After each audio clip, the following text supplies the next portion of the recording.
AI video. So it's like not anybody's joke. It's so fucking funny. Are you ready for it? Zoot, it is so funny. All right, here we go. You ready? What's the difference between a chickpea and a garbanzo bean? I've never had a garbanzo bean on my face.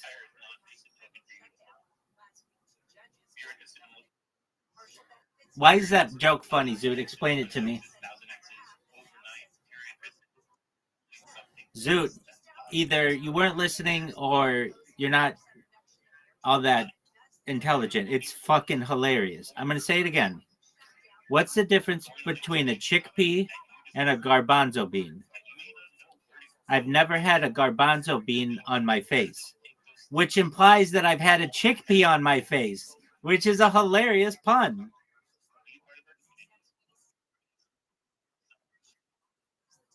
Dog. You see what I deal with here, people? This is what you think is funny.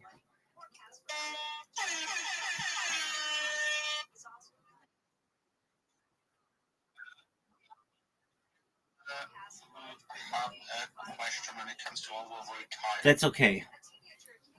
Dude, let me explain the joke. Let me explain the joke. No, it's English. It's your fucking language. Okay, let me let me explain it to you. Let me explain the joke to you. What's the difference between a chickpea and a garbanzo bean? I've never had a garbanzo bean on my face. What does that mean? It's don't worry about what a garbanzo bean. It doesn't matter. It's just a bean. But you should know that that implies that you've had a chickpea on your face, which is like a girl peeing on your face.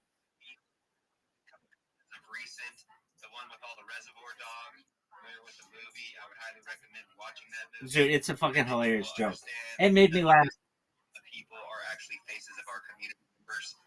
Dog, it is fucking hilarious.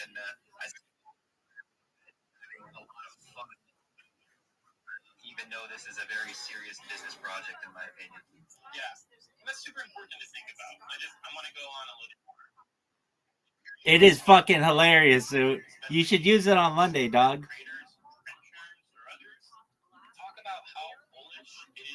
Zoot, let me hear you say it. Zoot, shut the fuck up. Let me hear you say it. Let me hear you say it. Zoot, Zoot, get the fuck out of here. Nobody wants to hear from you, Zoot.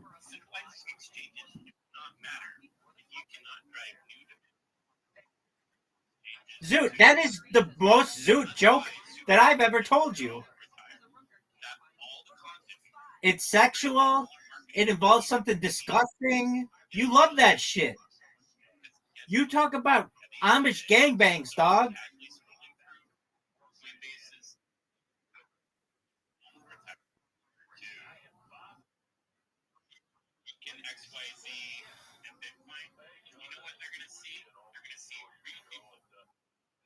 What up, baby?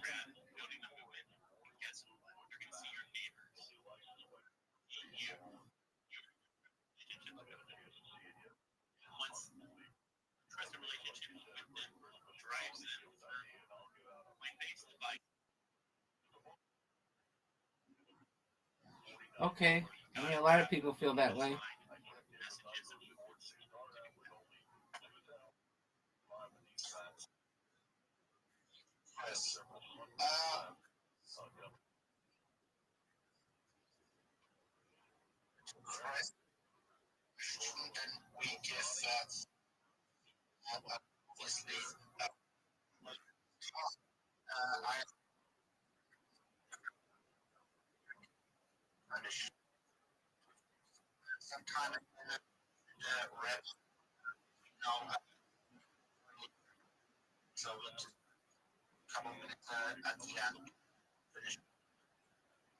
That sounds like an excellent plan. I love it.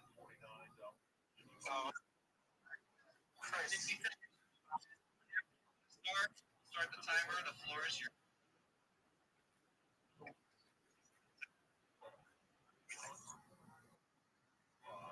All the retired seeks to reimagine It happens.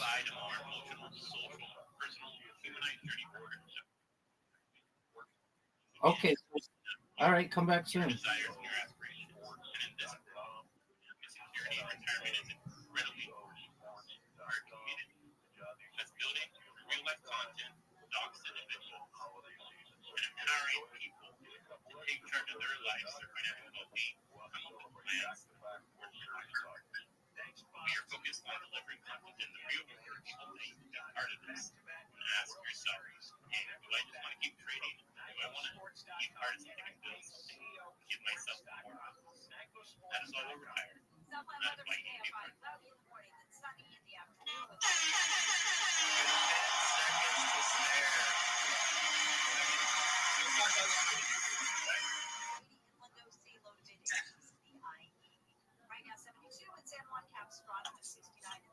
You're muted, Wes. I'm sorry. Did you ask me a question? I had to get my all my sounds.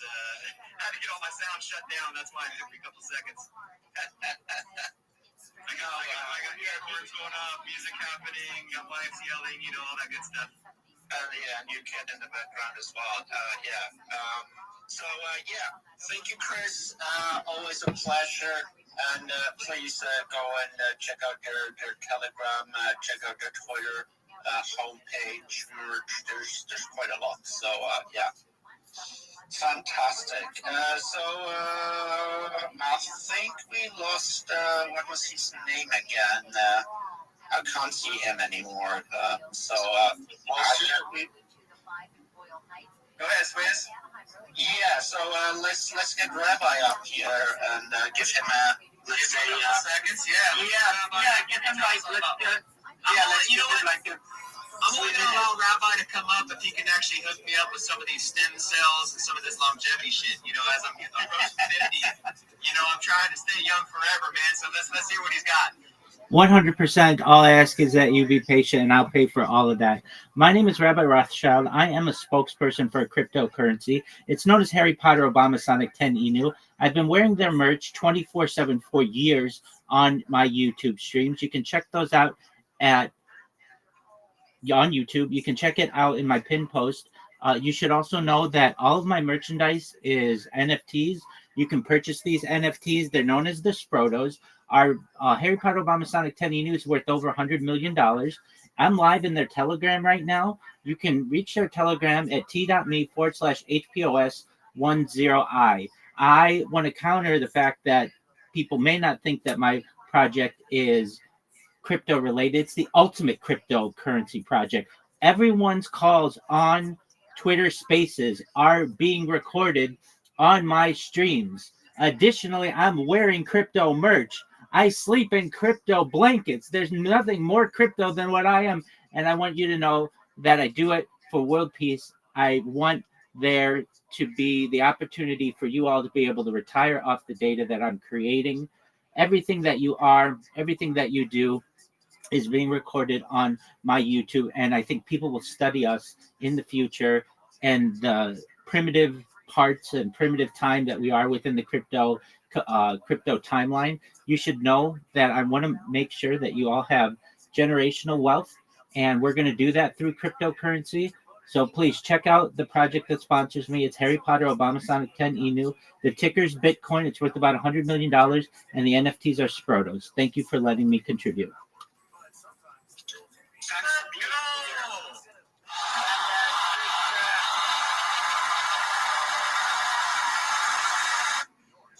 Just for the people who don't know, obviously, the ticker Bitcoin, Harry Potter Obama Sonic, it's, I would say, one of the OGs. It's on Ethereum, it's multi-chain nowadays, so you can also buy it on Solana, and it's definitely one of the more active community. I mean, they've been grinding for a long time, and the Sprotos, if you don't know what NFT, how they look like, I'm pretty sure most of you guys who've been here in crypto Twitter, on crypto Twitter, have come across those PFPs. So check them out. They're Magic Eden Proto Gremlins, they're called. So thanks again for being here.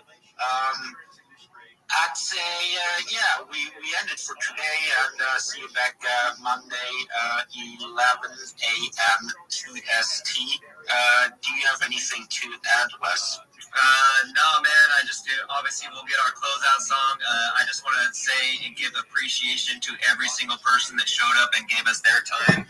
Because again, we know how valuable time is. It's one of the most valuable things that we have in our life. So the fact that you guys showed up here to our space to give us your time, we really, really do appreciate it. Again, be sure to make sure follow Block Talk, follow the two hosts up here, follow All Retire, and follow the neighbors next to you. Left to right, up, down. It's not a bad thing to do, guys, because everybody here is coming because they're like-minded. They're trying to grow themselves. They're trying to grow their community. They're trying to get better as a person. I think I'll land the plane on that. Again, thank you so much, everybody. Let's go. Play the song, and thanks again for showing up. See you next Monday, and have a great day, evening, night, wherever you are.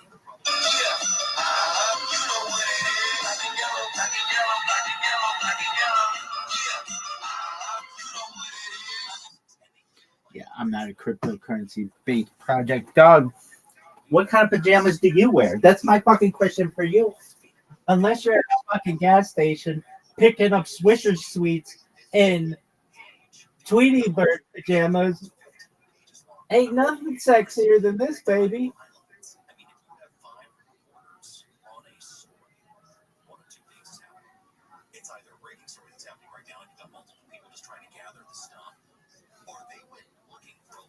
Because my yo, what up, baby?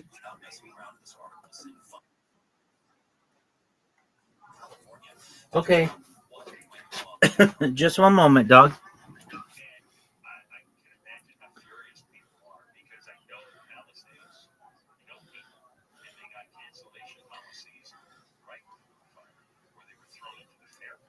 This is very good.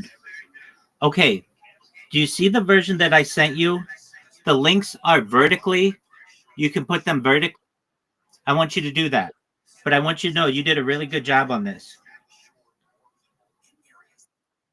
You're welcome, my friend. So once you put them vertically, I want you to come back here. We're going to work on your profile picture. We're going to make sure that it is the best for your branding. And then we're going to make it standard across all the different platforms. Then I'm going to teach you how to create AI videos very easily, just like ChatGPT.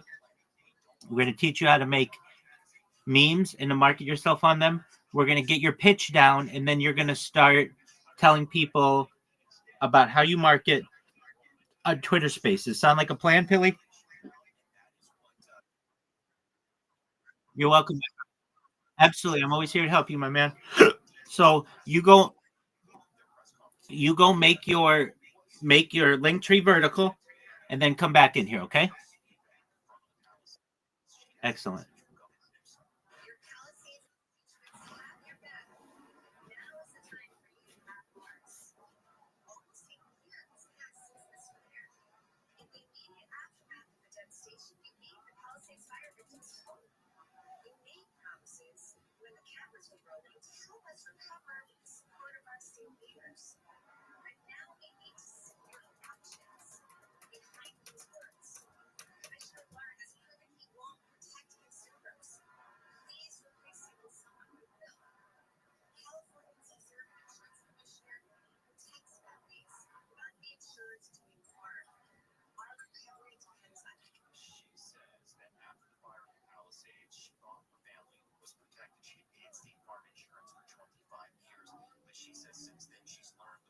Not crypto related, motherfucker. This is the most crypto related thing about time.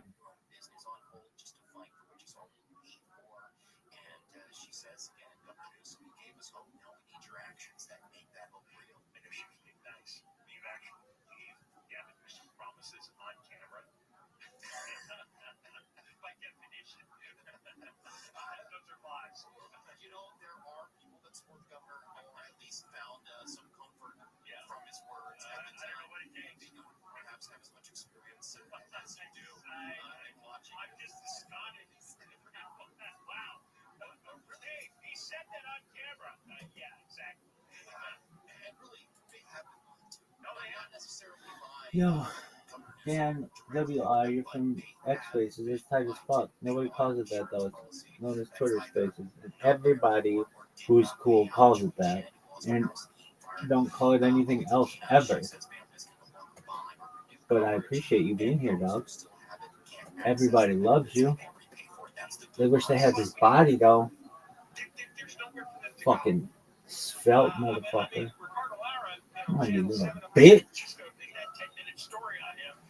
What is this bullshit?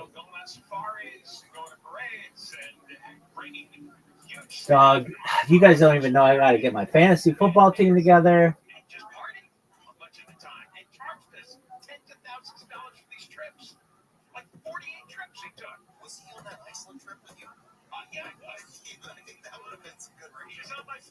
Motherfucker wants to say that I am not crypto related. Doug, what kind of pajamas do you wear? That's my question for you. What kind of pajamas do you wear? Oh, okay. Are you wearing a fucking singlet of a fucking cryptocurrency that was originally a t-shirt but is now a singlet? Sort of a tube top kind of deal. It's like, I'm like fucking Julia Roberts in Pretty Woman when she's got that ring.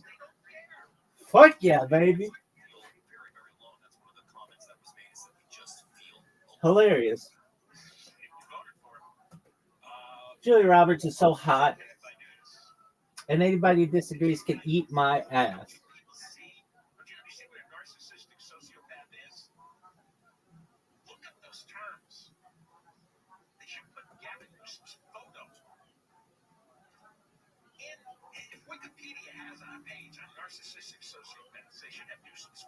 Yo, dog.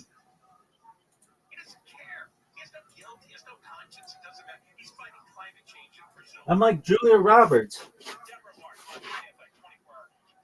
Look at this.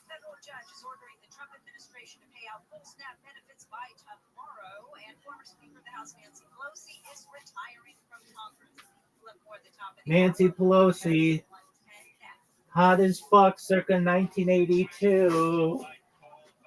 Hot as fuck, circa 1992. Hot as fuck, circa. Well, she was hot as fuck in like 1961.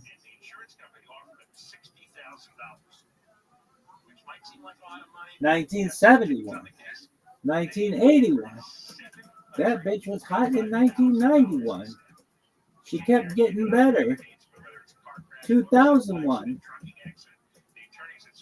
Bitch is hot in 2011. That bitch was hot in 2021.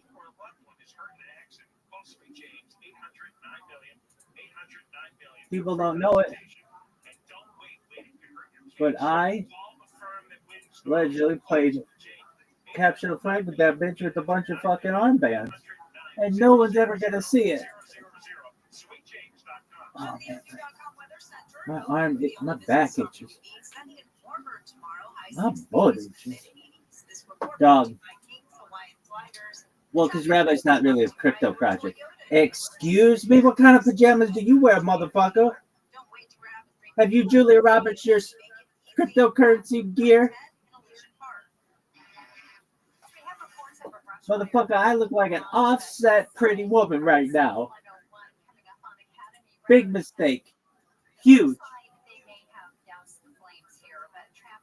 Dog, my balls itch. My back itches.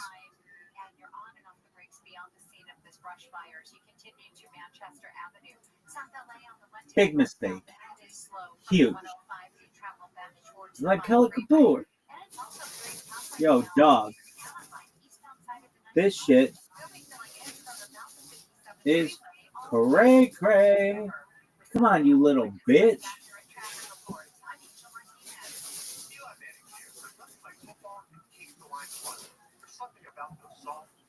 Come on, motherfucker.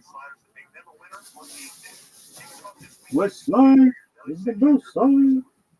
Look at this athleticism, motherfuckers.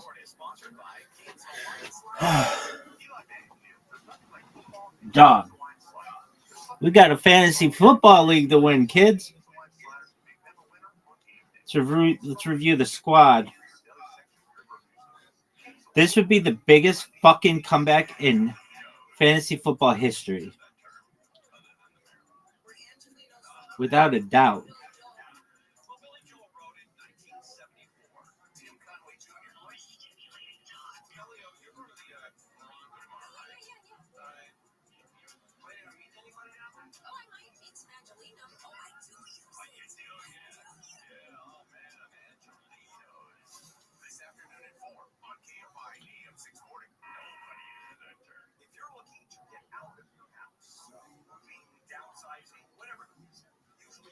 Yo, dog.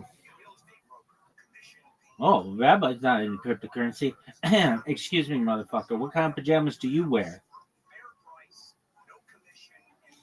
I'm the ultimate cryptocurrency person. I'm a spokesperson for Harry Potter, Obama's not a Ted.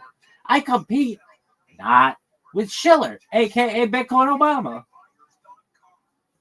I haven't heard Bitcoin Obama in any spaces. What the fuck happened to Bitcoin Obama?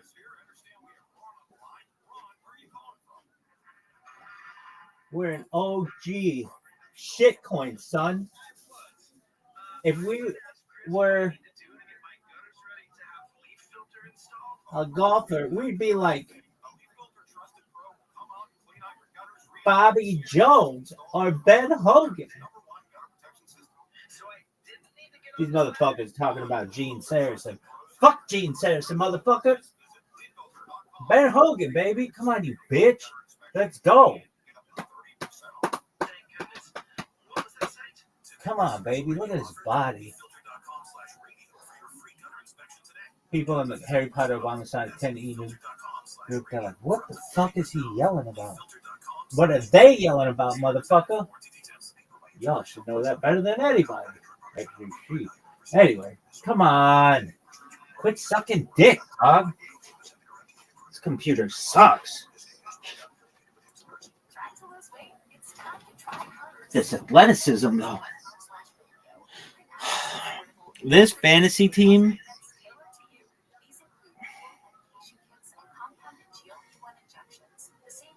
So sick.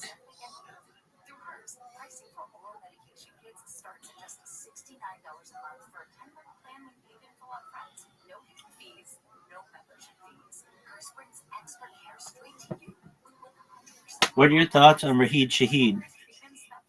Surprising. What are your thoughts on Jacoby Myers?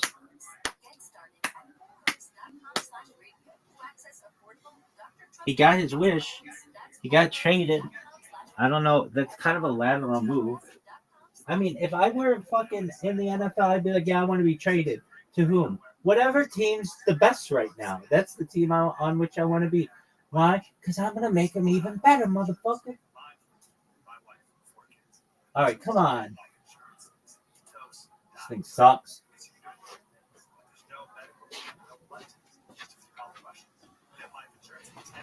Dude, this athleticism, though.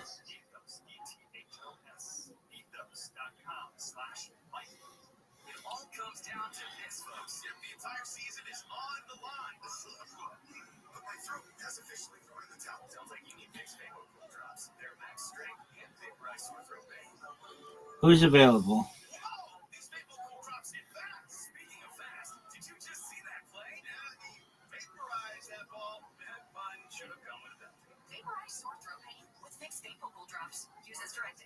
Dog, there are no running backs available that are worth a shit.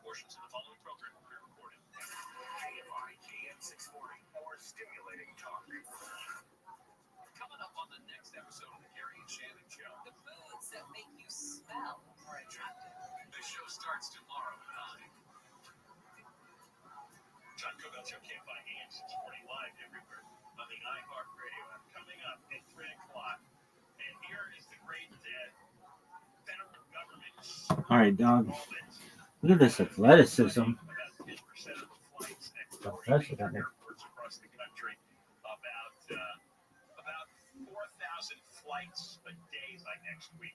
It starts tomorrow with a 4% cut.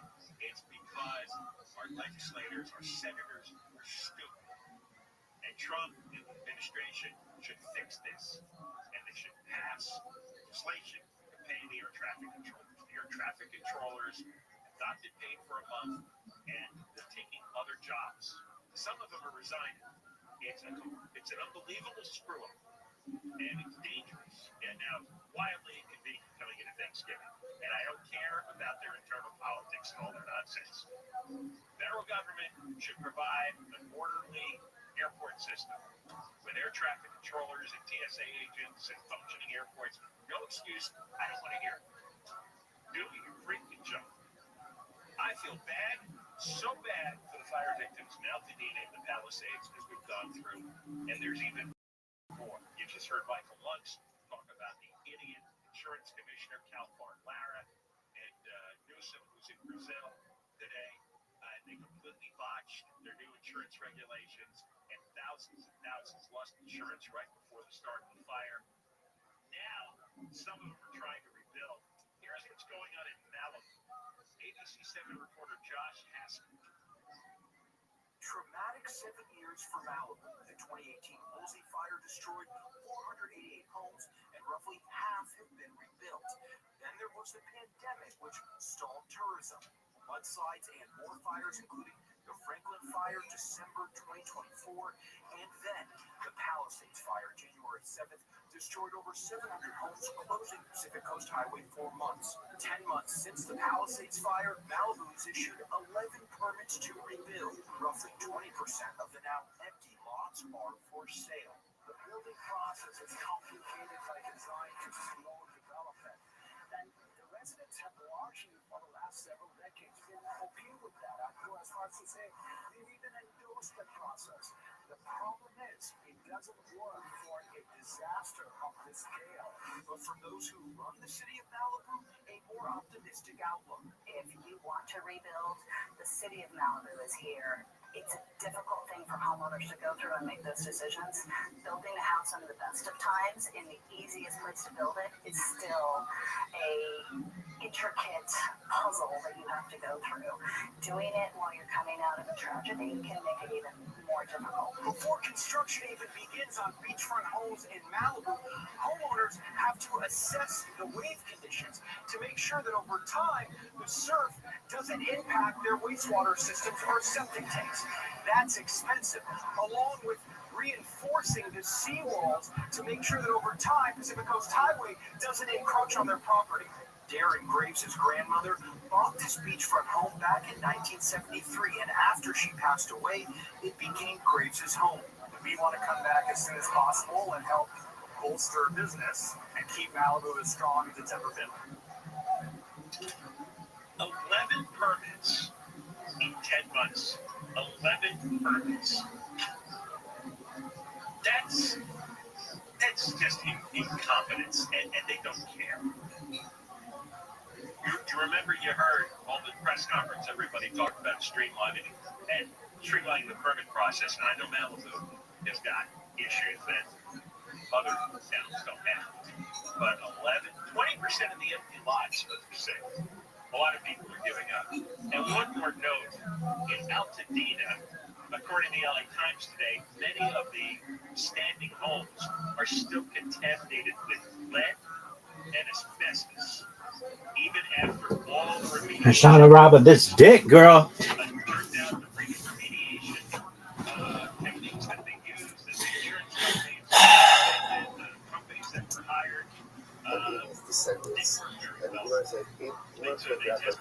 dually massage him when to the point where she forgets accidentally about her other partner. That makes sense too. Non se niente de meglio de una gomitata. That's I know that. That's like an Italian spaghetti dish. Oh, gomitata? I order it all the time. Do you think Mexican Reasoning gets jealous at all or no? No, I don't think she looks at this YouTube at all. She's busy with other shit.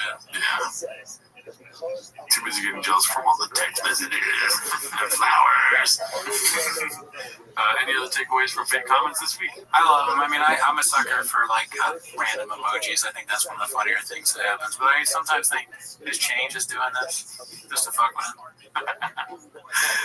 This one's posted by Haphazard. Fuck you, can't catch him. And I never even thought of that, dude. If people are just making profile pictures of just chicks. I think so. Engagement, right? Let's see. The dog has a name. We're back, buddy. And you have a dog.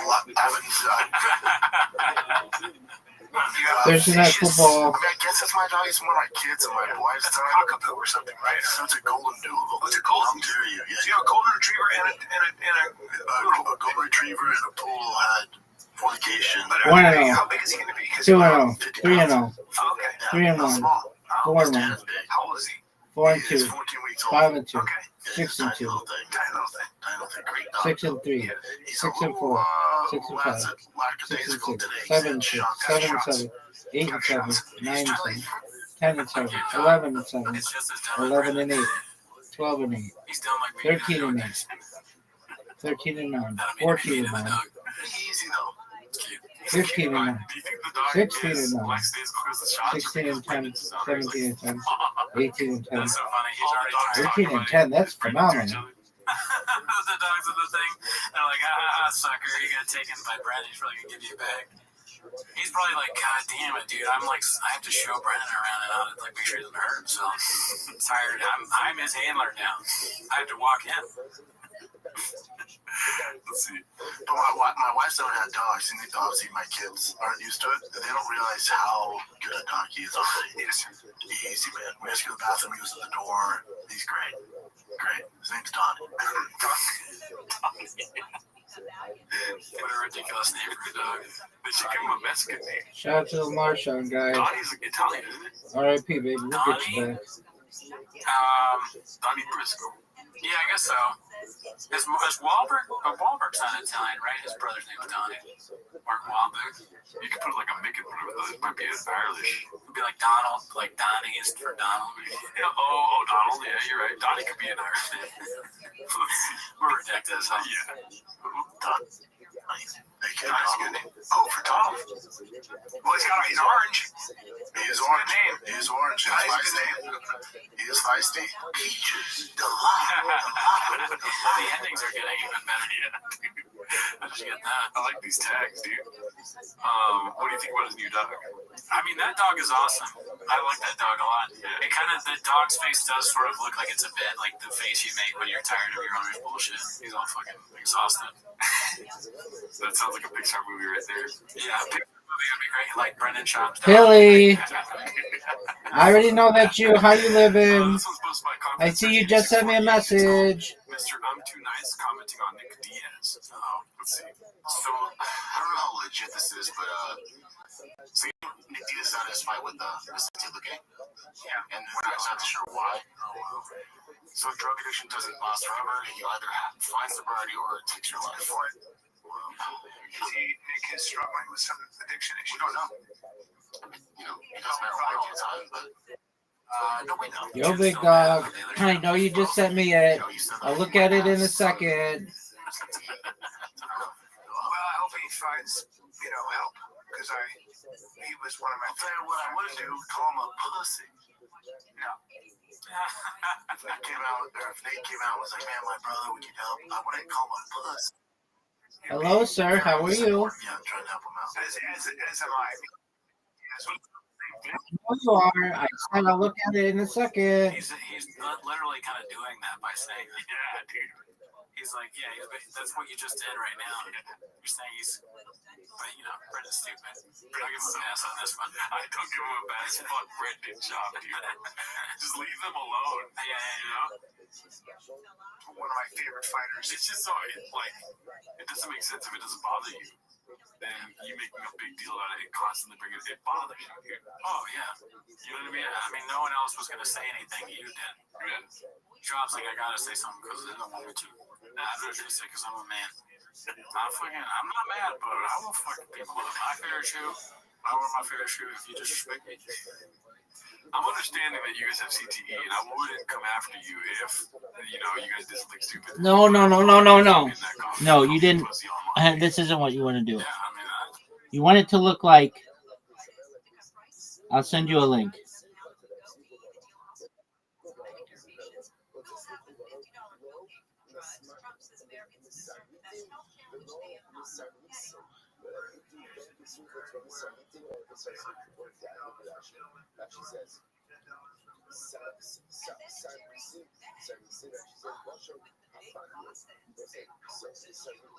Okay, I just sent you a version of it. You want each link to be a new line, but it's really good what you have.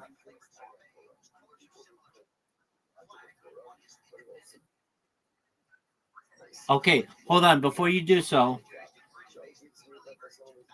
then what you want to do is, I'm going to send it to you. You want to make a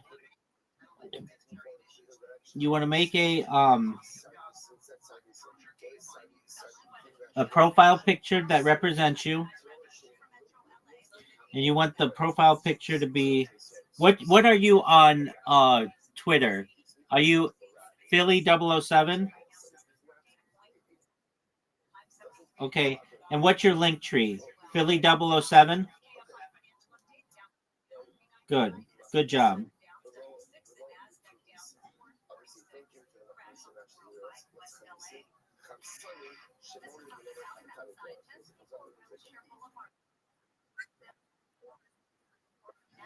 Yeah, you should use your personal picture. If you need to, take a good personal picture that's straight on of you smiling so people know who you are in your docs. Okay, and then so what you want to do, here's the plan. Do you see my profile picture? It's a picture of my face, and there's a circle around it, and the top part of the circle says Rabbi Rothschild, and the bottom of the circle says most hours streamed on YouTube. That's what you want to do, except the top of your circle is going to say at Paley 007, and at the bottom it's going to say linktree.com/Pilly007. And I sent that to you in a Twitter message, so you know what to do, okay?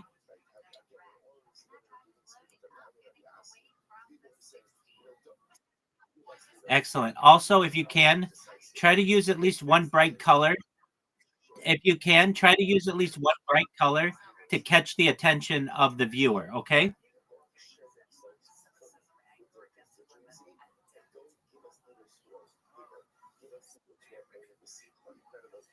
Did you hear me? Excellent. Go for it, big dog. I came here, there wasn't a banana here when I asked for a banana to be here when I was hungry.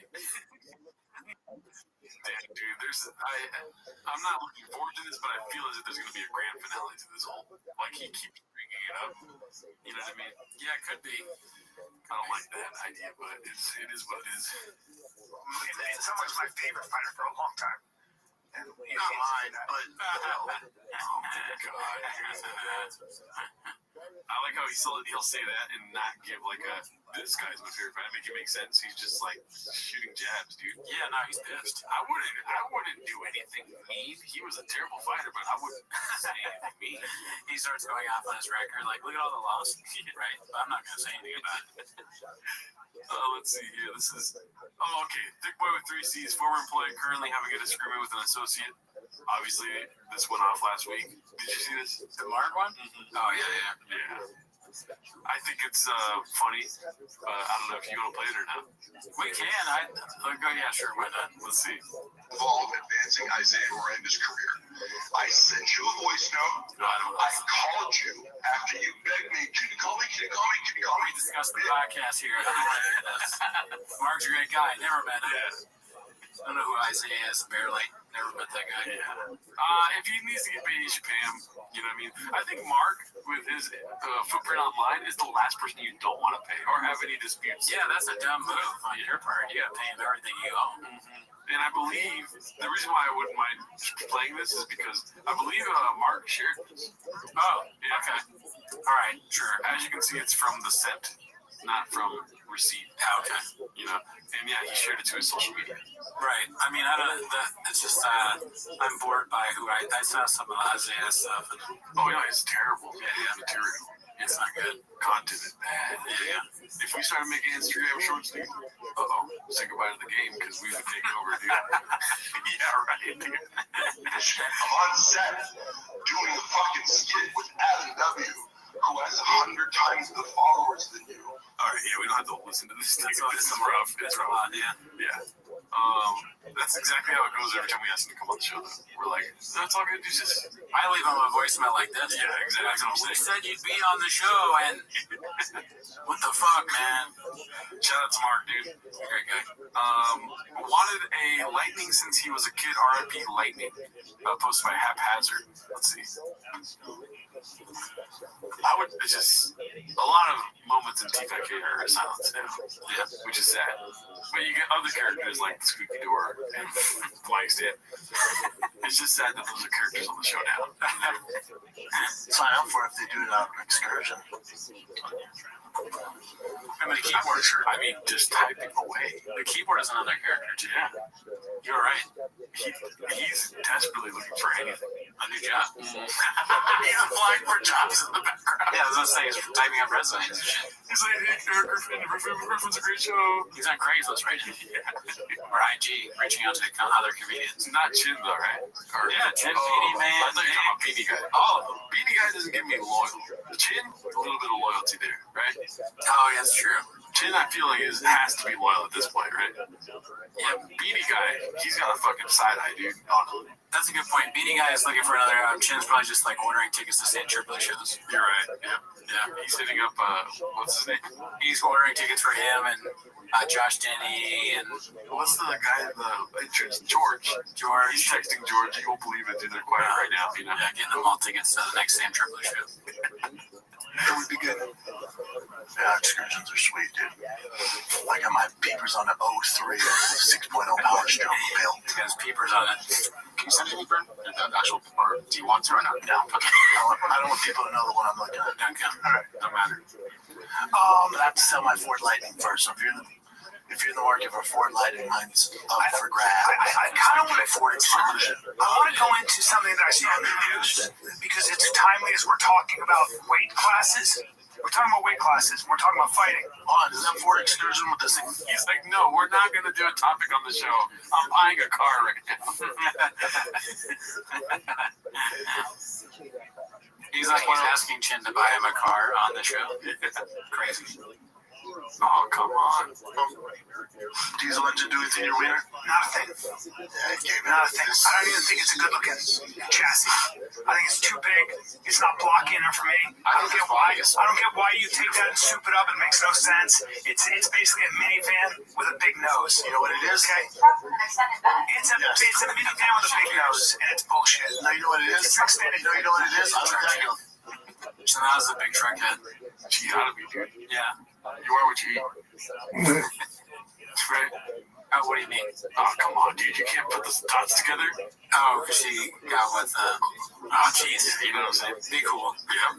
That's the ultimate dad, right? Yeah, it's And I'll put 600 horsepower on it, 1,000 pounds of torque, fully built 6.0. And you'll lift it up like that. Oh, yeah. I have the problem with lifting it up.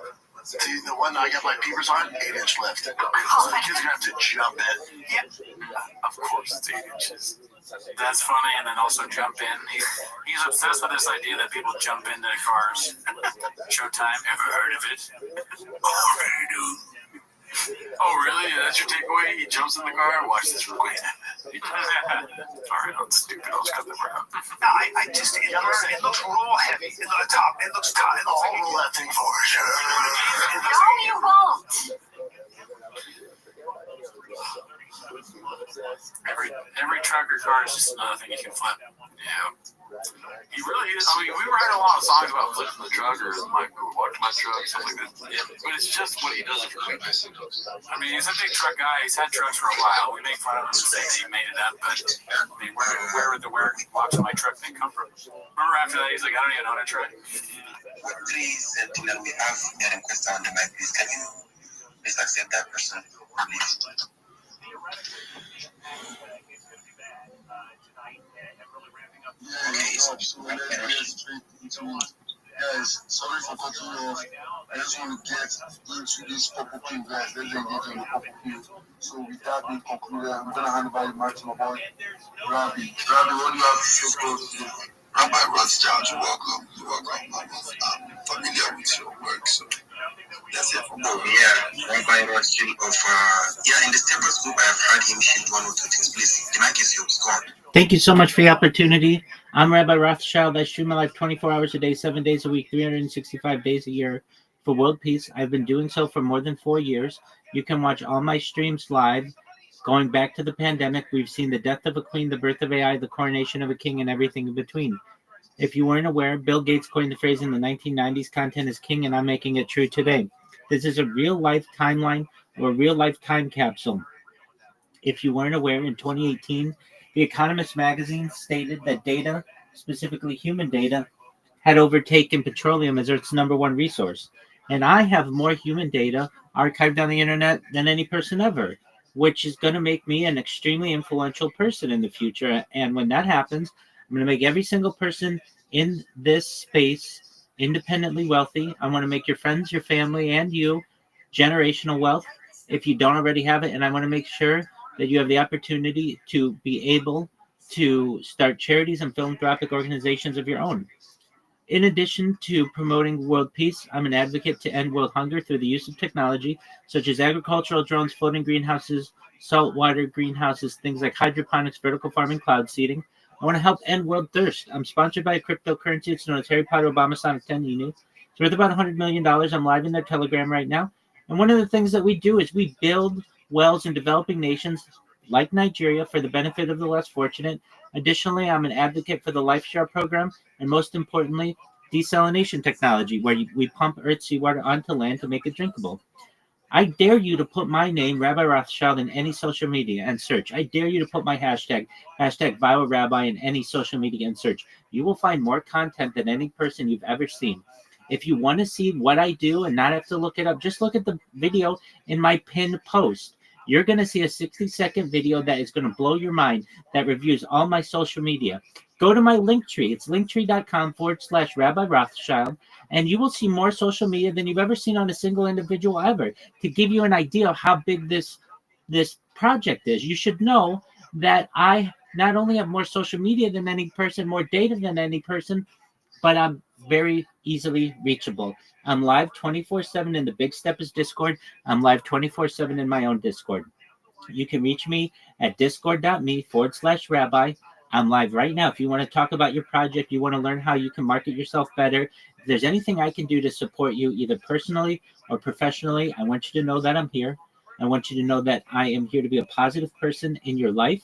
I am here to have an optimistic view on the future. And most importantly, I want to give people hope. And I want to thank the room for allowing me to share that. Oh, thank you so much, Rabbi. You are a dope, you really made it. And I'm really curious and wanting to go to your Discord to discuss a lot of things about you. So I will hop into your Discord and discuss more. Absolutely. After this call, Bobo, come in there. We will chop it up together. We'll get you a really good plan for being able to market yourself. And if I could just share some alpha, what I tell anybody who comes into my Discord, we want to make you a better Web3 marketer. We want to make you a better crypto guru. And the first way to do that is to make sure that you have social media, not just on Twitter, not just on Telegram, but on all of the social media. So I advise anyone with whom I'm going to work, and everything that I do is free. Nothing that I'm going to tell you to do is going to cost you a single dime. You want to create a link tree just like I've got with all your social media there, so that you can just say, if you want to see me on social media, go to my link tree and you can see my past projects. And it's a really great way for you to be able to market yourself. So I look forward to working with you, Bobo, and to anyone else who wants to come into my Discord, I'm available.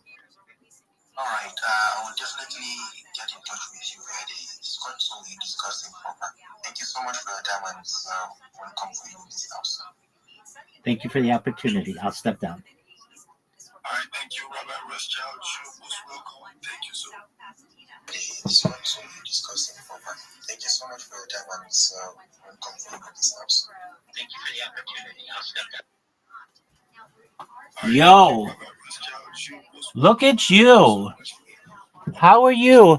Me, Che, ever them first? I just wanted to say, Rabbi is always on. I was there on the big stage with the school yesterday. So he was just chilling in his room. So now he's really facts. He's really on there every day. Whatever. Everyone give Rabbi a follow. Give Rabbi a follow. He's gonna follow you back.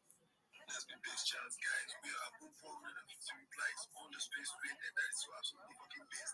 Make sure you're liking, make sure you're reposting, make sure you're liking the tweet, the space tweet, spreading the reach of the space. You don't know who could just walk in. You don't know who could just stop by and say, oh, let me check out what's going on here. This is a community that prioritizes every single person. Yo, So you better be requesting, and you better come speak.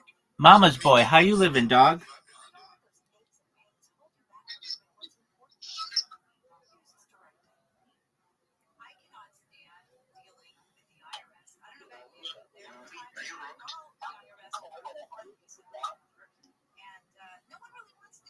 Yes, I have something to say.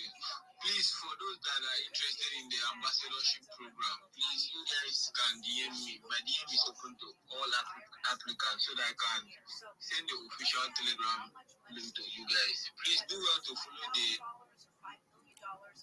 You deserve the best in the business on your side, and that is legal tax defense. Even if you're working with someone else and just want a second opinion, there's no cost or obligation. Give them a call. They can prevent leaving. Yo, mama's boy, or me. Can you guys hear me? If you want to talk, let's do it, baby.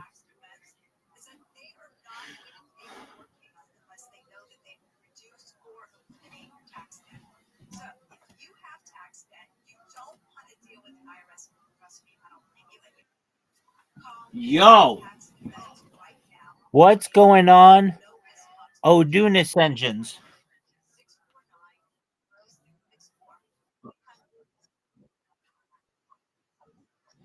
Hello, how are you? How's your day?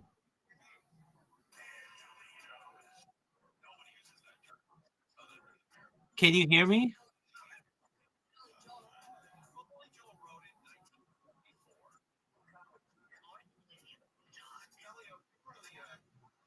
Hey, what up? Hello, how are you? Excellent.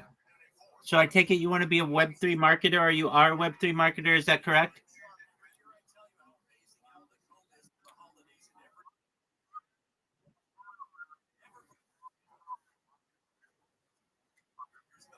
Okay, excellent. Well, we can make those things happen for you. Do you have a link tree?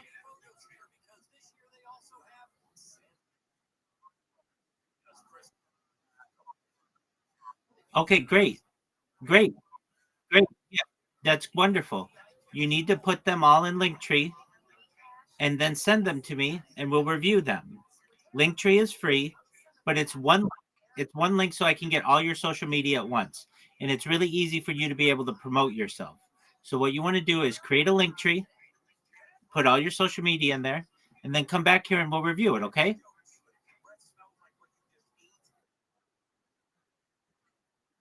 Go ahead, my friend.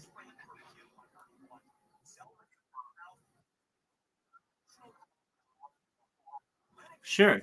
You go to linktree.com, you sign up, it's free, get the free account, and then you put your links in, your Twitter, your Facebook, if you don't have a Reddit, create a Reddit. If you don't have a YouTube, create a YouTube. If you don't have a Spotify, create a Spotify. If you don't have an Imager, create an Imager. If you don't have a Rumble, create a Rumble. If you don't have a Kick, create a Kick. If you don't have a Twitch, create a Twitch. Create an account on all the major social media. And then you put the links in there. And then you'll have your linktree.com/ whatever your username is. And then when people are say to you, hey, where do I get your social media? You have one link to give them. Does that make sense? You're welcome, my friend. I'm here to help you. So you go do that. If you're struggling, you need help, come back in here and I'll help you, okay? You're welcome. Absolutely. You're welcome, my friend.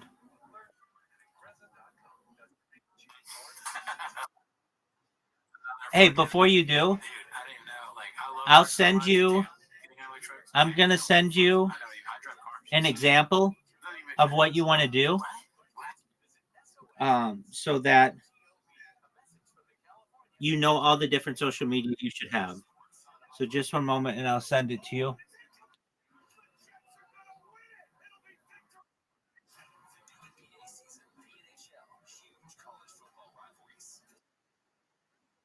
How you living, big dog?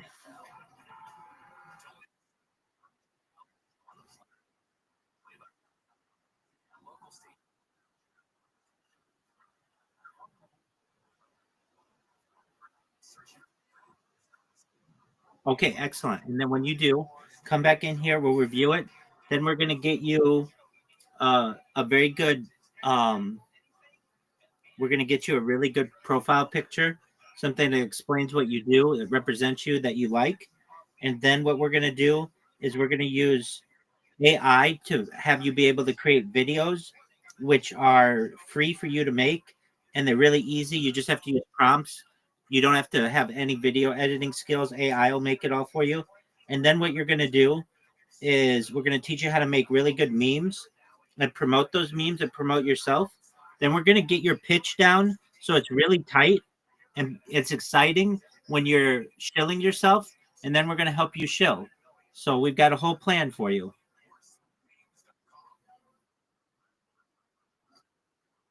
my friend.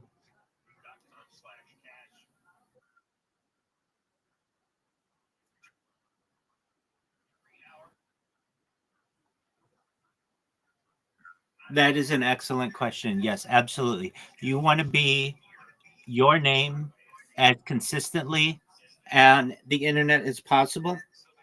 And the reason why is because it's really easy for you to say, hey, and you can follow me on all social media at whatever my username is. If you want to connect to my social media, it's linktree.com/@ at whatever my username is. And then on top of that, no one can impersonate you, or it's much more difficult because you've already got that name secured for yourself and nobody else can take it. Does that make sense? Excellent. 100%. Before you go, Nova, I want you to check your Discord messages. You too, Meech. Look at your Discord messages. I sent you examples of what your link tree should look like and all of the different social media you should have. And here's why this is important. Not only is it going to allow you to market yourself, but let me just give you an example of what a lot of marketers on Twitter sound like. They go like this: GM, everybody, GM to the host, GM to the co host. I want you to know that I'm a Web3 guru. I'm a brand ambassador. I'm a community builder. I'm brand driven. I want you to know that I am a reply guy and I am a raider. Everybody can do that. Everybody does that. You need to be able to differentiate yourself from that. So what you're going to be able to say is, of course I'm a reply guy. Of course I'm going to repost you. But what I'm going to do that nobody else is going to do is I'm going to take your content and put it on 20 different social media platforms. Nobody else is going to do that for you. But what that's going to mean is that you're going to get leads and buys on your coin across the entire internet, not just Twitter, not just Telegram, but everywhere. YouTube is the #2 largest website in the world, and I'm going to make content for you there. I'm going to have content that's attractive on Instagram. I'm going to have posts on Reddit that are insightful. No one else is going to market your project the way that I'm going to market it. My DMs are open to anyone who wants to partner with me, and that's a much better way to be able to market yourself. Wouldn't you agree? Excellent. Did you see the example that I just sent you?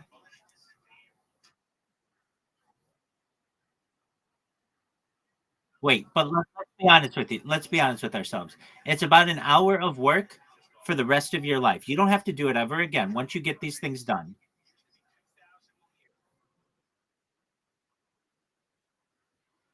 Exactly. And then nobody can impersonate you. And then you're going to have a really attractive profile picture that I'm going to help you make that just it tells a story about you. It's going to have a picture that you want with which you want to identify. It's going to have your handle. It's going to have your link tree. I'll show you how we're going to do that. Then what we're going to do is use Sora, which is an AI program of ChatGPT, and we're going to have that make some short videos for us so that you can see how to start marketing yourself through video. And then what we're going to do is teach you how to make memes. We're going to work on your sales pitch, and then you're going to start doing what I do and working with people. And all of this is free. I don't want a dime from you ever. I want to give you money in the future. That's the goal. Okay.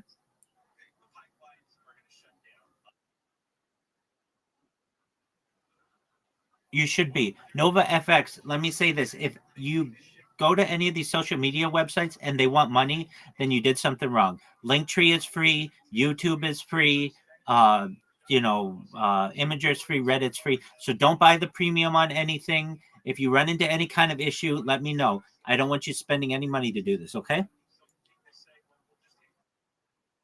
Yes, sir. Excellent, Noah. Yes, sir.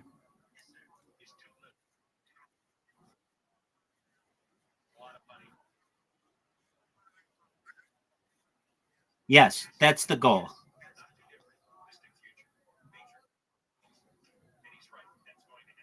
That way, That way you can go out and say, "Hey everybody, I'm at Micha. I want you to know you can find me on all social media under that name." You don't want to say, "I'm Micha123 on Twitter. I'm Micha456 on YouTube. I'm the Micha on Reddit." You don't want to have to do that. You want everything to be the same as much as possible. And if you're like, "Well, I don't have that right now," that's okay. Keep your Twitters the way they are because you've worked really hard for those. But if you need to, you can change it up a little bit for the other social media so long as you can get it as consistent as possible. So let's say Micha, you can't get Micha on YouTube. Okay, then be Micha Web3. Or let's say Nova, you can't be Nova FX on Reddit. Okay, so be Nova FX Web3. Whatever it is, but so that it's for you consistent or as consistent as possible. So if someone's searching you, they're going to find your account.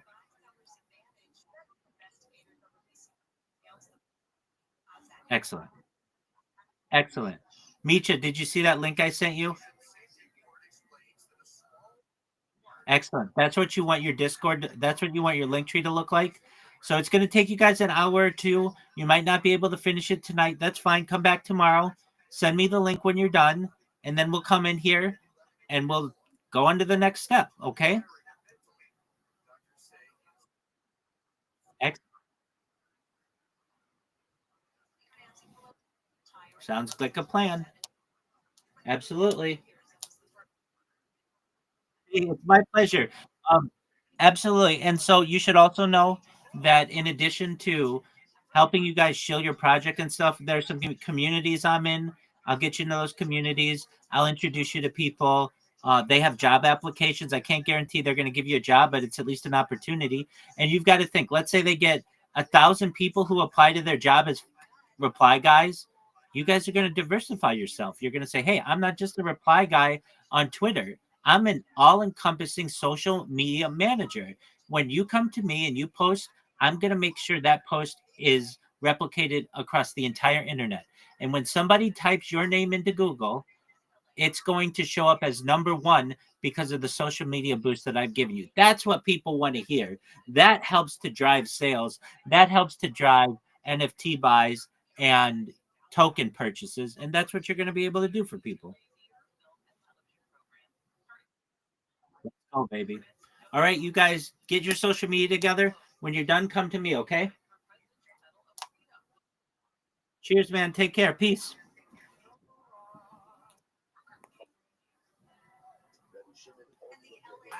Um, Shout out to those guys. It seems like they understood. or Shaivism. In his head, he's got a ticker. He's a numbers guy. He's got a ticker. He's like, that's another 1,000 ways. If I'm gonna flip that truck, oh, that's 1,000. That's a scuba bag.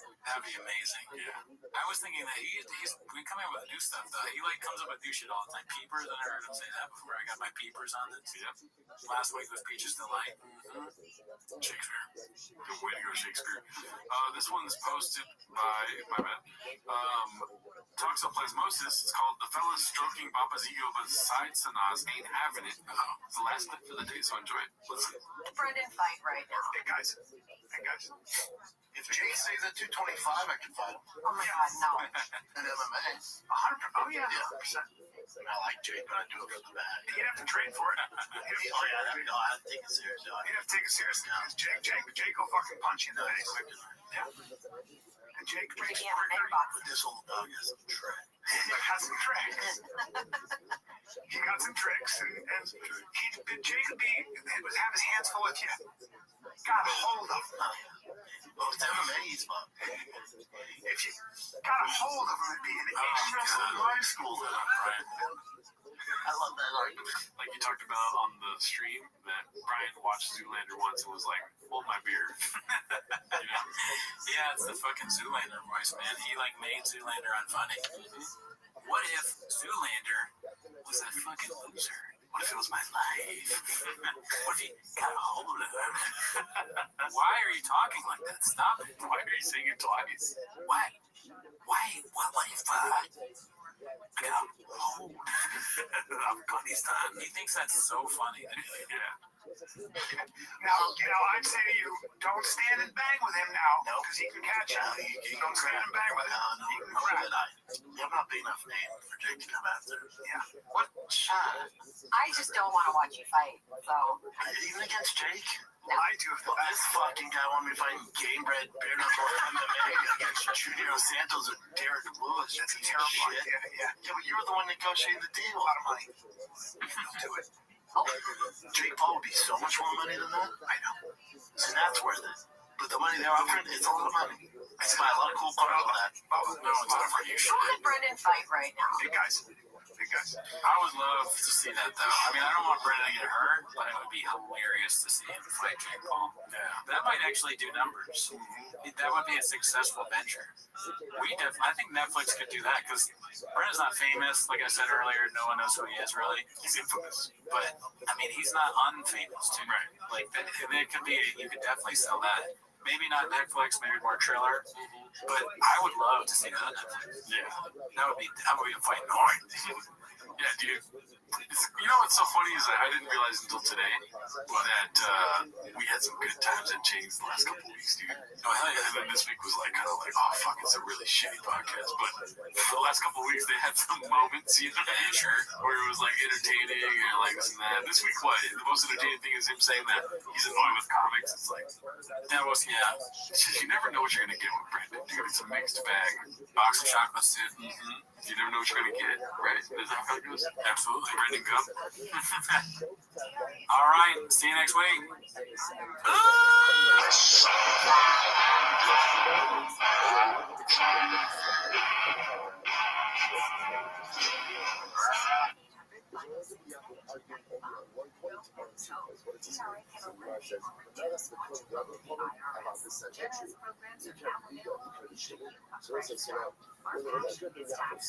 Een groot assortiment met scherpe prijzen. Begin nu je zoektocht op Amazon.nl.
Welcome back to the 10 Minutes to Shop. Thanks for tuning in. As always, join the Patreon, join the Reddit, and all that. On the Patreon, we watched a great movie. The 41-year-old virgin that knocked up Sarah Marshall and felt super bad about it, a.k.a. the worst movie ever made, starring Ryan Callen. So if you want to see that, I mean, that got the most comments we've ever gotten on any Patreon video. And it's got so much fake dicks in the comment. It's so disgusting. Yeah, and a lot of questionable stuff. A lot of porn stars and a lot of questionable material about children. Right. Yeah. So if you want to see that, join the Patreon. But we also stream live now Wednesday, so check that out. Yeah. We watched the Logan Paul. We watched the Jake Paul Mike Tyson fight. Anyways, it was terrible. Not much to say there. I mean, we should have seen it coming, right? Everybody feels that way. And congratulations, Ireland, for fighting actually good female women. The women Anyways, that's not why you're here. Definitely not. I skipped that part. No, you fast forward it because you're here to watch 10 Minutes to Shop. So start the timer. Play the chip. Alrighty, dude. I kind of arranged the clips this week because they're here for the chits to clip it and watch it, right? Yes. They're not here for the picture posts. That's facts. Because everyone's up on chains. You know what I mean? What less than the animals? Oh, recently, actually. Recently, check this out, dude. Haphazard posted this one. Mark's thoughts on Papa as a boss. Obviously, we were the producers of this content, so we're not going to watch it on the show because that's what double dipping is. Yeah. What does Shop say about double dipping? Don't count. Dip me once, shame on you. Dip on me twice, you ain't gonna dip me again. Right. There's rules in the kitchen. But shout out to Haphazard for making 3 fire fuego clips out of that stream we did. Thank him. He's one of our guys. You know what I mean? We don't deserve him, but we need him. Let's see this. Next one is posted by Svensia. Yo, Mike, real quick, why did you and your wife adopt kids? Don't you want kids of your own? I saw the title for this when I watched it. I was like, oh my god. Look at that Joe Rogan picture behind him, dude. One of the best. Let's see what this is about.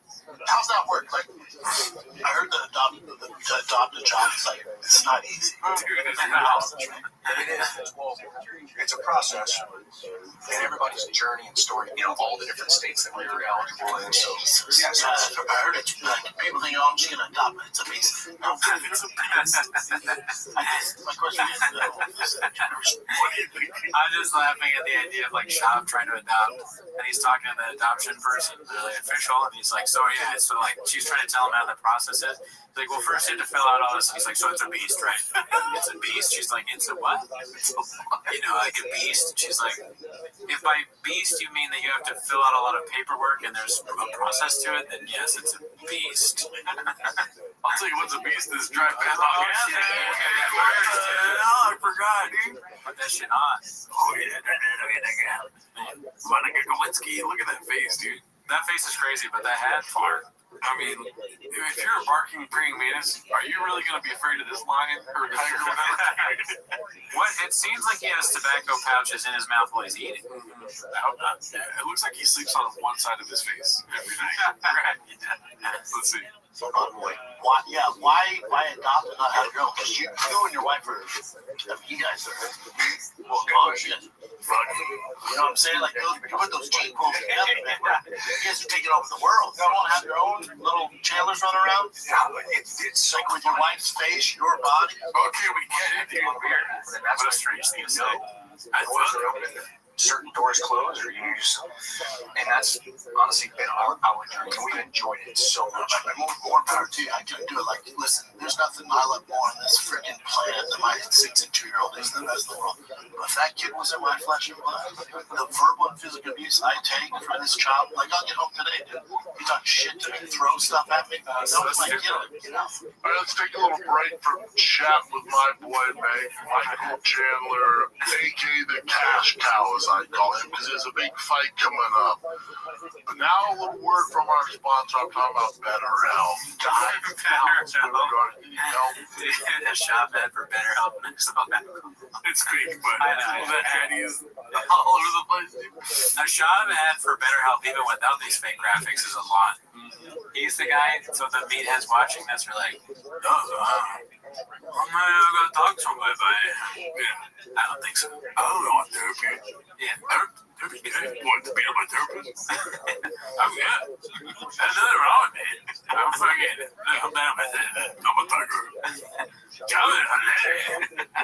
That might be when I drunk it does. Oh, you joking? Sick of talking to your friend, be professional, counts like that's right. Now let's get back to the program. Yeah, so, and then are they from Africa? Are they from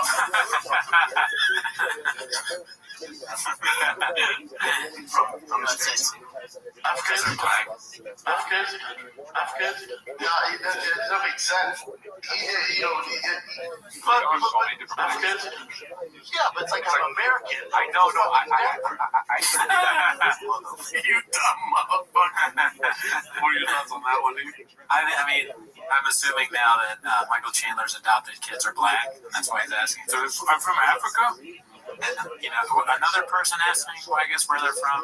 It might not be that big a deal, but Shab doing it, there's a little bit of racism there. Yeah, I've had that moment though. I was totally bought by it one time where somebody was like really excited about my sister's kids.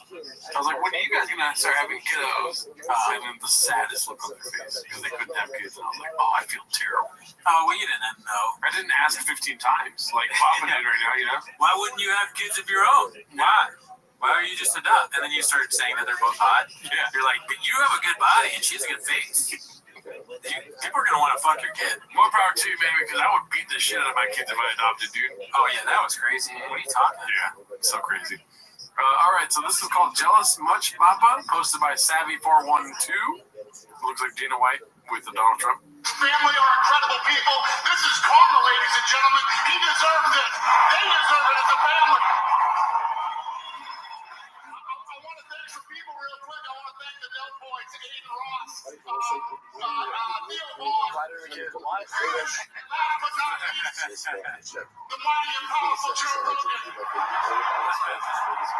Thank you, America. Thank you. Have a good night. Can we just for a second look at where we're at? That Dana White and Joe Rogan are standing next to the President of the United States. Joe wasn't there.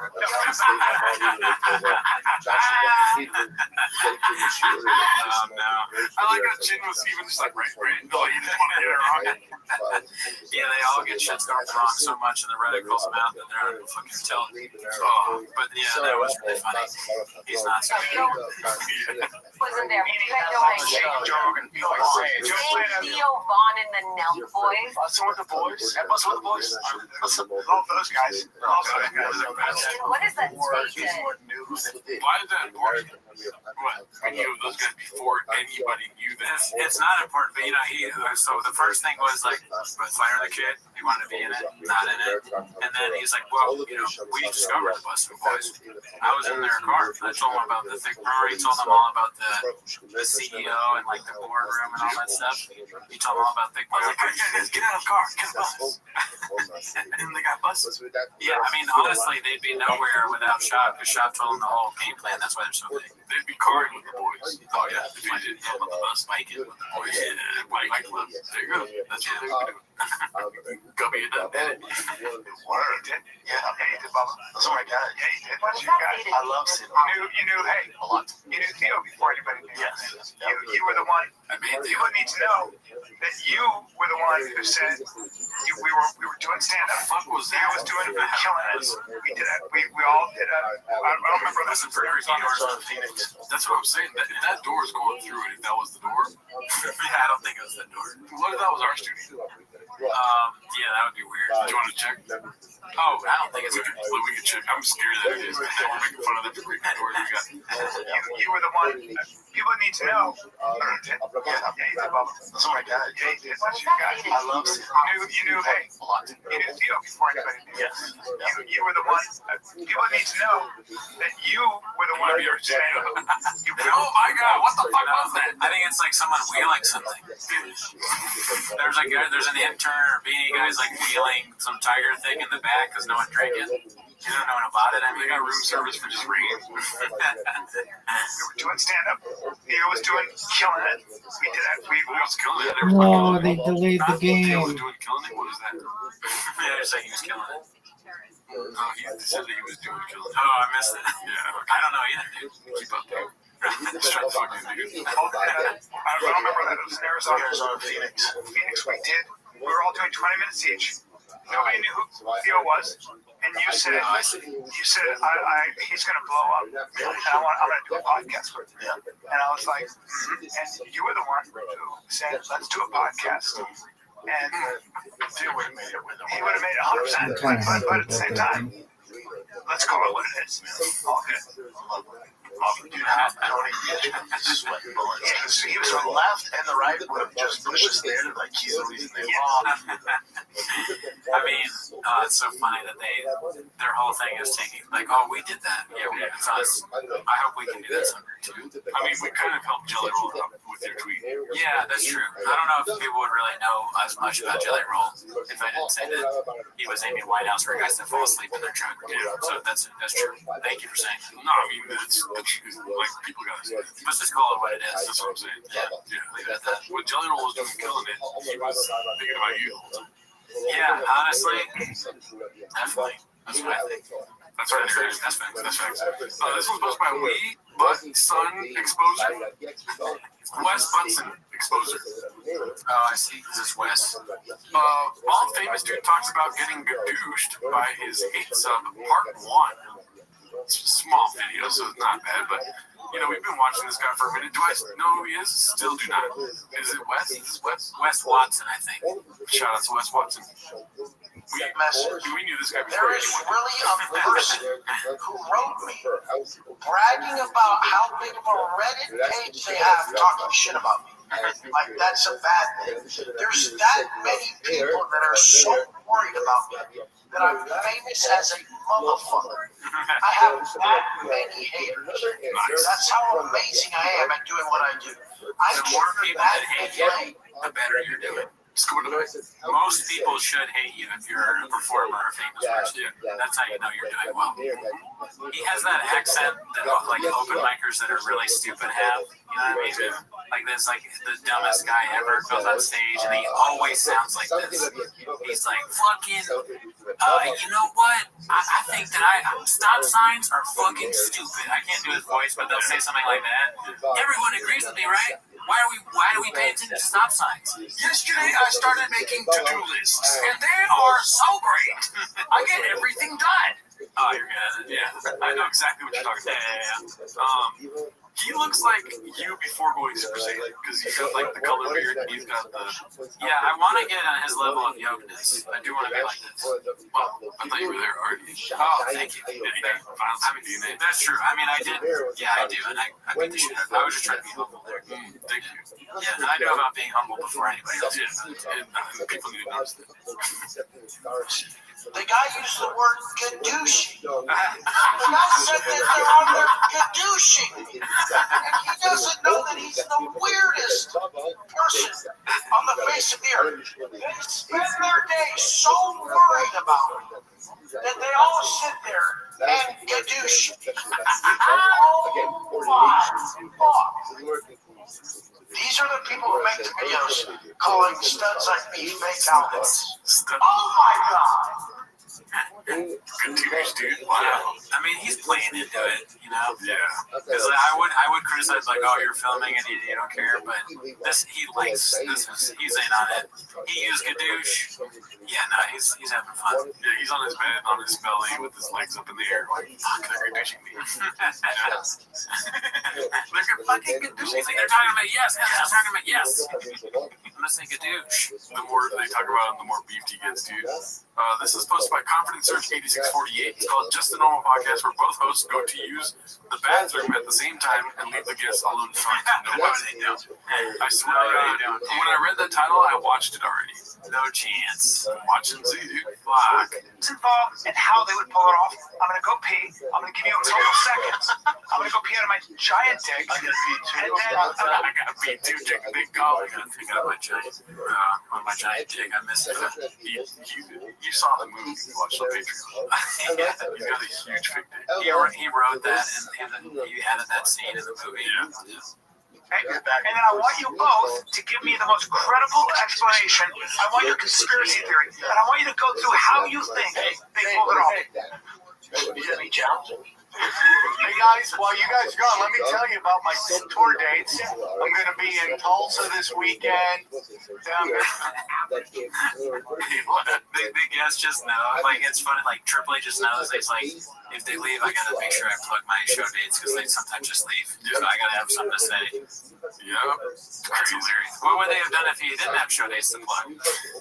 Just left them there. He's like, all right, now that they're gone, show's pretty bad, right? What are we doing here? 3 hours long. You do that with your lips. Take it down. You guys are gonna put together the vitriol. Okay. Joey, how you doing? I'm a Rabbi Kicker, brother. They leave all the time. Fuck.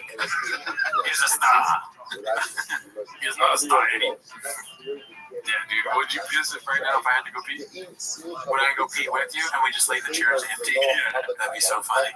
We should do that, but that's too much of a bit. Well, they would expect it right now. We have to do it when they least expect it. Yeah, that's true. We'll do it next episode. Okay, so this one's great. It's got songs on it, so if it gets Kadoosh, here's the thing, folks. You know, we talk about this a lot on the Patreon. We have early access on Patreon, and I don't cut out any of the copyrighted stuff on Patreon. So that's enough incentive for you to come join the billions that are on our Patreon. You know what I mean? Yeah. We're the biggest podcast. Get in while you can. I didn't finish, but we're the biggest podcast in India. Yeah. Get in while you can. There's only a limited time. Let's see here. Diddler in Hell, posted by Confidence Search 8648.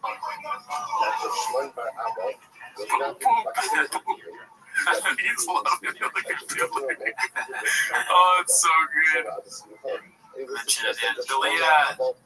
I mean, he's saying that this Italian family make a fool of themselves, and it's some stupid content that used to be in the movie. Yeah, dude, he had it all. I did that. But, what do you think of that Rizzler song, dude? Is it like the Christmas one you mean? Oh, yeah, the one that they were listening to. Is that the Christmas one? Well, I don't know. You know the Rizzler more than I do, dude. Yeah, I don't know. I mean, just that song. I mean, all their shit is terrible. Yeah. Oh, God, you can't do my boy like that. How dare you mock him and then call him terrible? Are you shut up? Yeah, he's my boy, dude. Are you Diddler? Whoa. You know what I mean? I guess so. In this scenario, I'd rather be shot up, dude. No. Then you like, if you really like the Justice family, Yeah. I'd rather be Diddler being like, man, Suffering from justice. suffering from being on the show. That's a good point. Yeah, and this is posted by Confidence Search 8648. It's called When Captain Buzzkill Crashes Your New Pod with the Boys. Who is Captain Buzzkill? I don't understand that. You want to guess? Yeah. Shop. That's what I think. Buzzkill. Who's killing Buzz? TFK. Shop. Captain Buzzkill. Maybe Shop. You're right. Or Brian. Well, everyone's such a buzzkill. Nick is very happy that whoever it is came on. So, yes, Shop. Let's see. Do we get a soundboard in here? Because that would be fun after all. Oh, Shop. Yes. We'll get yeah. It's not my first day here. Oh, it's awesome. Sweet stuff. Beanie, man. Get your fucking beanie here. It's about time. Listen, we spoke a lot about Nick. Nick is no longer allowed on the show. Not after we learned about Nick. He's got sarcasm. He's got friends in dark places. I'll tell you that right now, dude. Alright? Beanie Man has a beanie on, folks. I'm very happy about that. What the fuck? Dude, beanie guy. Weird color, but I'm okay as long as there's a beanie on. He's like, I don't want to do the white black beanie. Give me the red one. Maybe he's making a statement. He's like, I heard what you guys said, and I just really want to make sure you see it. So I make it like a really bright color, and I appreciate that. So thank you. Dude, get a beanie that says war. If you're blink twice, you're okay. Let's see. Fat. Yeah, he was fat too, but then we both ended up losing weight.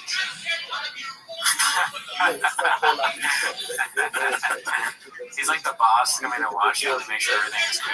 It's like it's too much. Like You're like, you want to go first? Or? no, we were all drunk, luckily, so it kind of eased the awkwardness of it a little bit. But it was too much. Like, you gotta try to please two chicks at once. You guys ever benefit? That guy, people? it's like Beanie Man kind of. Yeah, he's being made in the lab. Right, it's like a duplicate. Yeah. They just grow. There's more and more as the show goes on. Russian doll Beanie Man. Yeah, I don't like that. I want one Beanie Man, and he wears a beanie. It is a little confusing. Maybe that's why shops use big drink of beanie. Right? Maybe. Next question. Took the beanie off, son. No. Oh, why did it? Look right here. Sorry, it's not important whatsoever. I know Brennan's not.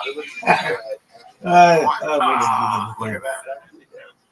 Right back to square one. Wallowing in this fucking misery right here. We don't know who you are now. Yeah. Who is this guy? Where'd be me? I don't know. Oh my god, this mouse is not my friend right now. Why is it? Next question.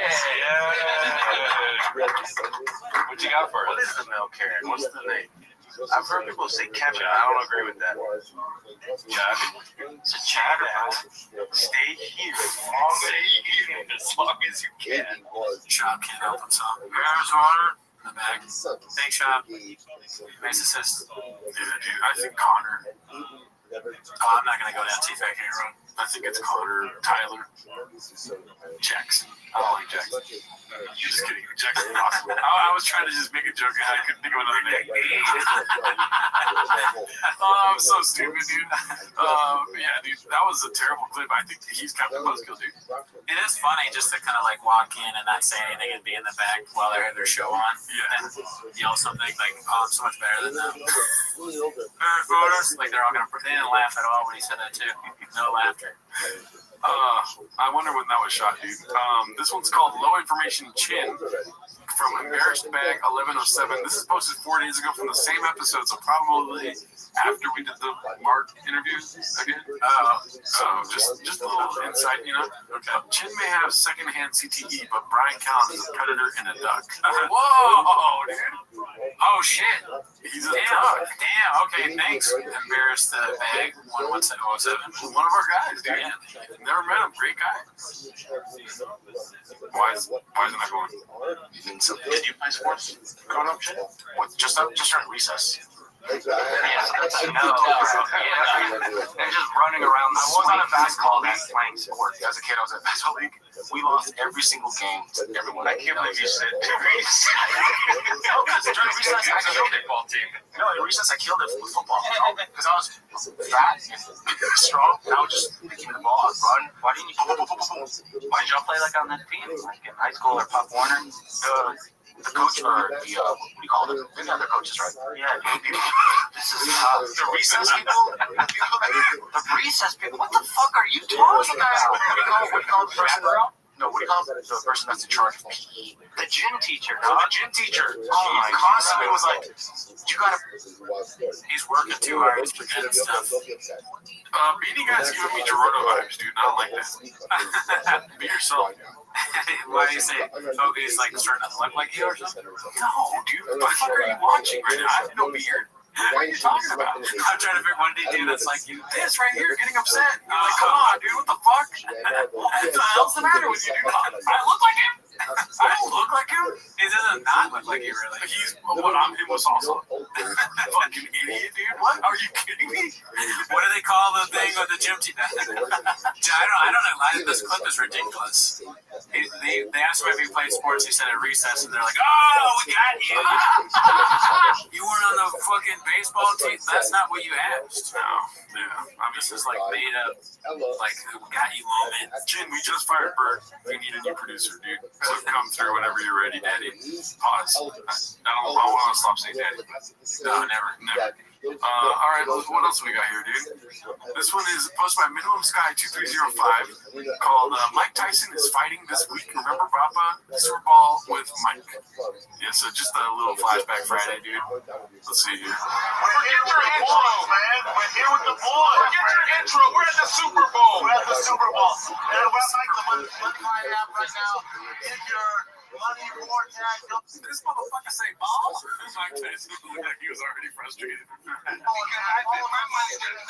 betting with the bang go. Right now, I'm about 25 grand every quarter. 100 grand, man, with money line. You know why they're going to win again? Why do they make Shab do that and read out all those people? I don't know. Why they got him doing it? He's stupid. Yeah. I can read. I let me do it. He's gonna say something stupid. You know who's smarter than you, Shab, is my pigeons. Everyone. My pigeons and everyone is smarter than you. You're so stupid. Jake Paul's smarter than you, Shab. Oh my God, he's called a guy John Africa. This guy's fucking stupid. This one's posted by Haphazard. It's called What the Hell is a Peach's Delight? Let's see.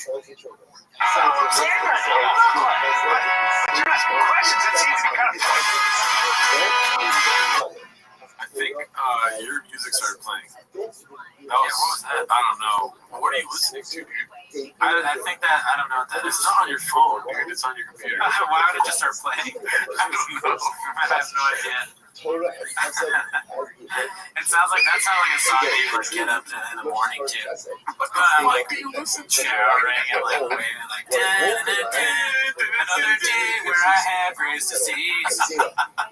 No, I don't know what that is. I can't wait to watch TFK. Oh, I'm saying right now. But you're asking questions that seem to be kind of pointed. Have you heard anything on that? And he had a Peaches Delight shot at the President of the United States. Can you play that back? I didn't understand that. He had a Peaches Delight. Well, there wasn't really nothing before. Okay, the one key thing is he had a Peaches Delight. Oh, I don't know. They didn't say anybody on that. There was no like. He had a Peaches Delight shot at the President of the United States. They might be talking about I think what they're saying is the guy that shot at Trump had the Peaches Delight shot. Like I guess that's in Trump's mind that means like an easy Peaches Delight shot at the president to kill him. I guess. Or he's saying someone had running had a good shot at the president. It sounds like a flavor of pickle. Yeah, it's that would be funny if it was. Let's see. I feel like there's something left here. Had a Peaches Delight.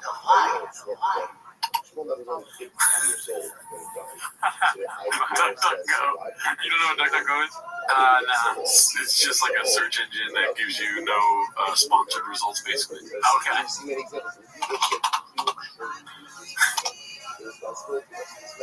No, it's found. Cool Trucks, Peaches Delight. It's an album by Corey. What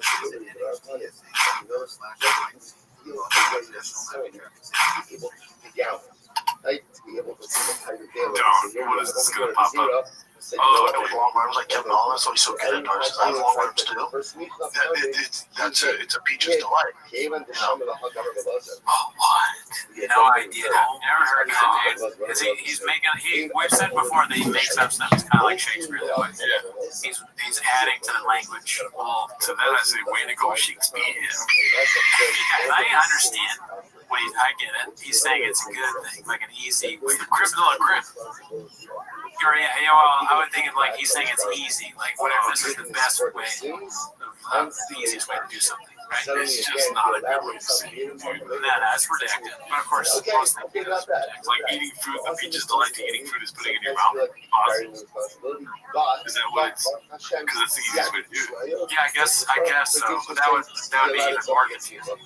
I'm confused. All right, don't get it twisted, dude. I'm not making it more confusing. It's pretty fucking confusing already. He's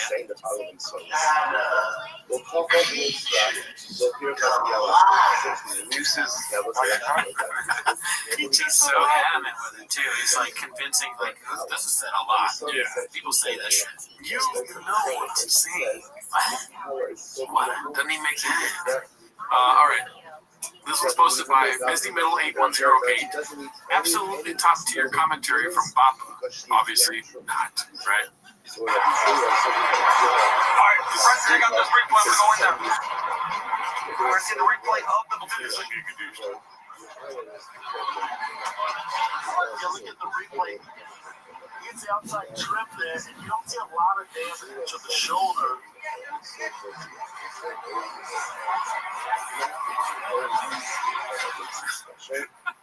Ladies and gentlemen, Dude, he said, all right, let's look at the replay. They said, Chop, take over the replay. Let's play the whole clip really quick. All right, friends, check out this replay. We're going there. We're seeing the replay of the finish. Yeah, look at the replay. It's the outside trip there, and you don't see a lot of damage to the shoulder. Antonio Brown.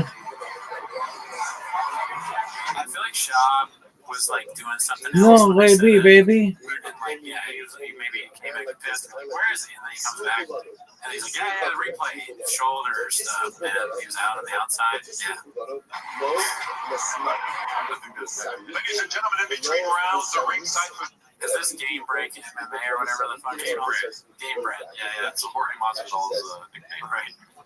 Baby. It's just funny. You always laugh when it comes to Latinos, dude. Oh, I don't know about that. I'm laughing at the idea of Shab like doing something else, like another thing, like Game Bread, like Truck Walk, and all this stuff they do. Game Bread, ED. Free AB. Yeah, all that shit. All right, so this one's another one from the Game Bread MMA. It's posted by Confidence Search 8648. It's called Still Being Referred to as a Stand-Up Comedian is Fucking Wild. He's clearly a gearhead. Why does he never correct anyone on that? Let's see. My name is Dave Edelman. To my left, this handsome savage. Broke up the beach, Gabriel Gonzaga, stand-up comedian. But like I said, we've been talking for a couple of days. Like that, I gotta chill out. Like you spots in LA, do local, work out, going international, or going across the freaking United States ain't happening. Gabriel Gonzaga, stand-up comedian. But like I said, we've been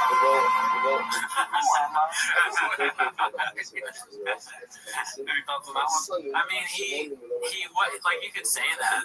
I wonder if it does bug him because he doesn't do comedy anymore. But he's still a comedian. He had 2 stand-up specials, right? So he's like, yeah, comedian. I used to do that, but now I'm a gearhead. He just thinks that. He doesn't say it. Wouldn't it be insulting if they call him a gearhead, though? Oh, that would be fun. That would be right on Chase if someone called him a gearhead. And we got Brendan Shaw, media personality, comedian, gearhead, podcaster, gearhead. How do they not say that? He flipped the truck. That's like one of his biggest things he's done now. I'd say it. This one's posted by a hedge dog. One of our guys, Luke. I think Tell he's your in, father sir. he's not 5'7". He does not deserve that. shit, man. I mean, even did I tell you this? My dad asked me last week, following the election. I swear to God, my dad goes, "Hey, do you know who Joe Rogan is?" It's like, yeah, I might have heard the name a time or two, Dad. Yeah, I did. Dad, not 5'7". He's not even close. Just wake up. I have seen people say that Joe Rogan is 5'3". And I don't know exactly how tall he is, but Sam will admit that because we didn't stand next to each other all that much. He's not 5'3". My wife is 5'2". He's not 5'3". I never even thought about or considered his height in It's this so funny. It can go both ways, right? You heard it both ways. You could be saying he's shorter than 5'2". Like, wait, he said he's not 5'3". My wife is 5'2". She's a little taller. Oh, big. That's my narrative. No, that's UFC 199. And you were on Reddit? Backstage, and I walked through the backstage area, and he was sitting at a table talking to somebody after the event ended, and then he stood up, and I was like, "Oh, I never met Rogan. Let me go over and kind of linger." And then stop. It was very similar to when I was at ESPN working. Manny Pacquiao and Marquez were coming in that day to promote their third fight, and I was like so fired up, watched them a million times. When you watch them on TV and you walk around like I do around 6'2", you're just not prepared for those guys to walk in and be like 5'3". You know, Yeah, you're just like short stack. yeah, Short stack. just like that. But hey, shout out to Yeah, dude. You've been around Rogan, right? I've been around Rogan. You've never been around Rogan? No, I haven't had the pleasure. I've been around Rogan at the Ice House. Okay. And he is very short. But at the time, it wasn't funny to be like, oh, you're short. You know, like, it's hilarious now. When you saw him, were you like, what, did you already know that he was short? Or did you just like, No, I was brand new to comedy. I was literally like 2015. And so it was him, Tony Hinchcliffe, Joey Diaz, and the crew, dude. Like, that was around the time of Ice House Chronicles or Death Squad, all that shit, right? And I just noticed he was fucking short. you know, now that you say it, I have been around Rogan because of the store. But was not close enough to be like, was he short or not? I didn't know. It would be very fun. Like, I looked at Oh, there he is. yeah, he's like that short. Yeah, so you were like near him, and he just seemed very short. So everyone, you know how there are people waiting outside of comedy clubs to go inside? Everyone was already inside, and they were all outside smoking cigarettes. Right in front of the Ice House. And it was me and George, the homie George. Nobody else. Yeah. And then George said hi to him. I was like, why would you do that? That's so insane to go say hi to somebody. I don't know. I mean, like, he's a famous person, but it might be worth it just to see, like, now I kind of want to see Rogan just to really see for myself how short he really is. Yeah, dude, it's on my bucket list. Because before I thought that was kind of dumb that they're like, he's this and that and all that, but now I've become invested actually in finding out, was he really, really short? Because Burn the Boats when he was like, Mom, you pick me up. Yeah, that was. Anyways, shout out to the CEO of PF Jeans. This is posted by Confidence Search 8648. It's called Dumb Makes Sense. I guess I appreciate. It's disgusting. Yeah, I'm with you on this, and that should be against the law in America.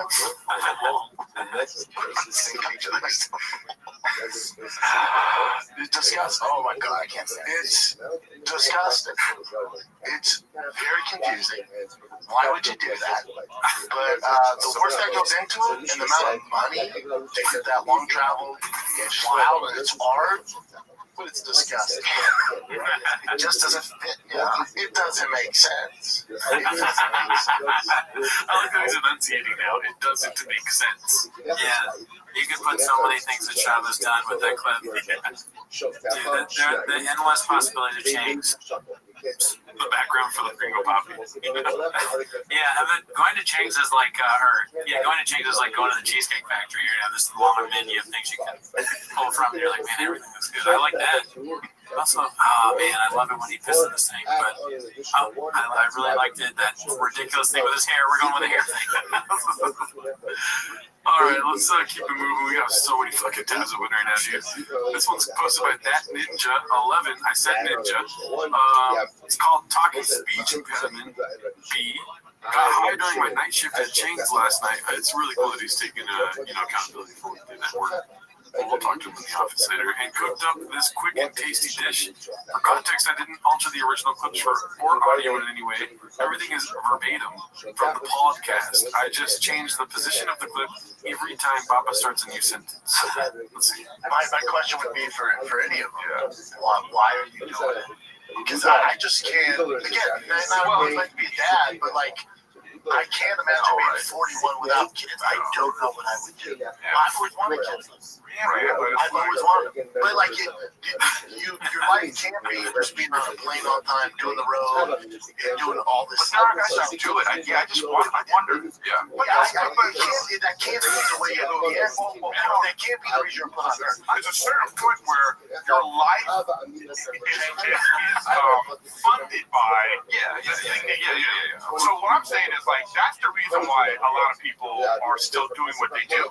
Kids are without kids. I'm talking about people in entertainment. Yeah, I'm talking about. There's some comics I know that through other avenues they could stop toying with it. I can't imagine talking for an extended period of time like this, dude. Yeah.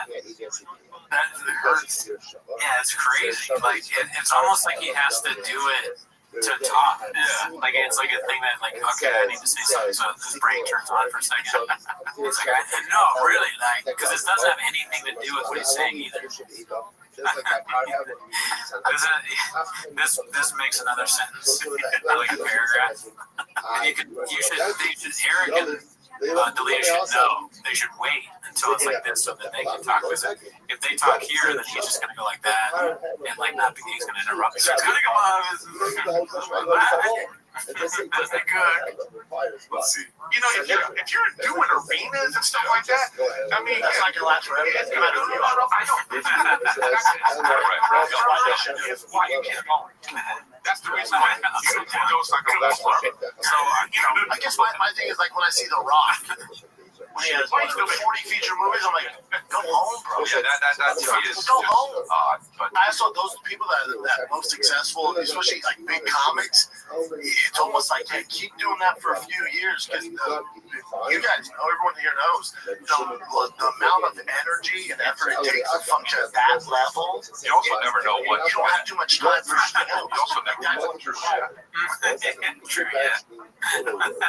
The editing makes him look so much more stupid too. Yeah, when it cuts in his face. But no, dude, like everyone knows that Billy tries to say something. Nah, shout Shout out to the chef, dude. That was tasty. Yeah, it was good. I thought it was oversalted at first, but I kept eating it, and you know what? Your boy was happy.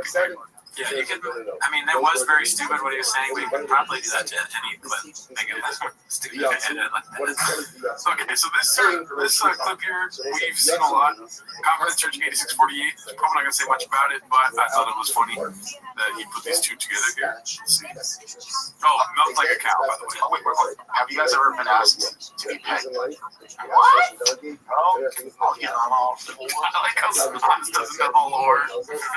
She's like, Yeah, that's a pretty crazy question. I see why she said that. Like a cow. Well, that's disgusting. And put their digits in my asshole. I'll get on all fours there. Melt one mouth like used to melt a cow. Used to have another one, put her fingers in my ass. Wow, Barry, how would you even ask that? Excuse me. Yeah, that's a lot. Sounds like a Tuesday. At Big Boy Studio for Goody. I hope the AI overview gets that. This one's posted by Individual Bus 7794. It's called Perspective. So that was all the video chins for this clip week. Okay. Now we're getting into the picture posts. So let's try to fly by these. Joe Urel, dude. Popular comic in the scene out here, posted this. Sure, Joe Rogan endorsed Trump, but this is the guy. Also told us Brendan Schaub he would be a good comedian. Good point. I don't know what the fuck I just said, but did I read it correctly? No, you did. Yeah. He's telling you to vote for Trump, but he also told the worst comedian ever to be a comedian. So that's thank him. Both things are great. This one's posted by Various Concept 2615. Watching 58-year-old Tyson made me realize how hilarious it is that 58-year-old Rogan said only 100 people could beat him in a fight. Who is this baddie, dude? That's trans woman. Dude, count me in. She's like a famous trans right-winger, I think. Dude, not a chance with a weekly there, dude. You know what I mean? I'm talking about over here. Why is his balls out, dude? You know what I mean? Some of that seem real feminine to me. Like, he does have a funny kind of dad pose here. Like, he doesn't really look as much like the killer with violence in his DNA that he usually does without the space. Like, even the hoodie that doesn't really fit over the Who shirt. He's like, he's just in his like, I'm assuming hokas. He's got this is like a nice dad. I mean, I wouldn't want to fight him. No, I don't think I would. He doesn't right this wrong. Oh yeah, for me, no, me, no, that would hurt your feelings. True. I mean, if we're both in a room, I mean, I'm not gonna sugarcoat this right now. You're gonna tell me to leave. Take down the TikTok lights, right? Yeah. Oh, TikTok lights. Yeah. I'm gonna beat his ass. Rip his fucking neck off. All right, so these have been posted a lot on Chang, so let's fly through this one. Peter Gooch Sr. posted this new DFAC merch part 3. Also, Peter Gooch Sr. painting a lot of narratives this week. We'll get into that later. This one is, oh really dude, the Diddler. Brother, who dis, guy man, who dis great. This is, it's the thick tank. Looks like a chin, right? Is it chin? I can't really see. Or is that Papa? Oh, that's Chin. That's Chin. It's the thick boy, it's the thick. The thick boy. Oh yeah.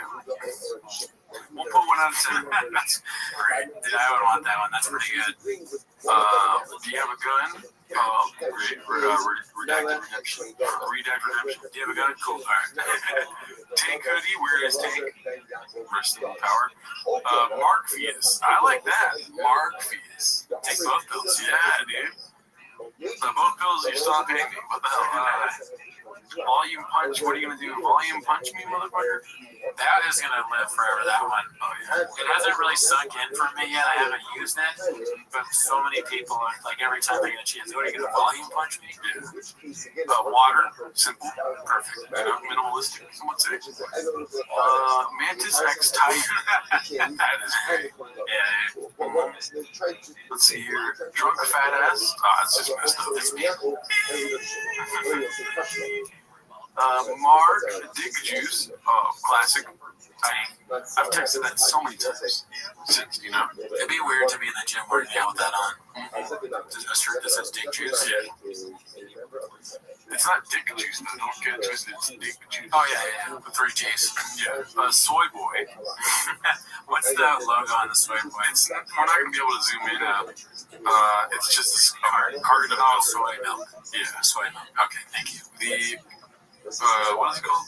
Drink it every morning. The mouse is not my friend right now. Got Addies. Nice. I'll add sported. Oh, dude, come on. This mouse, your computer. It's the team. This is Drives Me Nuts. Nice. Mark Dick Juice. Another one, classic. This guy didn't put a lot of work into it. Give me is from the texts, right? Give me is from the DMs. Like he would send a devil emoji saying "give me." You know, maybe it's the text too. Both. Pull up the chin. All right. And second to last one. You're my girlfriend now. Yeah. Wow. That's rough. I can't talk. The last one. Shout out to this guy, Peter Gooch. Good reminder of all the lore. I forgot about I can't talk. I used to use that all the time at the beginning. I still can't talk. Let's see. This one's posted by Agitated 8689. I can't believe this guy had the nerve to judge Brock or Al Pacino's kid based on the physical appearance. Yeah, I mean, it just looks. Rough. Yeah, there's a lot going on. He's the hair is a weird choice the way he's doing it now. He's had a lot. He's had work done. I think You should keep that defect hat on. You know what I mean? Oh yeah, maybe you should lay off all the rogue music. Rogue. Yeah, that way knows that big. God knows what it's doing now. This one's posted by Embarrassed Bag 1107. Shout out to the Raccoon Tweeties pod and their NSFW Discord, Daddy. Oh, shit. Chin before his condom fish diet. Shout out to Embarrassed Bag 1107, dude. Holy shit, dude. Wow. Well, good for him. He got in shape. What came first, the Addies or the Baddies? For Chin? Baddies, dude.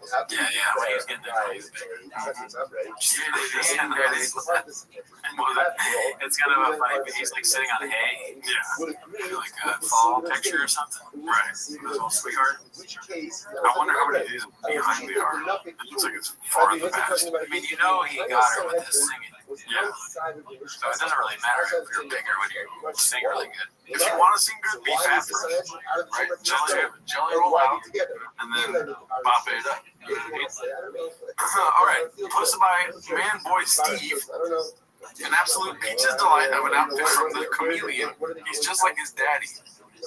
I think the chin is like an Asian jelly roll. Okay, yeah. Sings good. Yeah, gets a lot. What do you think about this doppelganger here? I mean, it's a white shirt and a black tie. I don't know if I can go with the saying these copy. There's a lot of similarities. Okay, you break it down for me. It's loose. Top button is not buttoned. Sure, clearly can be buttoned. Yeah, His neck's not a problem. Rogan's neck's problem. Okay. And don't ask me why, because that's for the NSFW chat. Thin tie, you know what I mean? Jacked guys, pause, right? that was just a test. He passes exactly. Nah, he copied it. Yeah, I mean, because it's the fight, the fact that it's the fight, like there are both commentators on it, and he chose a white shirt, tie, and he also has this. It's exactly the same. Yeah, Virtually identical. this one's supposed to buy Baba talking about getting dog walk B. James remembered the ultimate dog walk. Rewatched the first 10 minutes of this gym again yesterday, and it's truly insane that he thought it would be a.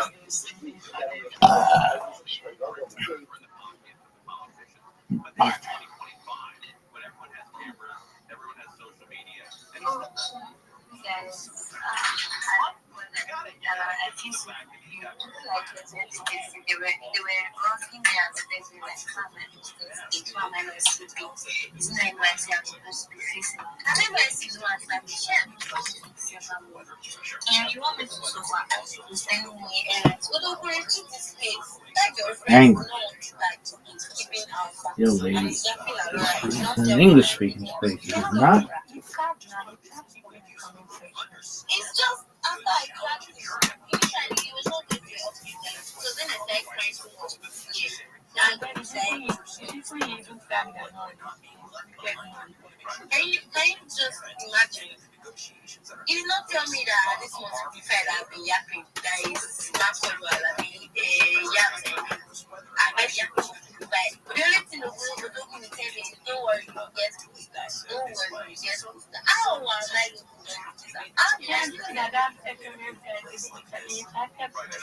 like oh, wow. Wow. Smart connect. Head, this one. Thank you.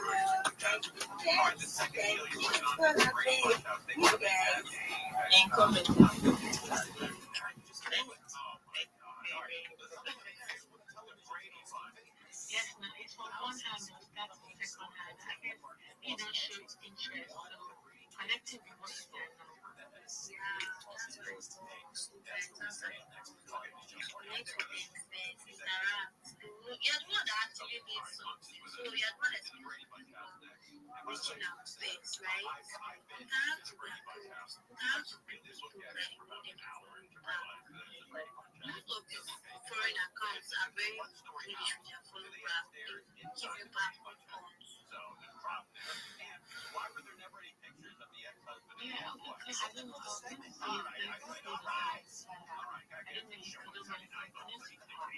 I met her on the stage of I met her on the stage. I connected with her this week. And then since then she's a queen. She's following you. Yo, you gonna let me speak?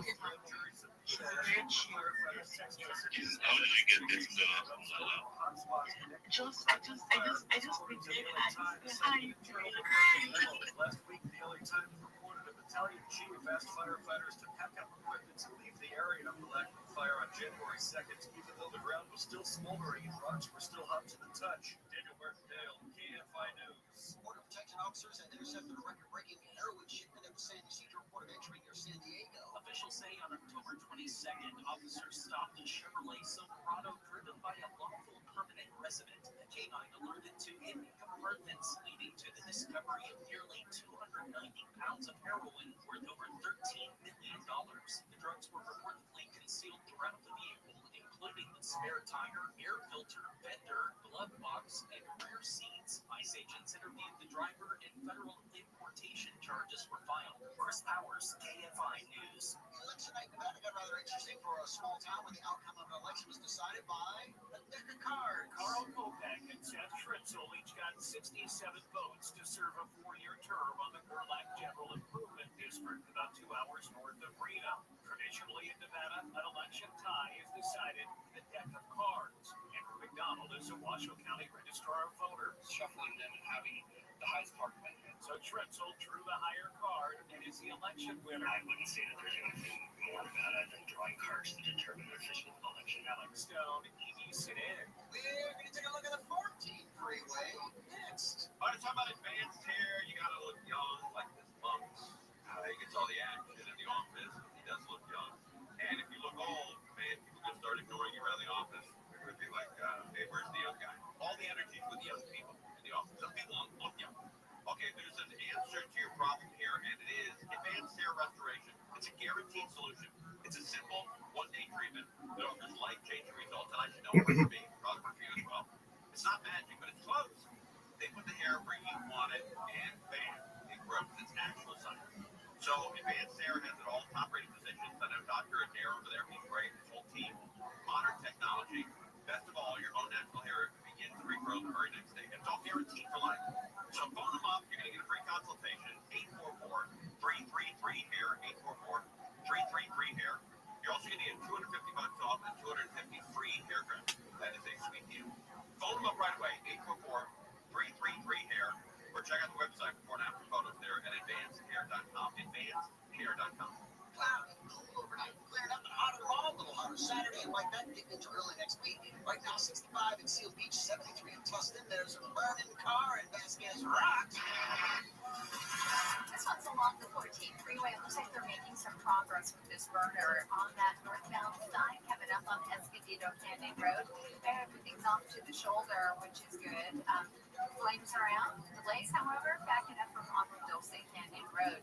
Now we're checking out North Hills, stalled for the 405 northbound of Roscoe. They're clearing it out in the second lane from the left. Overall delays out of Culver City, leaving Washington Boulevard. Let's also check out the drive as you make your way out of Rubidoux, eastbound side of the 60. This is loading up from Rubidoux Boulevard. Delays continue all the way towards Frederick Street, and the 215 southbound backs up out of Colton from the 10. Delays and stretches as you continue ahead all the way to Harvey Knox.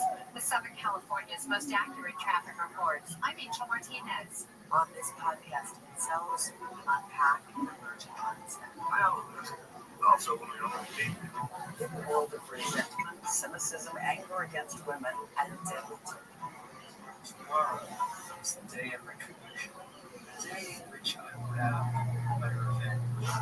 This is Incels. Listen to Incels on America's #1 podcast network, iHeart. Follow Incels and start listening on the free iHeartRadio app today. In the history of cinema, few films have been as successful as The Godfather. Francis Ford Coppola's gangster epic set a new standard not just for movies about the mafia, but for movies in general. Although, if you talk to the people who made it, The Godfather's prospects for success were far from assured. In fact, before its release, they were pretty bleak. And they said, we're finished. This is over. The movie's not going to work. Get rid of those guys. It's a sad. Leave the gun, take the cannoli. My co-host Marcio and I strip back the varnish of movie history and talk to never-before-heard-from sources to get at what really made the process so arduous. Leave the gun, take the cannoli is based on my co-host Mark's best-selling book of the same title. And on this show, we call upon his years of research to help unpack the story behind the Godfather's birth from start to finish. We sift through innumerable accounts, many of them conflicting, and try to get to the truth of what really happened. Leave the Gun, Take the Cannoli features new and archival interviews with Francis Ford Coppola, Robert Evans, Godfather, James Caan, Jimmy, what's coming next? Success Black got to force you up and drive around a lot. Al Rudd, I said, I got a call from these academy guys. It was the movie makes me a lot of trouble. Talia Shire, Everything was a very arduous chess game. and many others. We still aren't entirely sure what's true and what's not, but we can promise that our 10-part series gives everyone who's involved a chance to tell their side of the story. Listen and subscribe to Leave the Gun, Take the Cannoli. Listen on America's #1 podcast network, iHeart. Open your free iHeart app and listen now. iHeart is America's #1 podcast network. Open the free iHeart app and explore podcasts like this. September 1979. Virginia's top prison band, Edge of Daybreak, is about to attempt the impossible, recording their debut album Behind Bars in just 5 hours.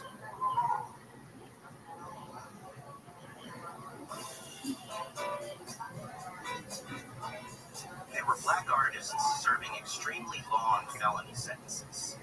Each had grown up under segregation, only to get caught up in America's prison boom during their 20s. I'm Jamie Petrus, music and culture editor. For the past 5 years, I've been talking to the band's 3 surviving members, Jamal Jahanubi, Neil Cade, and Harry Cupcake Coleman. Put it this way, we were the band of the state penal system. They would come in and stand around the wall and sweat and pour off them just like it poured off of us, just to hear us play.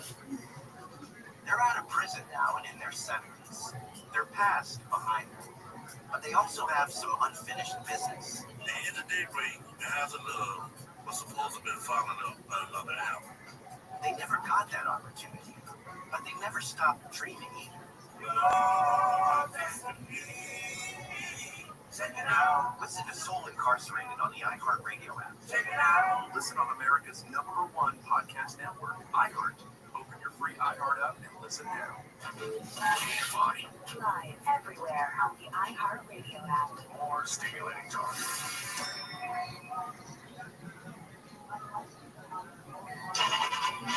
Here's the story of a baby. Oh, what a song! All of them had hair of gold, like their mother.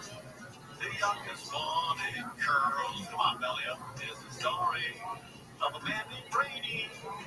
Who was Brady? 3 boys living on box. There were 4 men living all together, yet they were all alone. Till one day when Brady met this fellow, they knew it was my son and it was that this room was son of my family. That's the way we all became the Brady Bunch. Oh, what a show. Every week, sitting down there watching the Brady's. Did you watch the Brady's growing up? Reruns, yeah.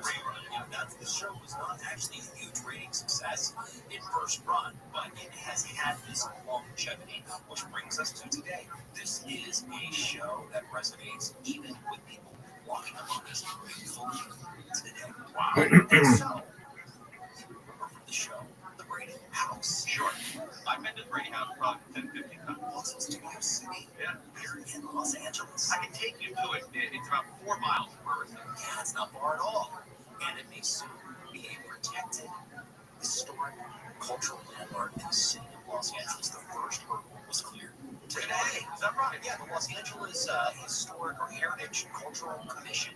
They're the ones that get the first dibs at all of these landmarks. Ultimately, it's approved by city council, but there's a process. And what happened today was that very first step where a lot of evidence is presented, a report is presented, and it says, is this worthy for further exploration? The answer was yes, we're going to look further into this. And this was presented by an architect and local historian who put all the documents together explaining why this house is significant. But what was interesting, when you get to historic landmark, it's often iconic architecture, something major happened there at the site. This was more than just the mid-century architecture. It's a lovely mid-century home. There are a lot of examples of this, but this one's special because of its connection to this show, even though the show was not shot there. Well, the show wasn't shot there, and I got a lot of problems with the house. But you know, coming from, Ohio and Kentucky, my dad's from Ohio, your parents are from Kentucky. Once a house reaches 100 years old and gets historical protection, it's 50. Oh, it's 50, okay. It's like the house that my grandparents owned was built before Abraham Lincoln was president. That is historic. And you can't take it down now. It's there forever. There's a big plaque on it, and it's done. And I think we might have talked about this before. Los Angeles is not as old as those Western places, at least not in terms of having this type of civilization, the way that cities are built up. So if you go to any city in the Midwest, the East Coast, so whether it's a big city or a small city, you've got tons of old Victorian commercial architecture on their main street. Oh, yeah. And it's probably protected by various ordinances, which means you can't just not tear it down. You have to have certain windows that go in, certain paint colors that go in. Thank you. This is to keep this home in Studio City in case it ever faces the threat of demolition. There is no imminent threat, but this is a home that resonates with so many people, including the Brady kids. One of the Brady kids is an Olsen who played Cindy Brady, the young curtains. Right. She attended the meeting today. Oh, that's great. Here's what she said. The Bradys represent the ideal family where the children and parents respect each other mutually, and small but important lessons are learned in every episode. Fortunately, the home was purchased by HGTV. As adults, we surviving Bradys, who will always be known as the Brady Kids, became involved in the effort to restore the Brady house that made the interior match the sets that were built on the soundstage at Paramount Studios. I thought the task was impossible, but with the geniuses at HGTV, we did it. So there's two things that are important there. One, the first part of the argument. This is a house that means a lot to a lot of people. That's right. Because of how loved this show is. And two, the interior does now match the show. Oh, that's great. And while that can't be considered for the historic preservation purposes, Right. it's technically new, even though it's done in that old style. It is something that has enhanced the appeal of this house, making it worthy of seeing. So if you ever go by the house, you drive by it. I know Pelleo's gone by it. It's a Brady nut. And it doesn't look like there's enough room for a second story. It looks like it's a split level house. But there's definitely not enough room in that house to have a full staircase like they have in the show. You know, they have a lot of arguments about these types of places. In fact, just today I was scrolling Facebook a little earlier and I saw one of the Seinfeld pages posted the layout of Jerry Seinfeld's apartment. And it's like there's no way there could be a hallway outside that building. People get into that. That's a TV show. It's a TV show. That's fantastic. Showing the television show. But this house, Sherwood Schwartz, who created his daughter spoke at the meeting today too. Oh, wow. And so we're preserving this house. He specifically drove around Studio City in LA looking for a house. He wanted Mike Brady, the father, to be an architect. He said that's one of the jobs you never see on television. This is according to his daughter spoke today. So he went driving around looking for a house that he thought an architect might live in. Oh, wow. And he found that one, which was probably about 10 years old at the time, and said that's the one. That's unbelievable. I mean, it literally is. It's off Winston and Ventura. And I imagine the people who own the house are, now that it's the Garden Station or HGTV, whatever it is, there's probably nobody living in it. But when there were people living in it, it probably was tiresome to have 50 people every day come by and stare at your house. It does live in it. She She's does. at the meeting today to in favor of preserving the house. Really? She bought the house from HGTV, and she said, speaking from her own experience, there's just something really special, especially now that it's been redesigned to look like the interior. I'd love to see the interior. It was shot on the Paramount one, right? So they just did this establishing exterior shots, which you see in everything. But now the interior looks like how she says, when you walk in, it's almost like not just the Brady characters, but you can see your mom's slippers by the door. You can see your dad's glasses on the table. It just takes you back to another time. A couple of guys from Woody Show, Medicine Greg, they did a tour of it about a month or so ago. They posted it online. They took a tour of the entire interior. Wow. And it is. It's completely functional and set up and looks just like it did during the Brady Show. And that style is it. Again, I love mid-century architecture, but a lot of the mid-century, and there's a lot of mid-century around LA, a beautiful mid-century place here.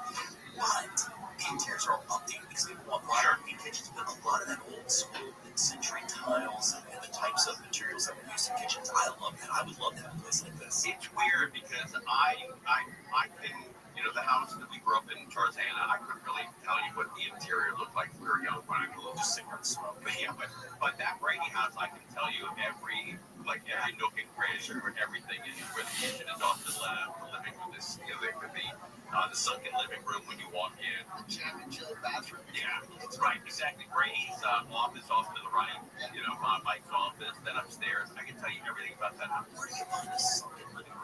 I mean, you see it in mid-century. I'm a fan. I get a lot of mid-century pictures sent to my algorithms on social. And I see these. Do you have one? I do have a sunken. Do you sit in the house? I mean, it's supposed to be like to enhance conversation, right? What's the point? Yeah. We got a nice little couch in there. I got my drum set set up in there. I got a stereo. Yeah. The Jen's happy about the drum set. Yeah, let's all go sit around and watch a drum. In the living room? It's an electronic drum set. Oh, I see. Oh, that's.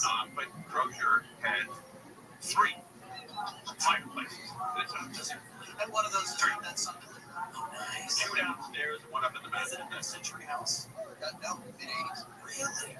It's beautiful. Great for It's like the perfect home for a swingers party. They would never tell you that. Yeah. Oh, he needs the bolt for the keys. Bucks, thank you. Saturday night, 7 to 9 p.m.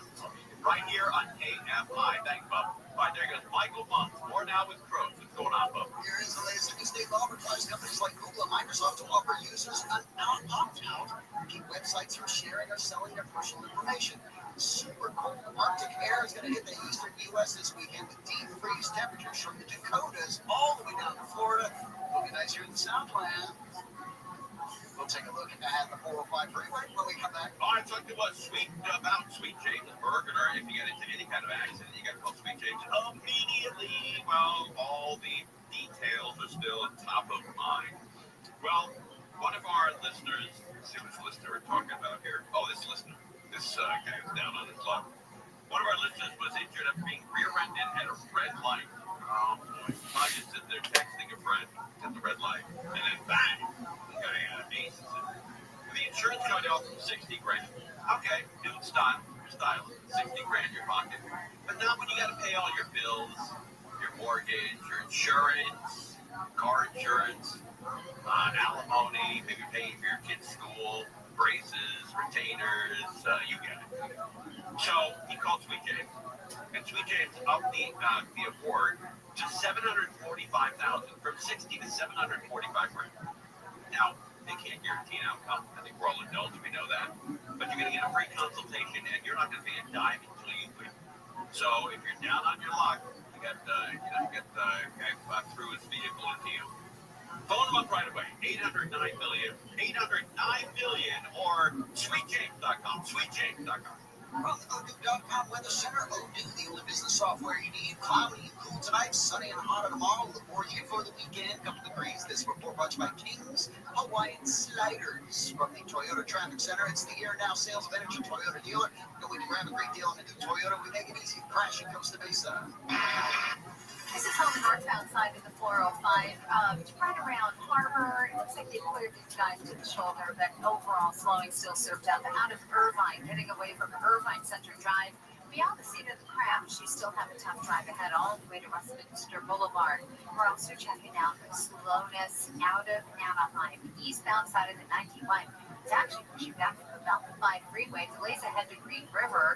And it's tough on the 210 Pasadena eastbound side from Mountain. Delays and stretches all the way into Rialto, Southern California's most accurate traffic reports. I'm Angel Martinez. Eli Manning here. There's nothing like football and King's Hawaiian Sliders. There's something about those soft, fluffy, irresistible King's Hawaiian Sliders that make them a winner on game day. Pick some up this weekend in the bakery or deli section of your grocery store.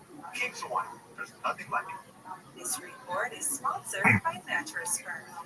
Need better sleep? Score huge deals on your perfect bed at Mattress Firm's Black Friday sale.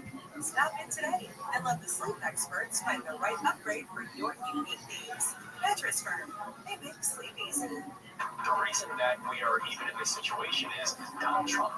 Bill handled across it was now the Republicans want Trump's Bill handled tomorrow morning at 6 on KFI AM 640. An endorsement is going to hurt a candidate more than one. Because what this vote was a direct repudiation of Donald Trump. So Donald Trump, turn the volume up. We make decisions every day. Prize Picks being right can get you paid. Prize Picks is the simple way to play daily fantasy sports. You just pick more or less on at least 2 player statistics, whichever sport you want, the basketball, the hockey, the football. If you get your picks right, you can cash in. Steph Curry, is he going off? Prize Picks now offers stacks, which means you can pick Steph Curry up to 3 times in the same lineup. You want more on his points, 3-pointers, and assists? Now you can do it all in the same lineup, but only on Prize Picks. Prize Picks also offers injury reboots. So if one of the players that you picked leaves the game in the first half and doesn't return, Prize Picks doesn't count that as a loss. Download the Prize Picks app today. Use the code KFI and get $50 in lineups after you play your first $5 lineup. Not to mention you join millions of users and sign up for the #1 fantasy sports app. Code KFI. Get $50 in lineups after you play your first $5 lineup. Prize Picks. It's good to be right. iHeartRadio LA Kings Ball just added EJ, Audrey Nuda, and Ray Ami, the singing voices of hundreds from K-pop demon owners. Tickets at Ticketmaster.com. Sponsored by Calhoun. I need to ask you something. How's Sophia doing? Emma's so anxious lately and having trouble sleeping. I totally get it. Sophia's fine, but we did have some issues with Mateo. Thankfully, we found out about Bright Light Kids. Bright Light Kids? What's that? I mean, Delicious lettuce, Susan. they have trained This move. Come on, you little bitch. work through things like sadness, anger, peer pressure. Best part, it's free for families with kids 12 and under. Wow. How good. Yo, Just sign up online. how are you? Cammy G. What's good, son? Mateo's already using tools from his coach. We noticed a difference after just 2 sessions. And it's free? Yeah, completely free for California families with kids 12 and under. Just go to brightlight.kids/family to get started. Brightlight.kids/family, right? Brightlight.kids. Yo, what up, Cammy G? What's good? Kicking ass, taking names. Every day's a holiday, every meal is a feast. How are things in your neck of the woods, son? Excellent.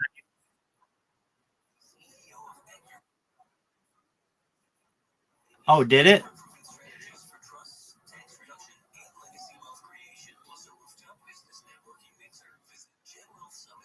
No, it seems to be still good.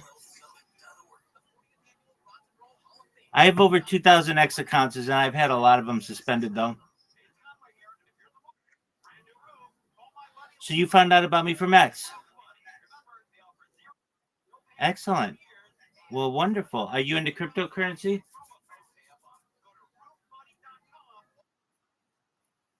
Yeah, you can mute that other one.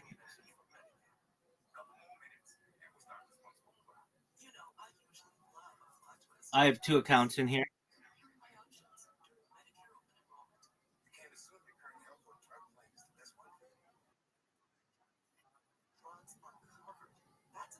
BSV. You and I talked about BSV?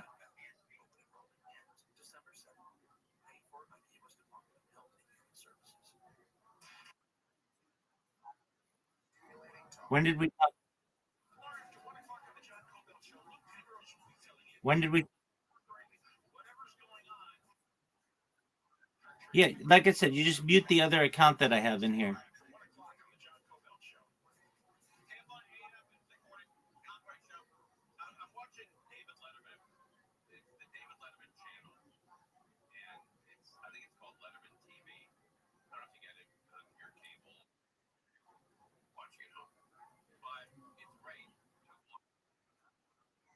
Okay, great. Yo, what up? Okay, so you and I were talking about BSV.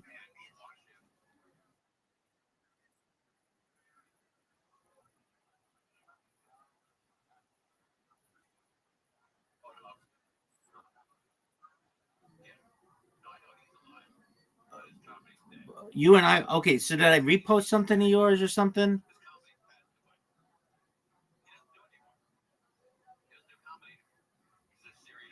Help me out here.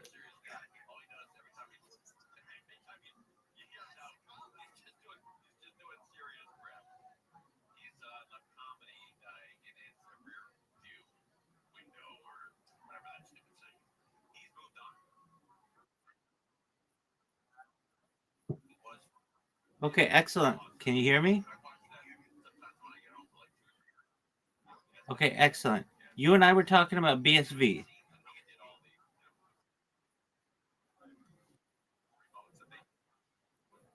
Okay, I know Mashiach. BSV, help me with that. What do I'm not exactly sure what we were talking about. Oh yeah. Now I remember you. Yeah. Okay, yeah.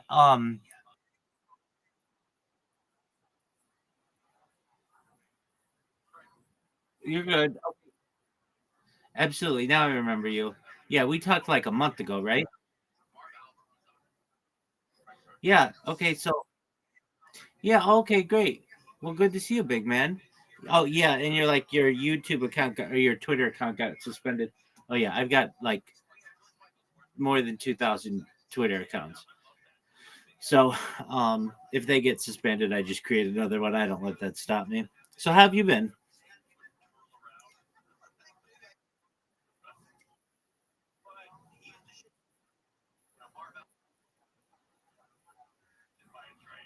Uh, I've been really well. Got to be honest with you, I've been focusing on cryptocurrency now for like the past 2 weeks or so. Really hard and chilling in the Twitter Spaces. Do you ever do Twitter Spaces? Okay, excellent. So you know that there's some really good communities there. Um, I've gained like 300 followers in the last week or so. Just organically telling people what I do, and they've been very positive towards it. Um, I've got to say, I did think about what you and I talked about. Most recently, I saw somebody talking about that Bitcoin alternative, and I thought it was interesting. Um, but aside from that, who else did I? Just like people who were searching for the founder, and that there were different potential opportunities that people may have had at which way Bitcoin could have gone in its earliest days. So yeah, I've really found a lot of success recently over the course of the last week or so in shilling, getting a lot of people into this Discord. And I've also been living in another Discord, well, multiple. Um, I'm sure you're probably not aware who they're called the Big Steppers. And they have an amazing community, and it's growing really quickly. They grew like 1,000 people in like 2 weeks, and it looks like in like another few days they'll have gained another 1,000 just through Twitter Spaces. So their Discord is discord.gg/BIGSTEPPAS. I've been helping a lot of people in crypto and just marketing themselves. So they come in here and I do my best to mentor them on how they can get link trees and get all of their different social media accounts and then use Sora. Have you been using Sora at all? Yeah, it's pretty amazing, isn't it? Word, dog. I love it.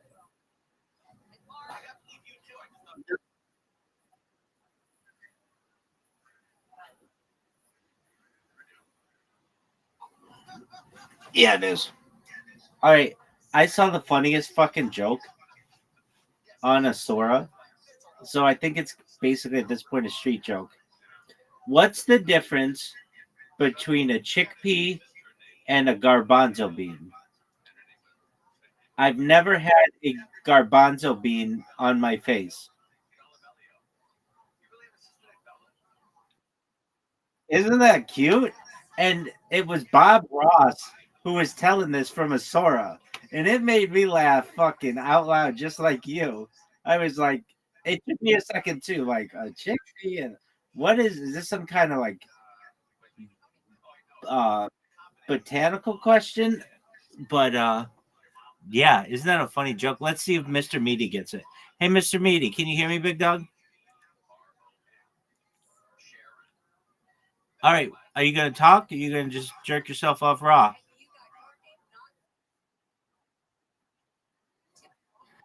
I've got a joke for you. You ready? Yo, dog, you muted yourself. Come on. I want to hear your laugh. Okay. This is right up your alley. This fucking joke, Mr. Meaty, this fucking joke was made for you. You ready for it? Why not? Why not? Dude, shut the fuck up. Are you ready for this joke? Dog, shut the fuck up. Let me tell it to you. You ready? Oh, what a douche. He's got his own. All right. Yeah, so that's a funny fucking joke that I saw in Sora. And I was like, damn, I'm sure somebody programmed that joke in, but that fucking made me laugh like a lot. So anyway, um, yeah, I've been using that. I've been using Song Generator, of course, ChatGPT. It's pretty amazing how good this stuff is already.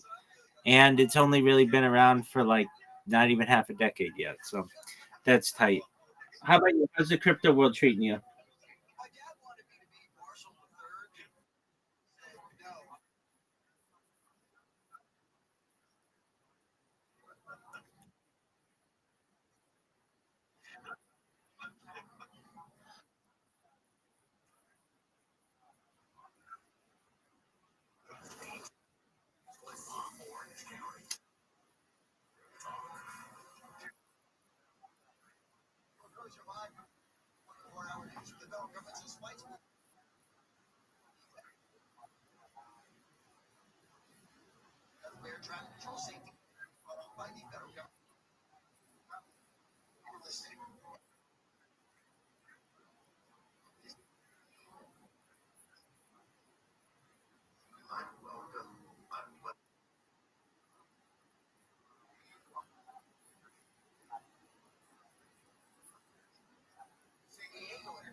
Whatever it takes, baby. All right. When's the last time you were in a Twitter space?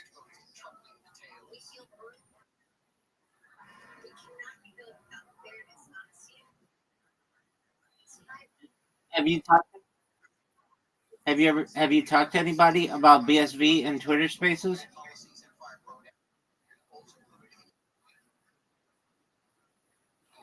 Nobody knows what you're talking about if you're in general one, right?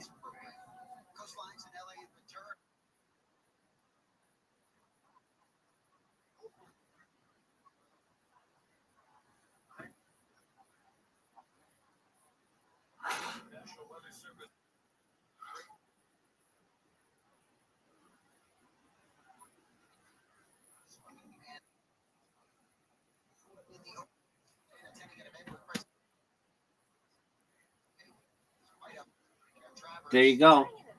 When is the when is this guy? Didn't you didn't I recall like isn't he Australian? All right. When's he gonna like do something like have a press conference or something?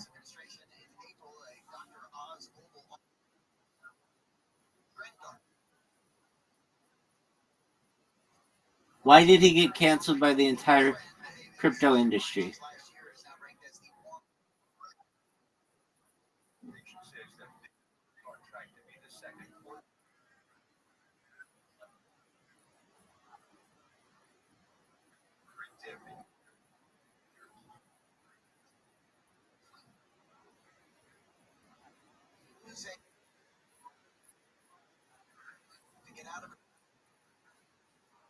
Driver over for failing to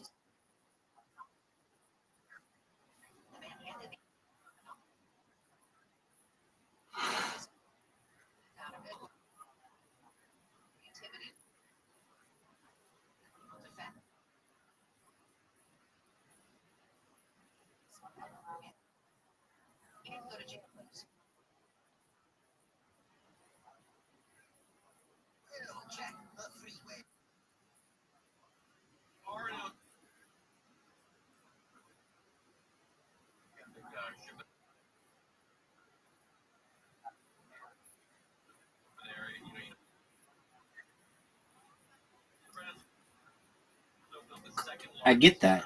Okay, so why doesn't he just go with the original Bitcoin wallet and then just do a transaction from it if he's Satoshi?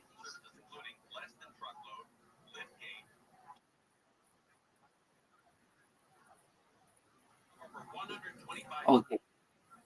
So like if let me just put it this way, and I think you'd agree. If I'm Satoshi, I would go to my original Bitcoin wallet while live streaming with the whole world there, and I'd be like, all right, I'm going to move $1 on this wallet, and then, I created Bitcoin. Why doesn't he do that?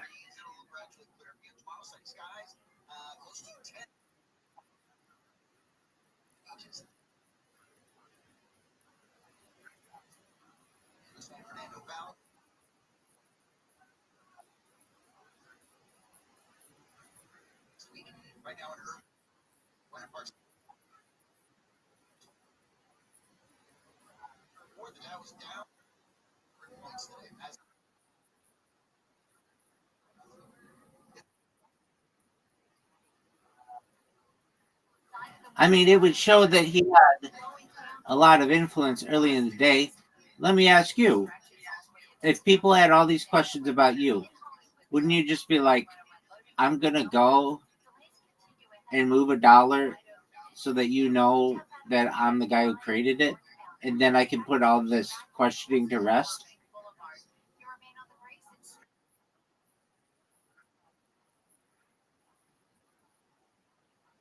Wait. If you have billions of dollars, you can also literally purchase small countries' military budgets full of bodyguards.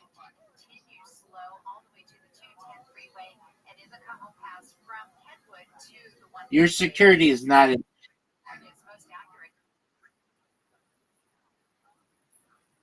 because he could just be some person who is either impersonating the creator of Bitcoin or illegitimate, and there's no way to necessarily prove it. The only way to really prove it is to go to one of those early wallets and move a certain amount of money and say that, hey, I'm going to move this.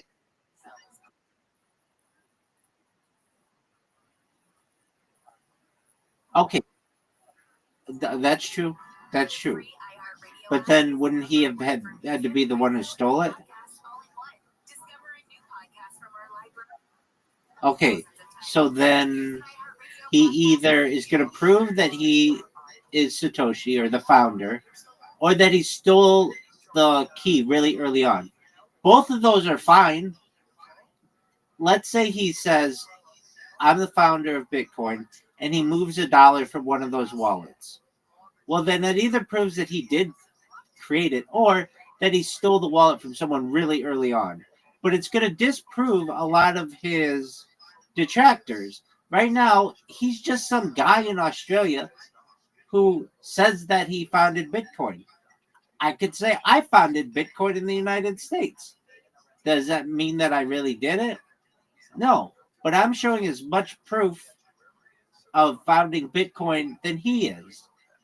What he could do that would be different than I can do at this very moment is move $1 from one wallet of one of those early wallets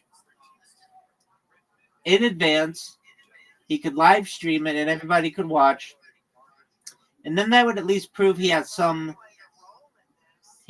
access to those early keys, which is a lot of proof, which is more than most people can prove. Right now, he can't. He's just some dude. He's literally just some dude who says that he's the founder of Bitcoin, which wait. As of right,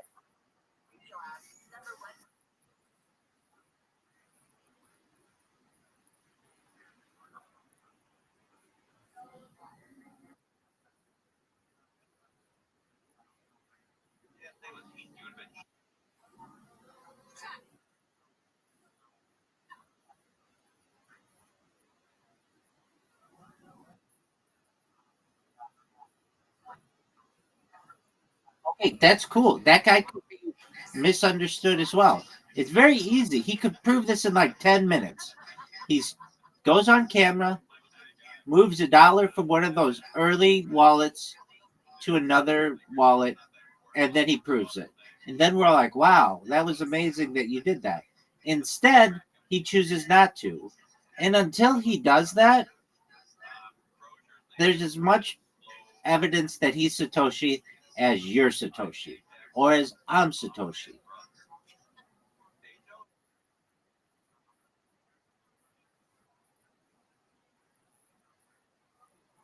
That's fine. He could have studied it. It's very simple. It's very simple. There's no the the the argument goes out the door if he just takes $1 and transfers it from the wallet. Until then, he could just be someone who knows a lot about Bitcoin, which is cool. All he has to do is transfer $1. It's as simple as that. It's super. Oh, no, it matters a lot. It matters a lot because if he can't do that, then he could just be somebody who knew about it early on. But he has no control over those early wallets. Whatever person has control over those early wallets either A, started Bitcoin, or B, stole the identity or the credentials of someone who did, which is still really important. Until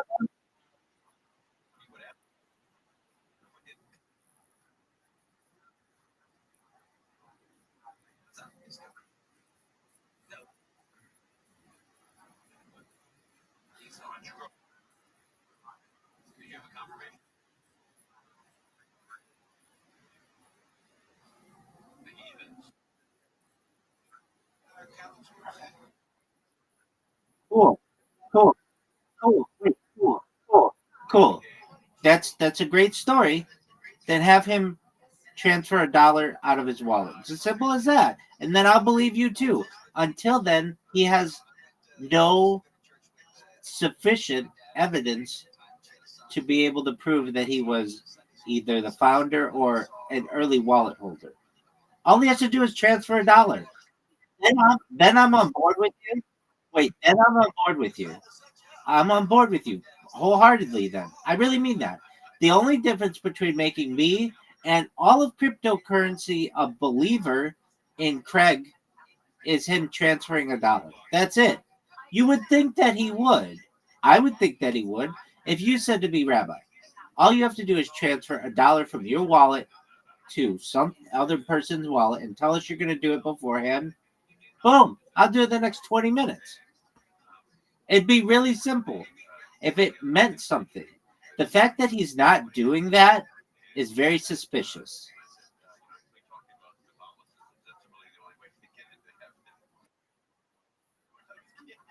Stop, stop.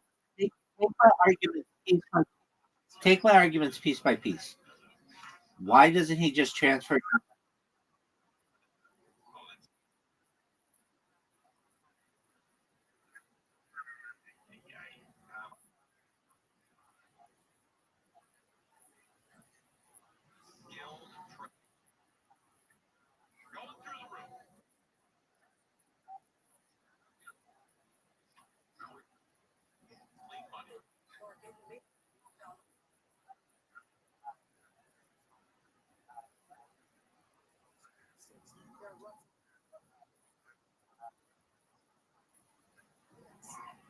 Okay, that's fine. He's known as this person to a small contingent of people, and you're one of these believers.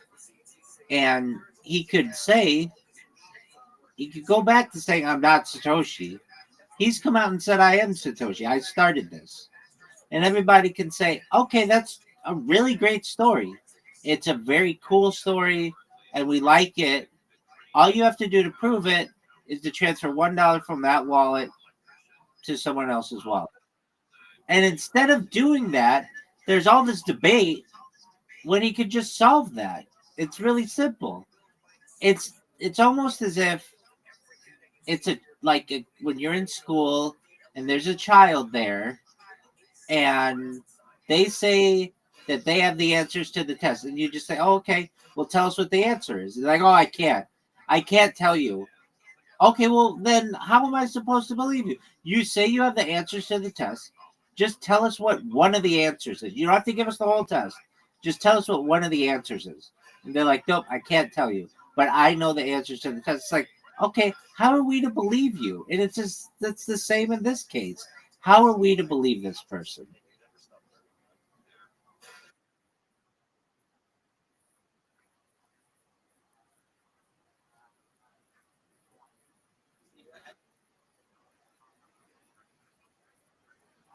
Wait, Why doesn't he just transfer $1 from his account to someone else's? Please, you keep not answering that question. The best answer you've given me is because he would need bodyguards or somebody would be after him. He's already a target if he started Bitcoin, and he's a billionaire, so he could protect himself. So that argument is somewhat invalidated. So I'm going to give you another opportunity.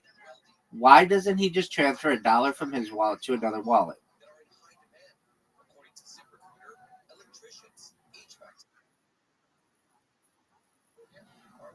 It would instantly show credibility.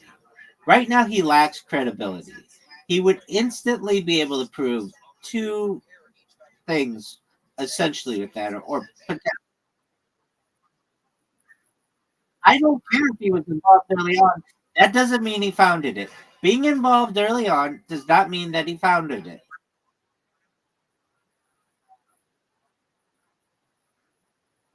Wait. It does matter. It does matter because it's really hard to get that information, even if he stole it. So there is record on the blockchain of when the first wallet transferred. If he founded Bitcoin, he either has access to that wallet or somehow he has access to it. He's either the founder or someone who got the credentials of the founder. It's pretty simple. So all he has to do is transfer $1, and I and the whole crypto world is going to believe him. Until he does that, he's a charlatan.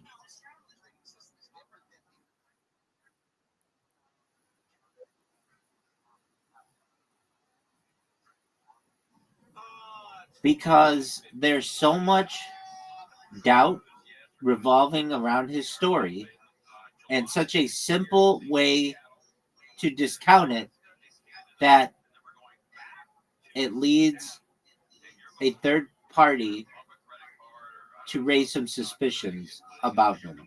It's very simple. It's like if I write it up, if he doesn't, if there's a public,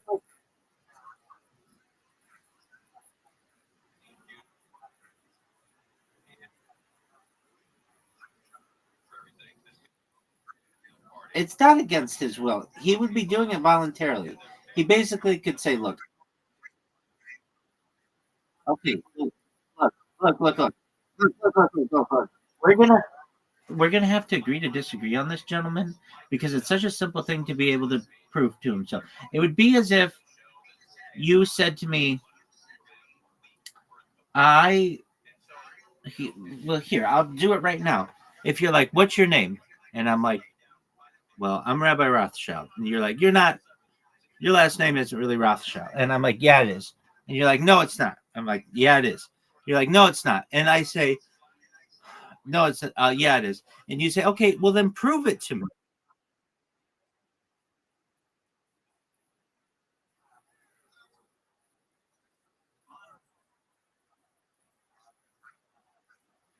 It would be like, and then you would say to me, if you're really Rabbi Rothschild, I'm here. Just one moment. If you're really Rabbi Rothschild, show me your ID. And I would say, oh no, I'm not going to show you my ID. Okay, well you could literally prove who you are, just like I'm doing right now. Here's my ID, Michael Israel Rothschild. You could prove it and discount all of your doubters just like that. Instead, this guy's like, no, you just have to take my word for it. And it's like, I don't know, there are just a lot of charlatans in the world, and I don't know who to trust at that point.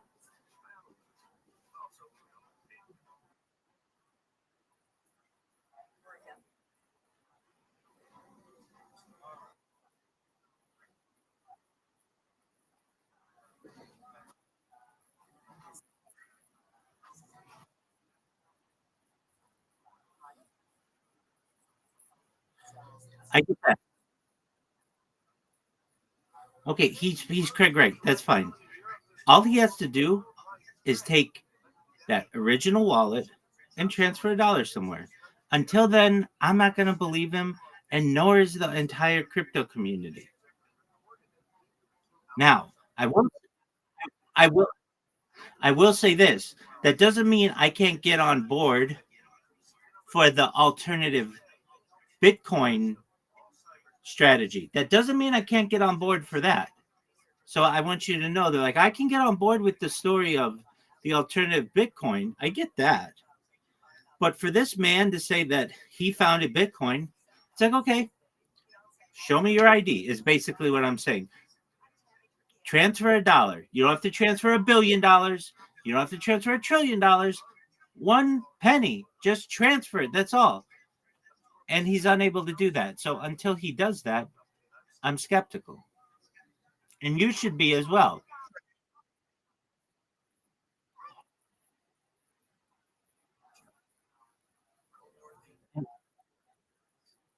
And that's fine. I don't want to.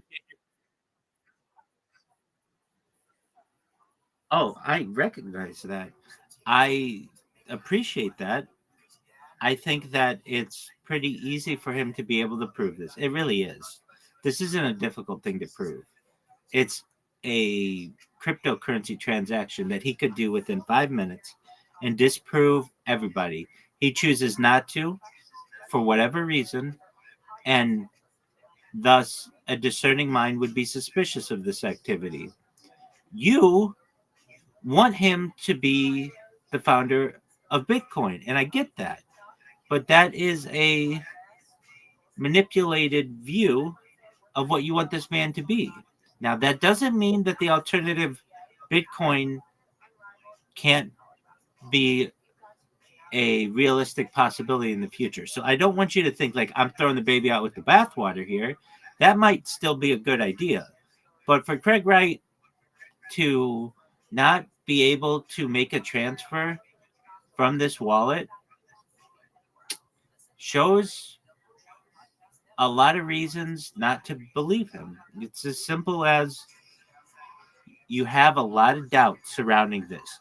You could dispel all of that doubt with the transaction of one crypto, with the completion of one crypto transaction, and he chooses not to.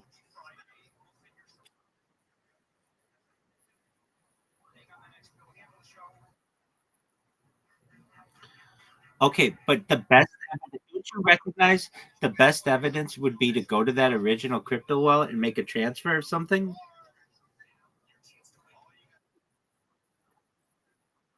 Wait, so you're right. It would prove that he either is the founder or that he got his hands on the founder's credentials. Wouldn't we agree with that? Don't you agree with that? Okay, so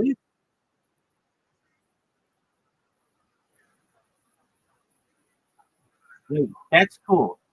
That's cool. Look, I could be on board with you. Actually, I think I would be on board with you. If he came out and transferred $1 and the whole world came out and said he stole these credentials, I'd be on board with you. I'd be like, you know what? He either was like the first guy or he had access to the first guy's stuff, which is really, really interesting. And I'd be on board with you. But right now, I can't be. Okay, with that, it's Thursday night football. Oh, 100%.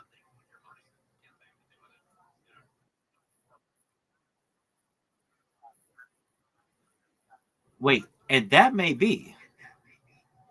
I'm not denying that.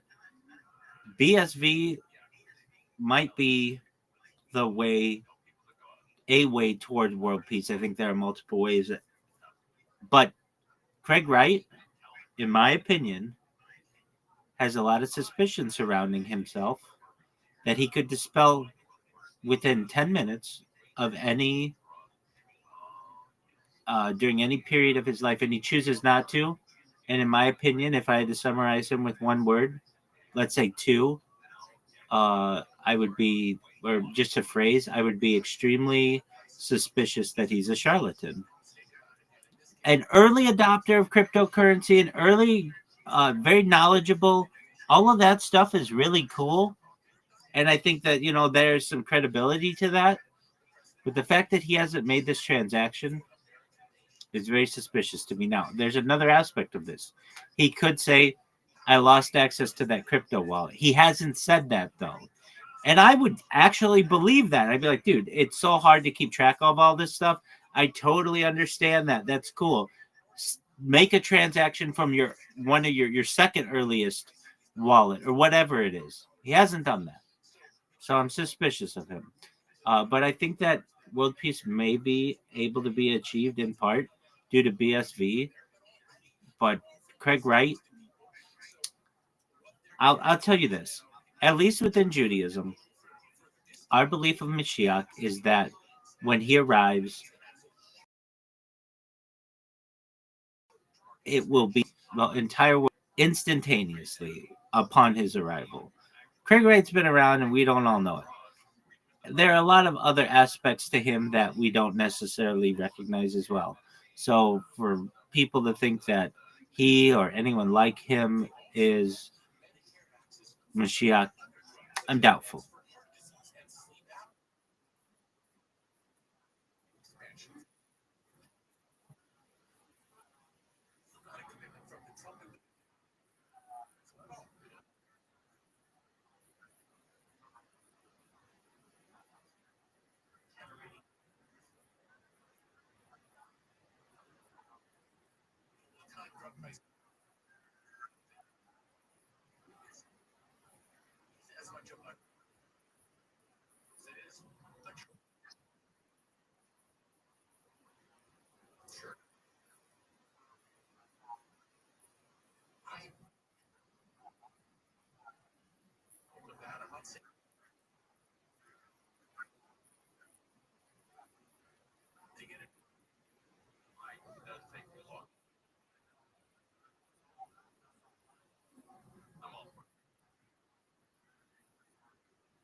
Okay. Okay. Excellent. Just a moment. Hilly, can you hear me? Hilly. Excellent. I saw the link you sent.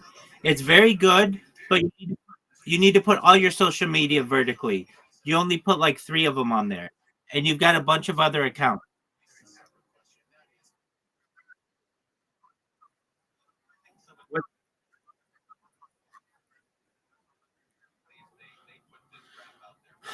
Okay. You mean you can't edit it without a premium account? No, that's not true because I don't have a premium account and I'm able to edit it. Have you downloaded the Linktree app?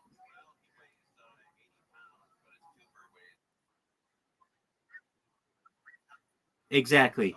Go log into the Linktree app and try it. You should be able to do it. I'm able to do it, and I'm able to do it with a lot more social media than you have.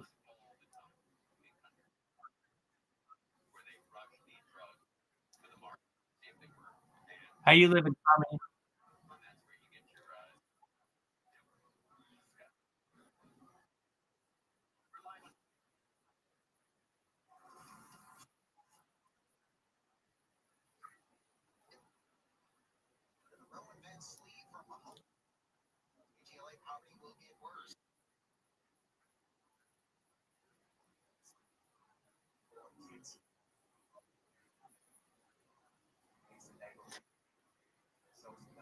I'm gonna agree with you that there's the potentiality of that. Perhaps much better than fiat currency. So we're on board. We're aligned on that. Just with Craig Wright, I just have my suspicions, and I think they're healthy suspicions, and we can not necessarily we don't necessarily disagree 100% on the subject. It's just I am highly suspicious, so I want to refrain my opinion until more information is provided, and that information and those that suspicion could be dispelled immediately with one transaction on the ledger. Until that happens, I don't believe him. But that doesn't mean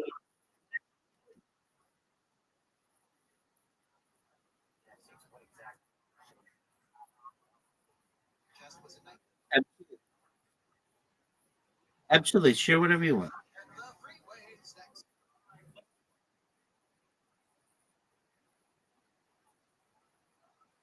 Do you see in the section? Yeah, just there's a section here that says ask Rabbi anything. Just send it in there. You're welcome. Take care, big dog.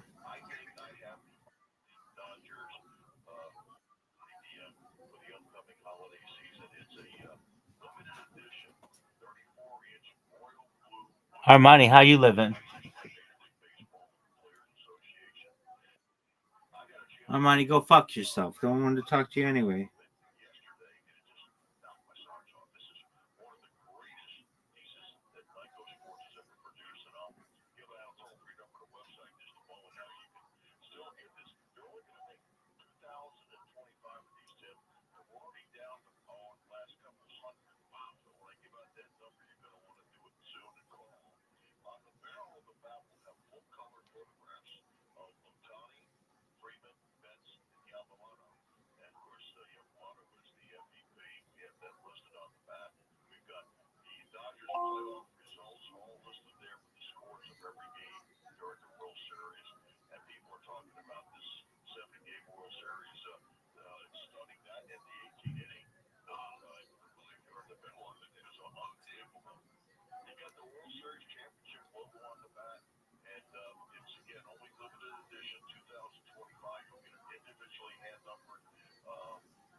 First down. And watch this now, where Geno Smith knows nobody knows better than a 13-year vet against his pass rush. He's got to be able to see what he sees and then trust it and get the ball out.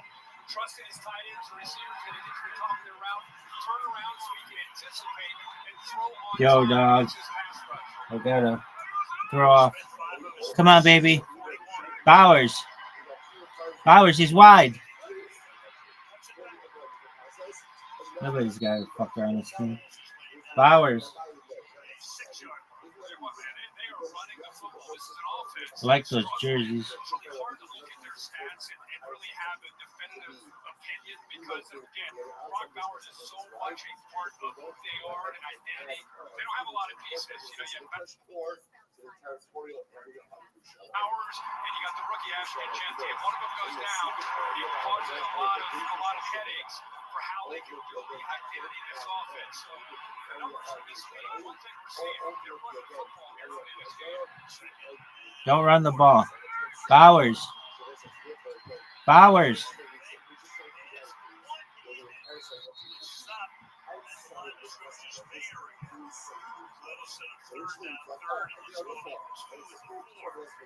ESPN, not Joey Diaz.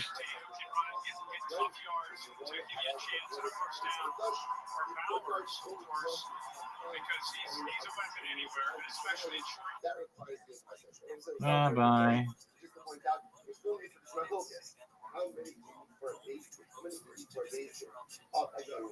So again, we've got Rabbi Huda telling us 5, Rabbi Shimon telling us 3, Rabbi Elazar and Yaakov, we're not sure. We're not sure.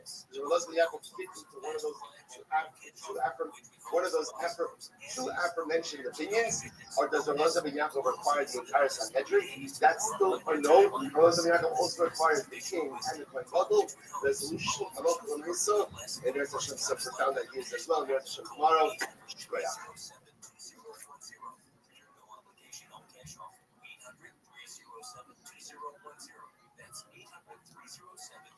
Yo, dog, what's going on here? What happened?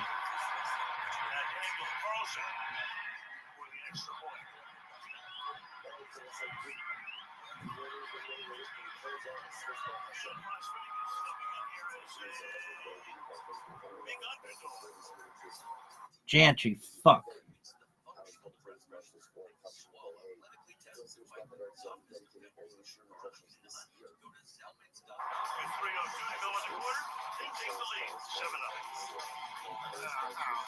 Bowers at 0?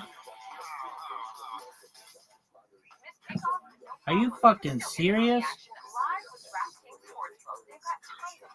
This shit is the worst. Lady, shut the fuck up. Yo, it's Hash Monday, everybody. Yeah, it's always Hash Monday. Sound familiar? At Mattress Firm, we Yo, understand no one gives a fuck about Mattress Firm, you stupid sluts. Everybody cares about sit and sleep, though. Oh, your mattress is free. This is the worst. This shit is the worst. Visit Mattress Firm. We make Motherfucker. Restrictions apply. See store or website for details. The parents, Glenn and Gary, were the sons. And when they were in college, I would go in there in high school. I was like a junior. Mrs. Hedge would say, go stock up the U's, because we're also, U's would sell by 10 o'clock. They put 100 U's in that fucking case. But it was all day. It was all day. The teachers. Busy all day. The school got so pissed that they told people that you weren't allowed to leave the school for lunch now. Because they want the cafeteria to make money. So, if they caught you at halfway, you have to understand, you got suspended. all the food distribution in North Jersey is handled by a lot of people you don't want no fucking problems with. You know what I mean? All right, so people stay and eat the goddamn food. All right, they got contracts out the ass. They would suspend. So you would suspend us, but Mr. Hash would go, fuck that, go in the back. I'm not gonna let him go in the back.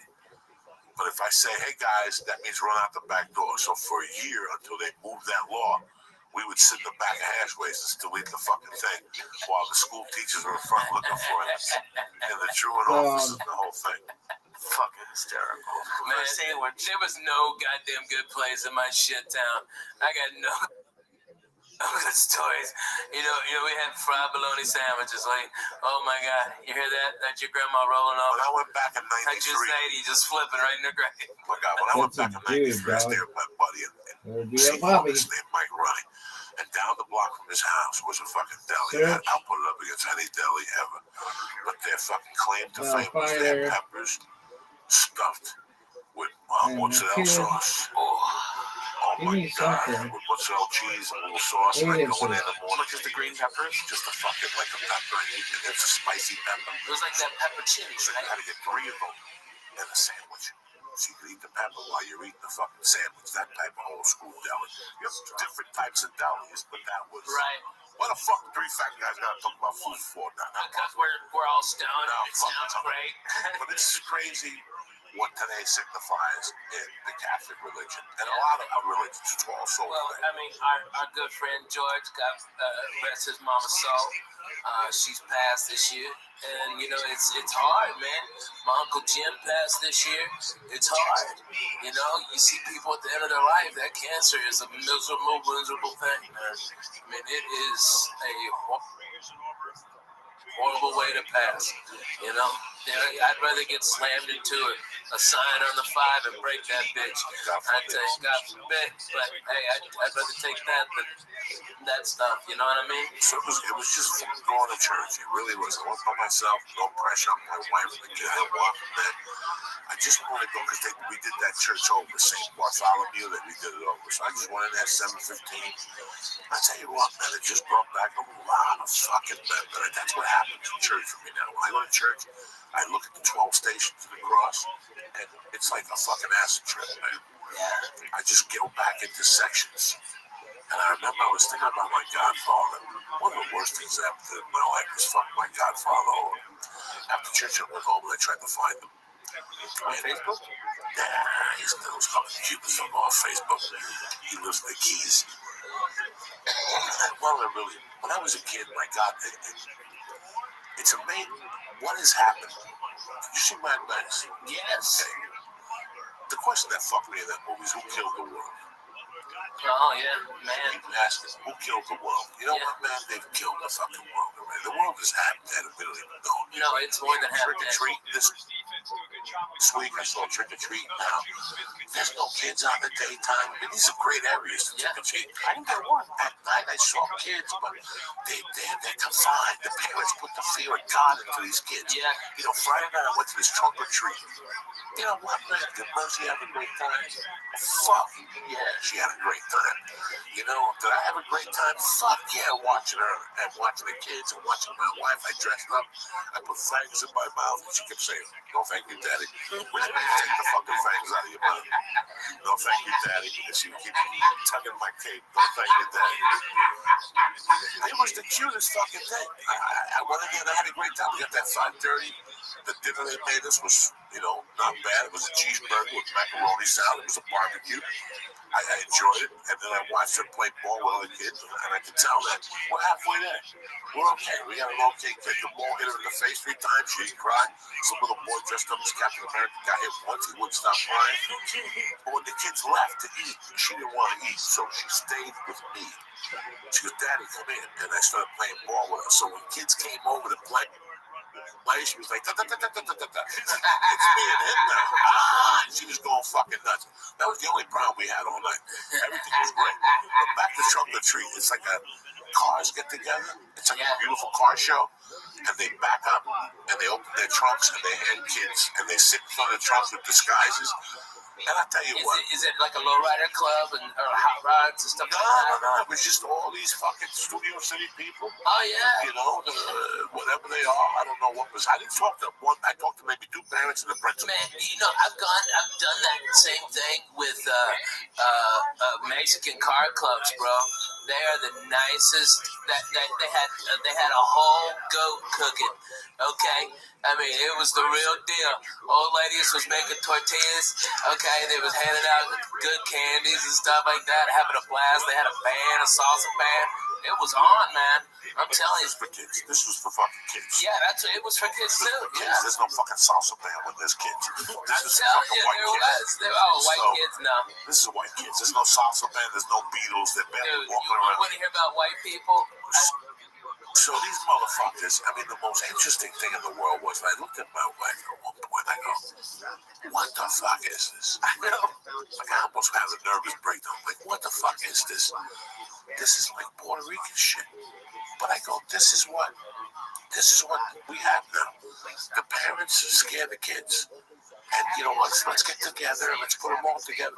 When I was a kid, one parent would we held hands and you fucking knocked on doors and you yelled. And, Saturday night, I didn't see people till 8 o'clock at night. How much pot do I smoke on my balcony at night, people? A lot. Tons. I standing out there and I was scared to smoke. My kids are going to walk up on me.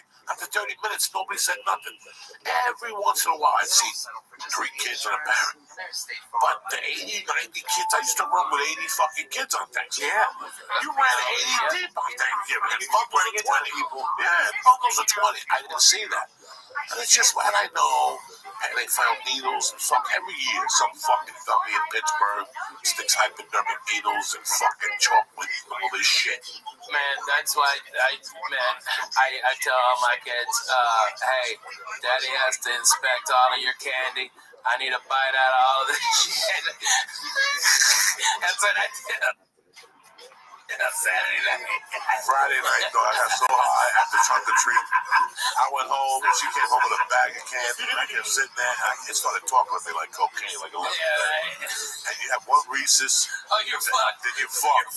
Reese's will fucking put you over the limit. Dude, if you start with the little ones, the bullshit That's what I ones. started with. Oh, then I ate 3 of those. I then took you're 3 fucking cups. getting cups out everywhere, And I went back, got the whole cup. I went back, got the Swedish fish. I Swedish fish, that's my world. That's my world since after 55. Since I came from Cuba, I discovered Swedish fish. The red ones or the multicolored ones? Listen, the red ones. They only come in one color, Swedish fish. That's it.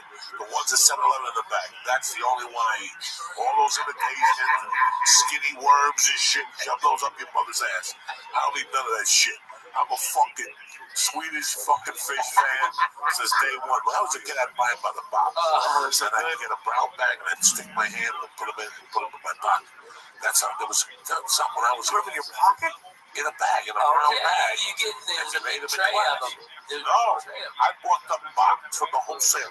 Oh, really? In Oh, the 6th shit. grade, I used to know where to buy the box. Wow. There was a fucking wholesaler for candy when I was a kid. I'm telling you, and I would go down there. I wouldn't tell nobody. I wouldn't tell nobody. I go down there and I get a box of Swedish fish and I get a box of a thing called devil gum. What's that? Devil gum. Way before fucking these other gum thieves thought about Big Red. See, Big Red, who makes Big Red? Wrigley. See, Wrigley. They bumped devil gum. When I was a kid, devil gum was cinnamon, but it was hot. If you ate 3 slices, the asshole was gonna be on fire, though. That's what Mexicans give their kids when they're daycare. We had atomic fireballs. That's all we had. Right, no, atomic fireballs. But you also swallowed gum, Joey. I still You're not supposed to swallow gum. That's why your asshole's on fire. My asshole's not on fire because of that. I'm telling you, I've been swallowing gum since day one, so my body knows how to process it now. Shit out of your fucking gum. See, if you're gonna swallow gum when you ate, then you're fucked up. I've been swallowing gum since day one. Could the doctor please email Joey Diaz? And go what? What's he gonna say? I've seen the learn how to... Listen, I have pulled the gum out of my asshole. I have pulled little pieces of gum sometimes that don't get processed, out of the hair. Oh, God. Or sometimes you're gonna pull the shit out of it and you can hear the gum going. It's like it. You can hear the gum? It's like it. Let me tell you what. Hey, have Joey, when he gets one of them good ass zits above his asshole, to come and pop it like a 1.5 feet away from you so you hear it. Okay, he did that in my fucking apartment after he drank all my goddamn orange juice. All right, he drank a whole fucking bag of orange juice in 10 minutes. And then proceeded to pop his zit on his asshole? Yes, no, not on his asshole, in the crack right above it. So to get any pressure behind it, he had to take those big ass fingers in his, go one knuckle deep. I know all the stories. I was Back in the day, I ain't ashamed to say, I used to travel by bus to a lot of gigs. Greyhound was my sponsor for a long time. The Joey Express. The Joey Express. I would get on that fucking downtown bus to El Paso and I'd drop you off and pick you up. The longest bus ride I did was New York City to Dallas. That was the longest because I had nothing going on. I'm going to go all the way to Kennedy and drop 200. When I get up He already has 10 points against Denver. $8. I looked at it just to get to Boston. It's like only like 2.5 days for like $100. So I would never. I mean, I'm just saying if I had to. You'll never have to. Man, I travel by How about bus that guy? because I own one. Get a king size bed. Don't do that. I could never sit up. I could never sit like that. Fuck, But you guys dog. ought to jump on the bus sometime and we do this church at other parts of the country. Yeah. Where's the bus now? The bus will be here tonight. It'll get in tonight from Tennessee, and then we're here. We're gonna be driving. They're gonna be driving around Wednesday, or Tuesday and Wednesday, and then we go north to do some gig. I don't know where it is, to be honest with you. I don't look at my calendar. Bitcoin Satoshi Vision. You guys would kill each other. Huh? You guys would, before you got to the first rest We stop. spoke about You're this. Yeah. retarded. We would hotbox that bus. Sorry. It would be Is it just right? look. Bro, yeah, wait, shut the fuck up, okay? Me and Coco have lived in an apartment smaller than this fucking studio, okay? And we laughed our asses off. And when the doors were open and the windows were open because it was so fucking hot and we couldn't hardly go to sleep because it was noisy as shit, we put on Joy Medina. 5 minutes sleepy time. Wake up, throw cakes for Jesus. Making biscuits, and I had him on the floor, futon, okay, and John Westling on the floor, and Jody Fertig on the bed. Yeah, it was crazy. We were in it to win it. This was Team Us. 1440. You don't even understand. Kill ourselves? We're brothers. Are you kidding me? Well, not literally. I'm just saying, like, you put something on the TV that he doesn't want, or he'll start. I got 5 fucking TVs. You got 5 TVs on 5 fucking TVs on that goddamn bus. Pick what channel you want. Player, I got it. How many bedrooms on the bus? I've got a king size bedroom that pops out, okay, and then the living room pops out, and then there's 3 bunks. It's got 2 bathrooms and a shower on it, and I think there's like 6 air conditioners on it, so if we go someplace where it's hot, like I went to Bonnaroo this summer, everybody, all these dirty white people out there when it's 120 degrees and dirt, fuck you. I took 3 showers a day. I was the sweetest smelling motherfucker out there. People were like, they thought I was Pharrell or something. I was smelling so good, okay? I was doing it, Jack. It was awesome. Everybody's boo-hooing. It's hot. Yeah, me too. I'm gonna go make a fucking margarita in my bus, take a shower, and smoke a bone. Fuck you. I hate that band. Okay, it was awesome. It was so great. But that's how we gotta go, dude. We gotta go on the fucking bus. All right? Your babies would go bananas in that bus. Your baby would love that fucking bus. Monster. I can't go for that. No, I just ate an expired Vicodin. What do you think will happen? You get stuck in that gum. You know what happened? Tell you what happened? Man, listen. Yeah, right. Tell you what fucking happened. What happened, Papa? A couple weeks ago, I went swimming in Toledo, and I got on the fucking plane. The next day, I got an ear infection, right? Oh my God. And I was sitting there, and I tell you, man, you know, when you work out, you're heavy, you have to take a lead sometimes, or the other one. The other one. Aspirin. No, Tylenol? No, the other one. There's a lead for that. That's all that works for at this point for big Are you guys. fucking serious? Dude, I'm past that. Yeah, This it's is slammed the on your back. worst. You go home and you eat your lunch, first thing you do is take an Advil, especially at the train the next day. Really? Yeah, you gotta do all that shit because it lowers the inflammation. You gotta eat fucking, like, smoking weed. Eat weed actually takes away the inflammatory from your fucking thing. You see the Google today? Maybe you see the front page of No. Yahoo today? What did it say? More people trying to medical marijuana. Prescriptions are down. Prescriptions are down. Prescriptions are going down, man.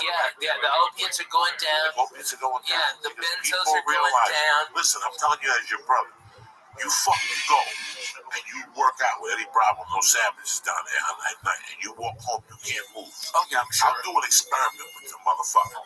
I will experiment. I will give you an lead one night, and a week later we'll do it again, and I'll give you a chunk of real hash, and you eat that hash. And you call me tomorrow and you tell me which day makes you feel up. That's what Bruce Lee ate. You saw this. Nobody knew why he was eating marijuana 40 years ago. Danny DeSanto said that a Egan thing. Genius. That's why he was eating marijuana. Because he knew that a leaf will kill you. Yeah. A leaf and Advil Eat your will eat your fucking liver. You gotta drink gallons of water. If you're taking a leaf, you gotta drink fucking water throughout the daytime. That's why I don't take them at night. I take them when I get home from jiu-jitsu, bam, so I'm not, or kettlebells, I'm not sore an hour later, whatever the fuck I do when you're sore. Sometimes you get sore from flying. Dude, I get wiped the fuck Oh, out. shit, man. First of all, well, 6-hour flight, Lee, you're fucking okay, sore, dude. all right, yeah, okay, you fly and your connection, Dallas got bumped, so now you're in fucking Chicago, and you land at B-32, and yours is, next flight is at H-17, you got 15 fucking minutes, and Chicago, the fucking terminals are so close together, there's no room for a fucking one of them chairs. You give $20 to a black guy with a golf cart. No, you gotta fucking hump it, dude. You gotta fucking rock. You gotta rock, dude. And then Like you're hungry, oh, you're fuck fucking you. hungry, you gotta You rock. won't eat.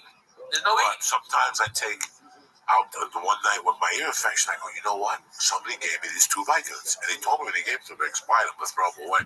I said, I don't give a fuck, give me 2 because I know I'll need them one night. It's not like I eat them. That night with the ear infection, I popped that Vicodin, and I got to tell you something. I got fucked up on that couch, dog. I liked it. I fucking smoked the hit, and I fucking went to bed. I got up like brand new the next day. My ear hurt a little bit, but it didn't hurt as much as it hurt. He gave me 2, and I said the other one fell out of the bag. That was it right there. Oh my God. That was the one. I just found it. I thought it fell out of the fucking bag. Man, I think I like those pills too much. I don't do them. I don't fuck with none of them no more. I like them too much. I like the feeling of when I'm on the road. Yeah.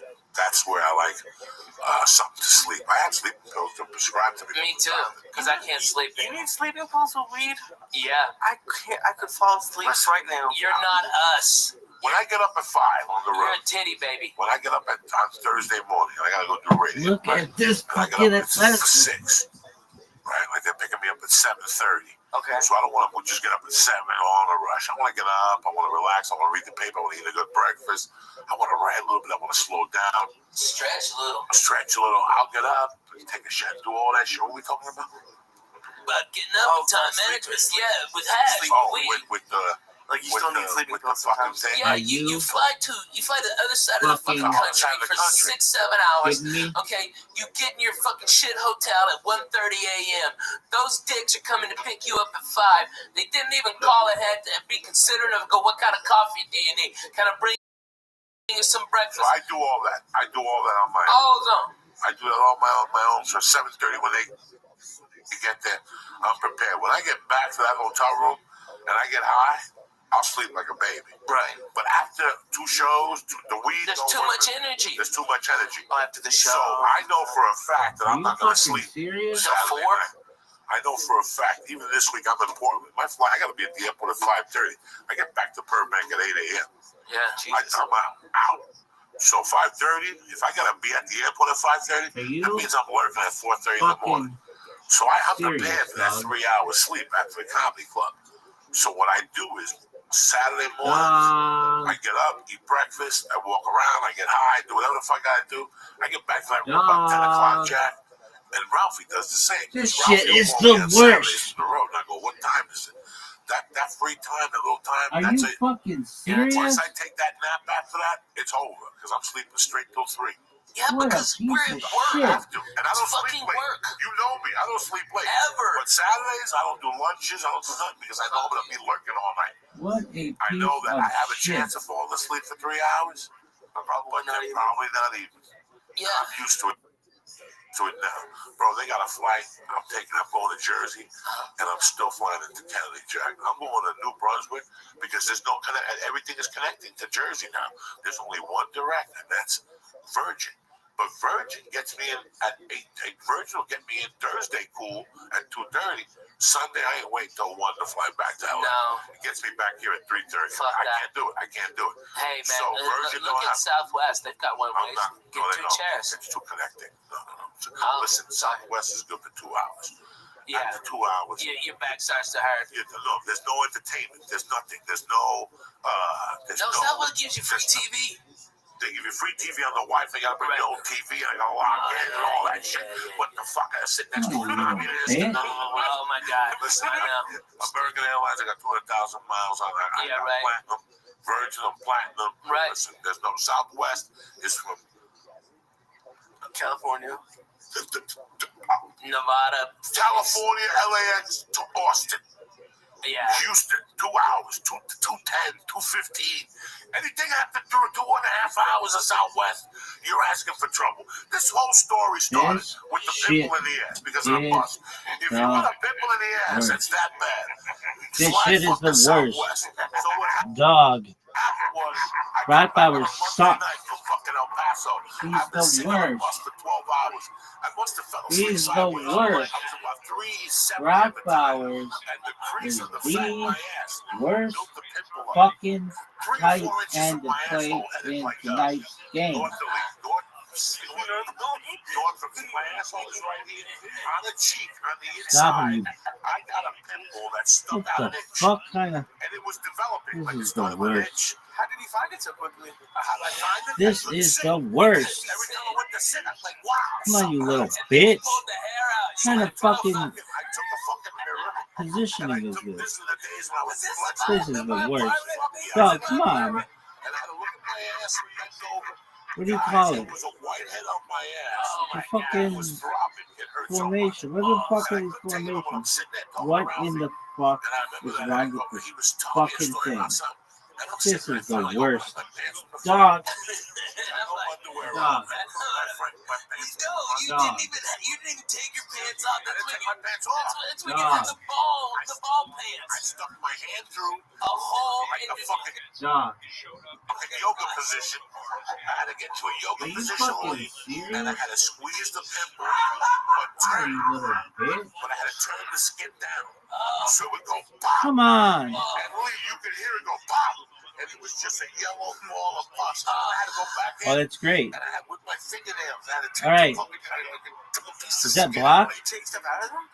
Yeah. They grow hair from Why is that bitch bouncing out about doing the black dollars, son? This is the worst. Are you fucking serious over here? Oh my god, it's a big deal. It's like strippers. Some reason strippers always got a big white head. If you look at a stripper's ass when she's dancing close, look up close, you always see a little white head on their cheek. I'm just teasing. It's just a joke. Lee's going in. It's like, really, it's just for the experience. I didn't know you had to pull stuff out of them. Well, when it's an ingrown hair like that, yeah. On your ass. Yeah, and it was a long hair too. I saw it. Made me vomit a little bit in my mouth. Totally gross. Terrible. I know. People think they're comedy when you saw Are you fucking serious? Now, you fly so much over the years. Man. And Southwest, I love them. I'm not saying that they're a bad airline. Not at all. Southwest is big, fast, Burbank. I take Southwest up for whatever that thing is, the level. A-level. I love Southwest. I used to hate the way they board. But they port much quicker. Dude, so much quicker. So much better. It works so much better. Get the Come fuck on, dog. Fuck you, get on. Fuck you, get on. 8:15, 8:30. You get a seat in the aisle. You sit there. You give people If dirty you're looks as watching they this walk right by. now, you should know this is the worst. Because I forgot to check in one time and I was like B30 or something. Everything B20. sucks. The lighting sucks. The like sound 96 sucks. aisle and It's the worst. window seats. So as long as you're in the first 96, you're cool. You did the math. I got nervous, dude. That's the Jewish thing you've ever said to me. And I'm a chubby guy. I haven't had them in years. What is this stupid You got the fucking flag of shit? Israel right there. Are you serious? That is the Are Jewish you thing you've ever said fucking that you've counted all the serious? fucking windows up. I hate Oh my people god. when they don't Dude, work here's what I because do. they Because suck. I'm fat, I gotta buy Come 2 on, you seats, little right? And I bitch. don't mind. That's no big deal. Here's how cool fucking Southwest is, though. If that plane ain't Dog. full, they give me one of those This computer sucks seats so back for much free. donkey dick. And so, It's so the next time, I fly, when I live in It's Nashville, unbelievable. 2-hour flight. Oh, I'm in Boston, 2-hour flight. 85% of my work is within 2 hours. Doug, Brock Bowers, come on. That's how good they are in Nashville. Brock Holy Bowers. shit. I got there 10 minutes before the plane was supposed to take off, and they go, Ralphie, we've already got you checked in. The plane Where's is my now fucking having shit, baby? mechanical Give me my drop problems, down. and as Give me soon my as you drop get down. on, it'll be Give me fixed. my drop down. Okay, and they rushed. This was before the Why TSA you fuck, bypass, all that bullshit. You're the They were like, worst. just pat him down, get him on the plane, and they wheeled me from on one of them go-karts. Cause this is how much Southwest loves you. They got me to that plane as soon as I stepped on. Hey, Like the a problem's doctor. solved. Yeah, everybody Jack. clapped. I had my 2 seats right there waiting for me like a doctor. And those guys love me. They come out. They're the best. Burbank is cool. Southwest Burbank. Come on, you little bitch. This is the worst. She works there. She's the front desk manager. So sometimes I get there. What are you? Dog. Whatever. If I know she's there, you got clapped. Yeah. One time she took me to the Southwest thing and I was eating food. sandwiches from the fucking lunchroom. They had a party. I'm in the party. You look like this motherfucker. Guys will come with Come me. on, you little bitch. And they have little sandwiches cut up with potato chips. People from Southwest You back there sucking eating. absolute dick. She goes, you know, man, they're really nice. This I didn't shit say is they the were worst. bad. No, but it's not that comfortable. It's not that comfortable. Dog. Here's the thing. It's Bowers. not that comfortable. He had 40 points on Sunday. How aren't you giving the ball to him? Oh my God.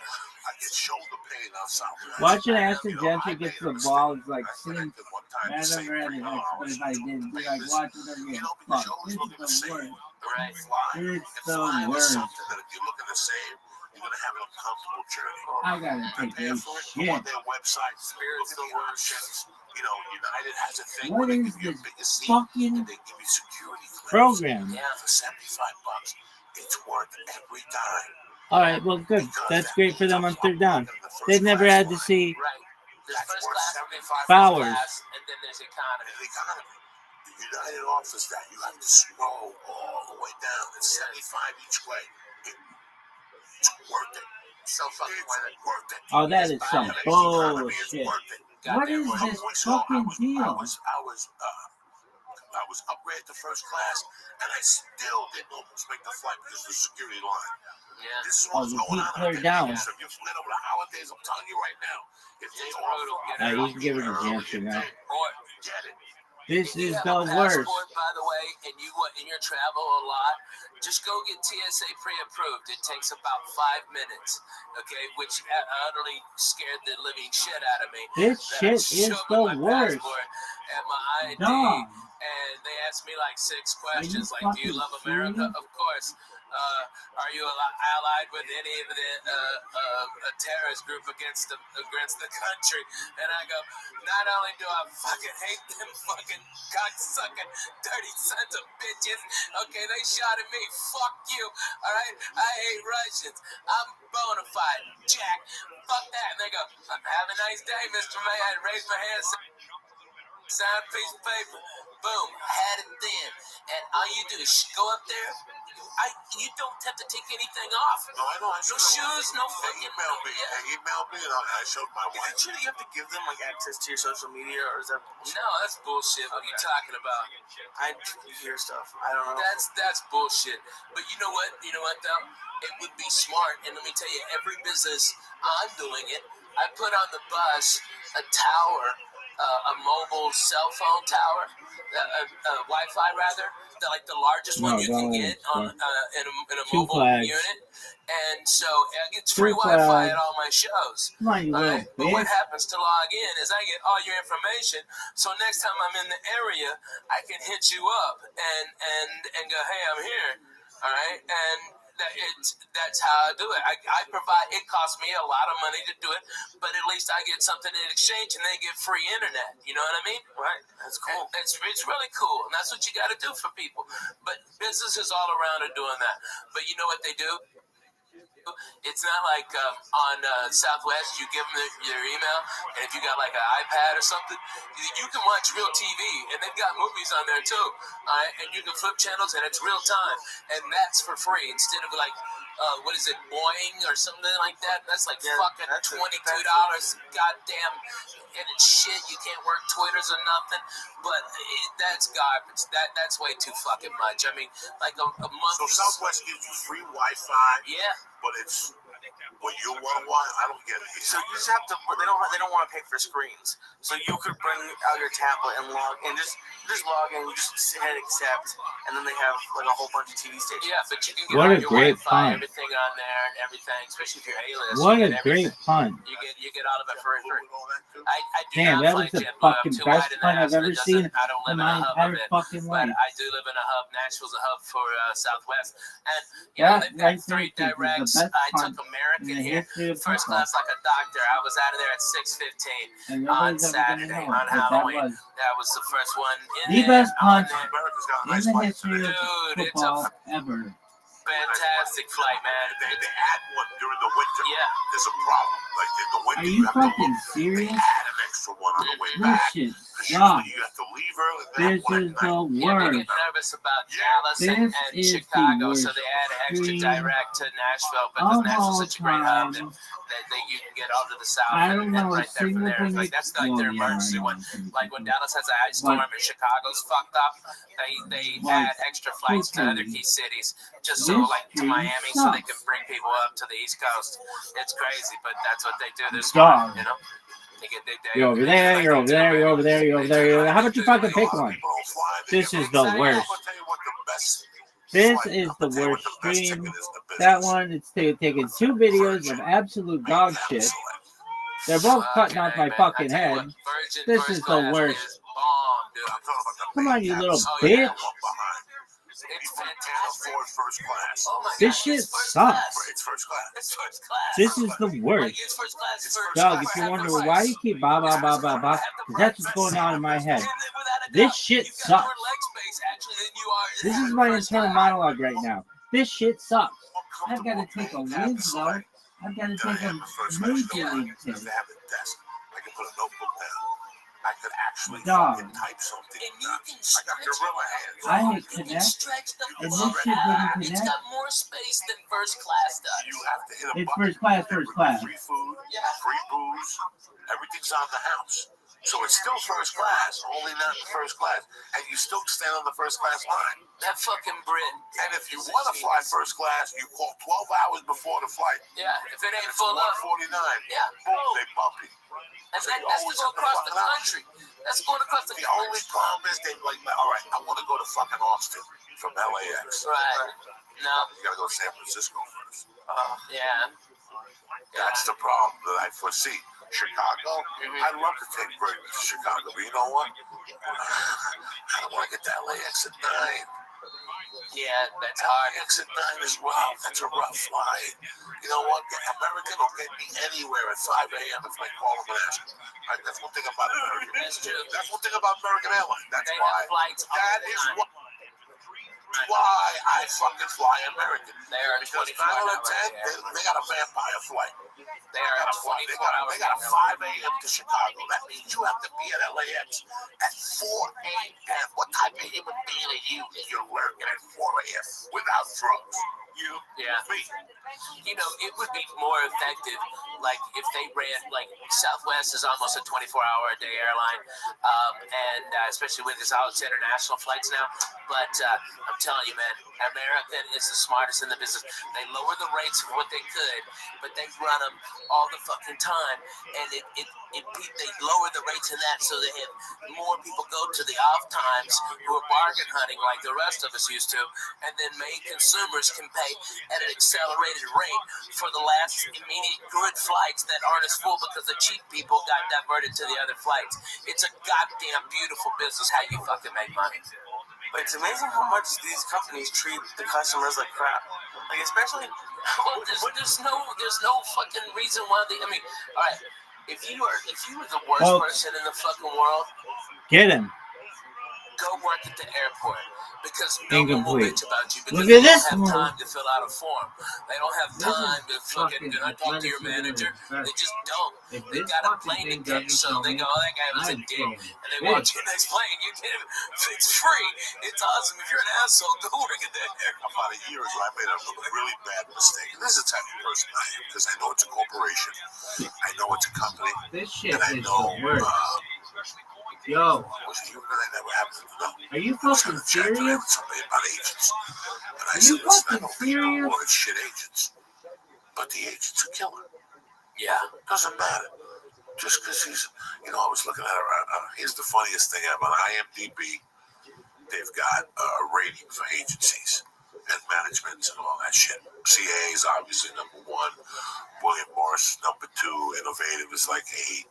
And then the agent I'm with is like 200. It's like 300. And it's a fucking nightmare. There's some management companies I looked at, and here's what's fucked up. You look at Jeff Susser's management. Yeah. They're 4,000. I gotta take a whiz. 300. A regular This person shit. looking at go, I'm so pissed off. Yeah. Give this fucking away. That's how, I got Big K. I don't want Big K right now. I want Brown Flowers. So it doesn't matter. It doesn't fucking matter. It doesn't matter. You understand me? So it's all bullshit. What are the rankings based on? I guess the client's earnings.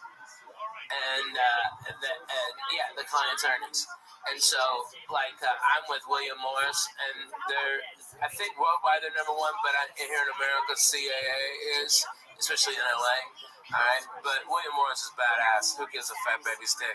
If they're at that level, unless they're worthless or fucking strung out on something. I mean, there's been a lot that have risen and fallen because of what they're snorting and what they're drinking on their fucking expense.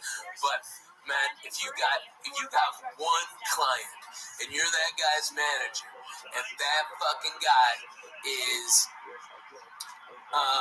Kevin Hart, your rating would be, that you only have one client and you're so far down. But Kevin will work hard and make a ton of money. But what if he takes 2 years off, just to relax and build up a new act? That's when your rating drops to 5,000 like assessments. But how much TV does even Joe and Kevin do anymore? No more. Is Joe doing? He's still throwing people around at UFCs, right? Right. But that's theatrical. Some guy called me and he would be such a fucking amazing action hero. And I understand. Oh my God, he would be so amazing. Okay, with Joe Rogan, with a fucking skull and tats and crazy shit, driving a hot rod through the fucking desert for hot bitches. What the fuck? I'm all for that. That fucking nice ass Corvette of his fucked up. Oh, God damn it, run to it. I wouldn't want to do it either. He could throw it. A friend of mine asked me that. He could change a light bulb with a kick. If you put a show on TV, wouldn't you want to be executive producer? I go, he probably would do it if I asked him. But it's the last thing on his mind. It's the last. And if you understood his life, he does the easiest path of resistance. We were talking about work ethic a couple of weeks ago.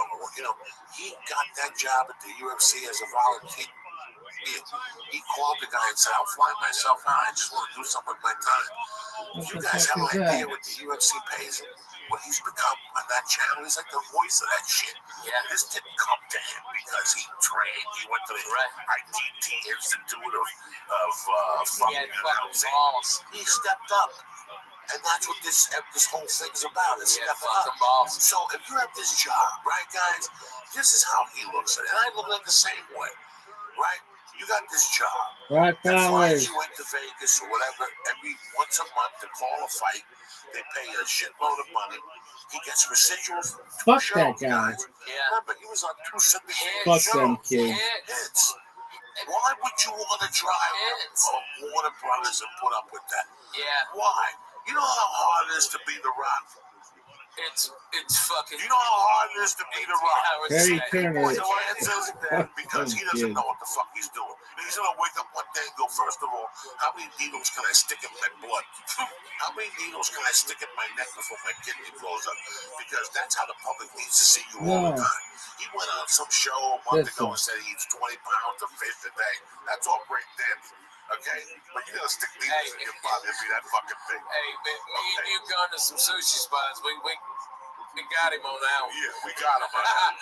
So, you know how hard it is? You have to train. Right now, Joe Rogan has a family. He doesn't want to come down to him. Why would you want to listen, guys? I'm just telling somebody that thing. What do I want?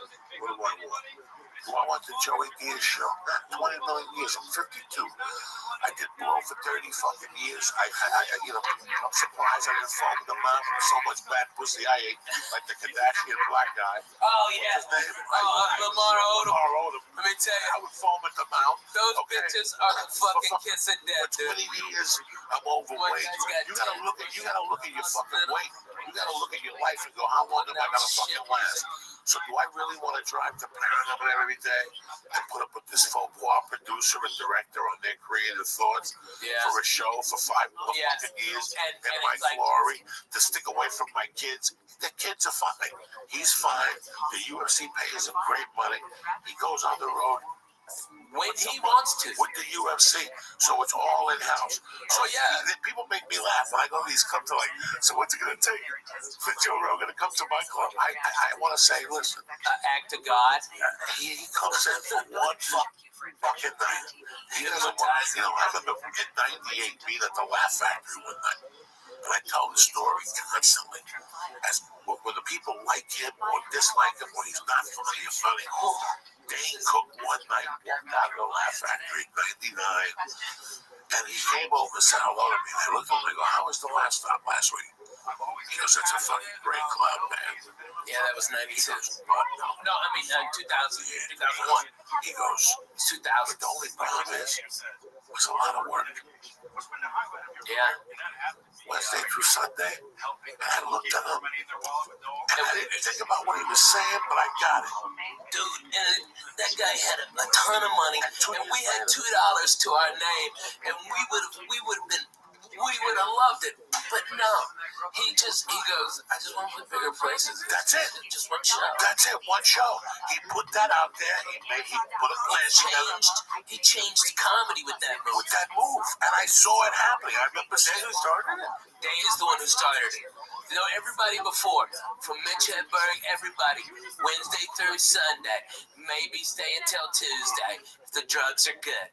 Every fucking everybody, Dougie Stanhope, everybody did it. Fucking Dane Cook was the first one that broke the fucking model. The clubs had the control the whole time because there wasn't after comedy died after the 80s and the 90s were fucking dead. There were no headliners that were selling tickets. Okay, so when comedy started to come back up, there was less clubs, and so these comics, so they could fucking keep the money down. But now the dumb fucks, they got greedy like they always do when they fucking start making money. They start putting all these comedy clubs everywhere, and then they go, I got no fucking headliners. And then that's when we got the power, and it was fucking Dane Cook that showed the way. You can say, go fuck your Wednesday and eat a dick on Sunday. I'm doing, I'll come on Thursdays for Friday. Oh, look who it is. It's friends. And I'm back at home How you? Dog. Normally I tell everybody go fuck off. It's Thursday night football. But for you, I'll give you a little bit of my time. What's up, Pam?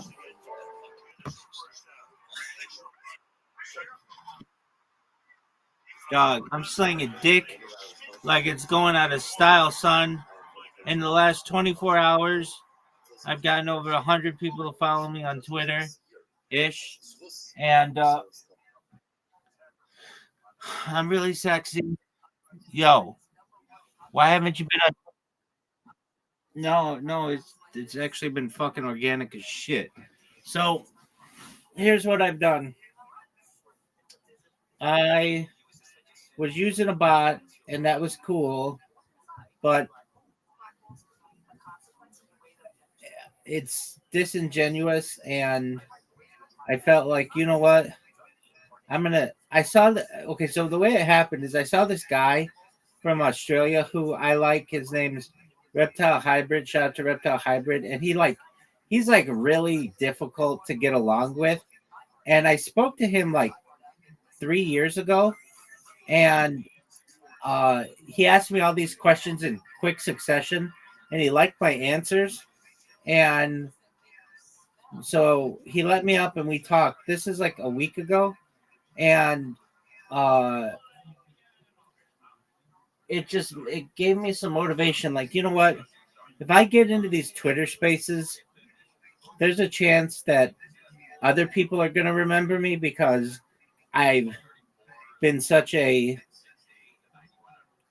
I've used Twitter spaces a lot. So I started to get into these chill and chill spaces, and I have found a lot of success. So like in the last week, I've gotten like 350 people following me without really trying. Like I don't reach out to them and follow them or anything like that. And they've just followed me from hearing me speak.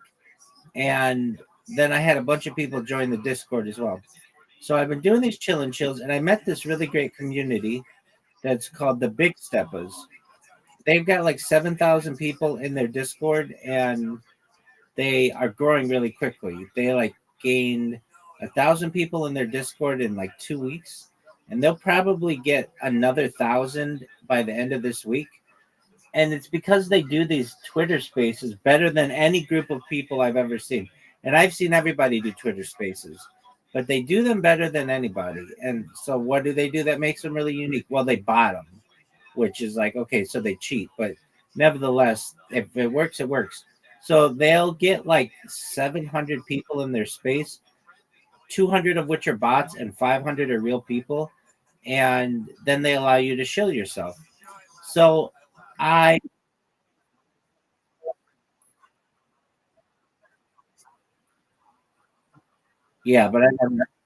I never had 200 bots, and all of my bots, I think at the most I got like 20 people in there, and they were all just hot girl avatars. And the thing is, even though I did that, my spaces were always shadow banned for whatever reason, and so they still didn't get out to the general group of people when these guys do, and so they get they get like 700 people in each space, and they allow you to come up and chill. Well, I reluctantly joined their Discord because I'm like not, I don't know, I'm big on Discord, but like Discord's a pain in the ass, just in a lot of ways. So I joined their Discord, and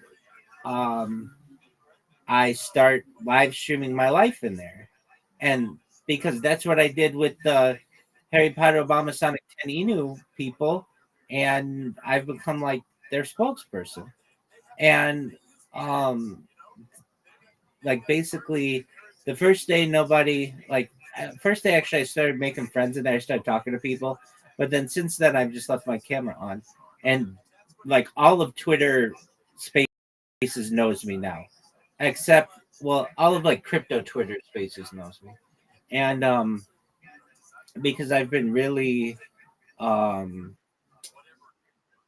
consistent about going through and chilling myself. And so I've been going into these spaces, shilling myself.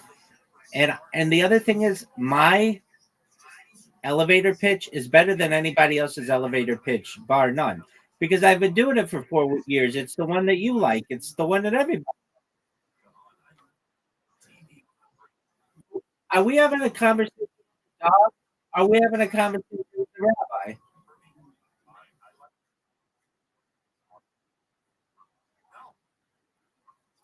All right. Well, okay. So the same elevator pitch that I give you and everybody else who comes in here, I know it really well. And so I can go into these spaces and do it, and it's better than anybody else's. Like literally, everybody else's elevator pitch, if you've ever heard them, they're like GM, GM, everybody, GM to the host, GM to the co-host, GM to the audience, GM to the speakers. I am a Web3 guru. I'm a brand ambassador. I'm a community leader. I'm a graphic designer. I am a crypto enthusiast. Send me a DM for a job. Like that's what everybody's is generally. There's that, which is a lot of people from other countries, and then there are guys who are like, yeah, we've got this NFT project that's launching in November, and we're really excited about it. It might launch December 1st. We're not quite sure yet. It might launch January 3rd. We're really excited about it, though. Please, we've got a pre-sale. Put your kids' college tuition into it. It's really big. It's really great. Like those are like the kind of calls you get. And then I come in and I'm like, listen here, motherfuckers. I've been live streaming my life for 4 years from 20 different streams. This is the biggest event in global history. Like it's getting a lot of attention. Now, I'm so good at it that like people know when I'm there. They're like, oh, here it comes, and they're like, that's what I want them to do. I want them to know who the fuck I am. that tells me that, my marketing's really good. So I've been going into these really big shill spaces with like anywhere between 200 and like 800 people at once and chilling. And then I've been living in this other Discord, and the people really know about me, and that's really great. And whenever I do the shill, I get this massive amount of people who come in here. Well, I shouldn't say massive, but like, I don't know, like anywhere between 5 and 10 people will come in, depending. And I don't always have time to talk to 5 or 10 people. And it's like not all at once, or I might get 5 or 10 people in my DMs, but it's a lot of communication, which is great. And then I have the opportunity to be able to talk to them. And I've got this strategy for people who are just like Web3 marketers who don't know how to market themselves. All right, you take care of your dog.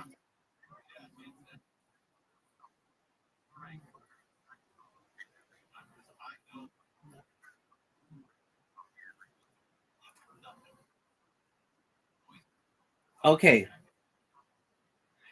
excellent. So somebody comes in here and I say to them, "Do you have a link tree?" And like nobody does. And I'm like, "Okay, create a link tree." Then what you're gonna do, you normally are a Web3 marketer and you market yourself just on Twitter, right? And they're like, "Yeah," and maybe sometimes on Telegram. And I'm like, "That's cool, but that's only two of the top 20 different social media platforms there are. And it's not even the biggest one. Google's the biggest website in the world, and YouTube's number two. And you're not marketing yourself on those or your clients. So what I want you to do is create a Google account and a YouTube account and a Rumble account and a Twitch account and a Kick account and an Imager account and a Reddit account and a Pinterest account and a Flickr account and all the other shit. And I give them an example. I want you to create all these different accounts and then connect them to your link tree. And I'm getting a lot of people who are doing that. Then they come in here and they say, "Okay, what's next?" Once it looks really good, then we work on a logo for them because most of their logos suck dick. The best kind of logo, in my opinion, for Twitter uses circular text. There's like the upper arch and the lower arch. The upper arch, you put your name, and the lower arch, you put your link tree. So that when somebody looks at your picture, it's just not a picture of a fucking sunset or a happy face or whatever. It tells a story. It says what your name is, and then it says where they can find your social media, and then there's the picture inside of it. To me, that's effective marketing. Then I ask them if they know about Sora, and some do, some don't. And I teach them how to create to populate their social media using Sora. Then what I do is I teach them how to make memes using a meme generator. And I say, but what we're going to do with your memes that's different than anybody else's memes are we're going to put in the corner your link tree. So that if somebody's like, "Hey, that was a really creative idea," they know who to go to. And it also reinforces the fact that you created this. Then I told them, once we've got all that shit done, then you're going to come in here and we're going to work on your pitch. If you notice, when I do my pitch, I get a ton of people in here. I got you in here. It's good. And I know it because I've been rehearsing it for like 4 fucking years, like 25 times a day, at least sometimes. And so you should know, I know at least how to put this together, and I've timed it. I have different versions of it. If they're only going to give me 30 seconds, I can do that. If they're going to give me a minute, I can do that. If they're going to give me unlimited time, I can do that. And most of these guys are like these Nigerian guys, and after a little, some of them are all in. They're like, "That's a really good idea." Some of them are like, "Okay, well, I don't understand if like why I need to create a Reddit account." And it's like there's a lot of Web3 people on Reddit. You go to the subreddit r crypto and you say, "Hey, there's this airdrop or whatever." That's a really great place to get eyes on a project. And I say, look, it's like where our goal is to dig a hole in the ground. You're digging a hole with one shovel with Twitter and maybe a little with Telegram. So you've got like one or two shovels. I'm giving you 20 different shovels when you use all the social media. On top of that, it gives you the opportunity to be able to get messages and more business because you're on different platforms. Additionally, it stops people from impersonating you, or at least does its best to prevent that in as many ways possible, because somebody doesn't steal your name and start impersonating you on different platforms. And moreover, when you are selling yourself in these Twitter spaces and you say, I'm a marketer and et cetera, you can say, I'm the best marketer on crypto Twitter. And here's why. Everybody else is going to be a reply guy. Everybody else is going to be a raider. I'm going to do that, of course. But then on top of that, I'm going to post your stuff on 20 different social medias. That's 20 times the impact as a normal marketer. This is why you should hire me. And whenever I say that to these guys, they fucking get it. Whether they go ahead and do it or not, most of them do. So I get, they're working on their logos and they're getting their link trees. And some guys put together really good link trees. And so that's what we've been working on the past few days. So that's life in my world. How about you, big dog?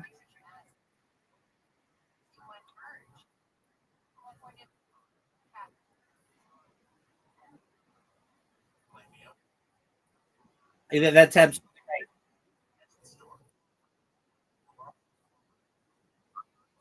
right.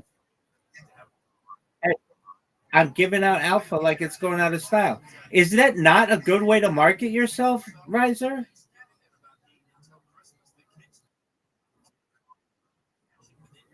I'm rising. Let's say you had a crypto project. Okay, and you have a limited budget. You have $100 to spend. Would you rather have the guy who says they're a reply guy and a raider, and they're just going to do your shit on Twitter, which is just pushing buttons? It's not like it's a hard work. Or you get somebody who has a little bit of a fire under their ass, and they say, "I'm gonna put this on all my social media, so you get more impressions." Isn't that the person you want to hire?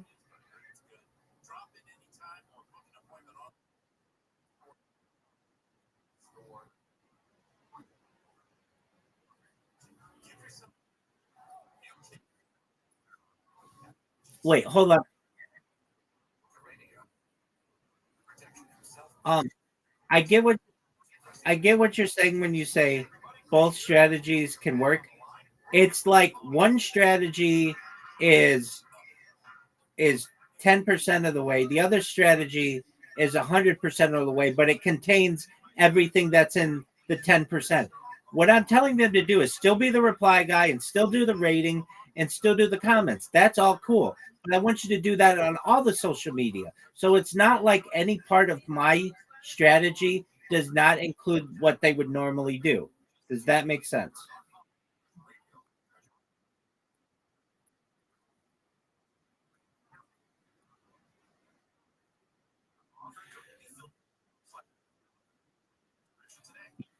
You know what? I didn't even tell them that. I haven't even told them about Blue Sky.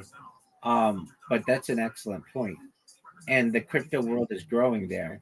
Um, but with that said, I mean, so so back to my world. I've been I've been shilling myself in these spaces, and like I said, it's to the point where the leaders of the spaces know who I am, and that's always good. And people are getting excited for what I do. I made a new video, which is um let's see here. What do I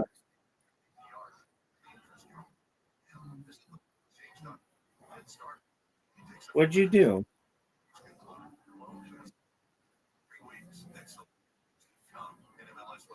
Do you need help?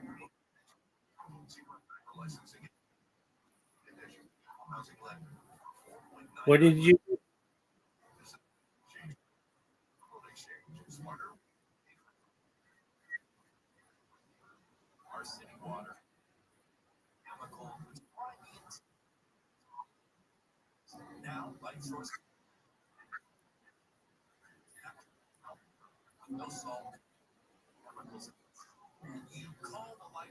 Are you?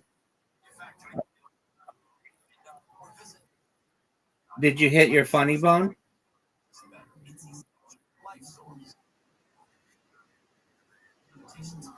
Okay.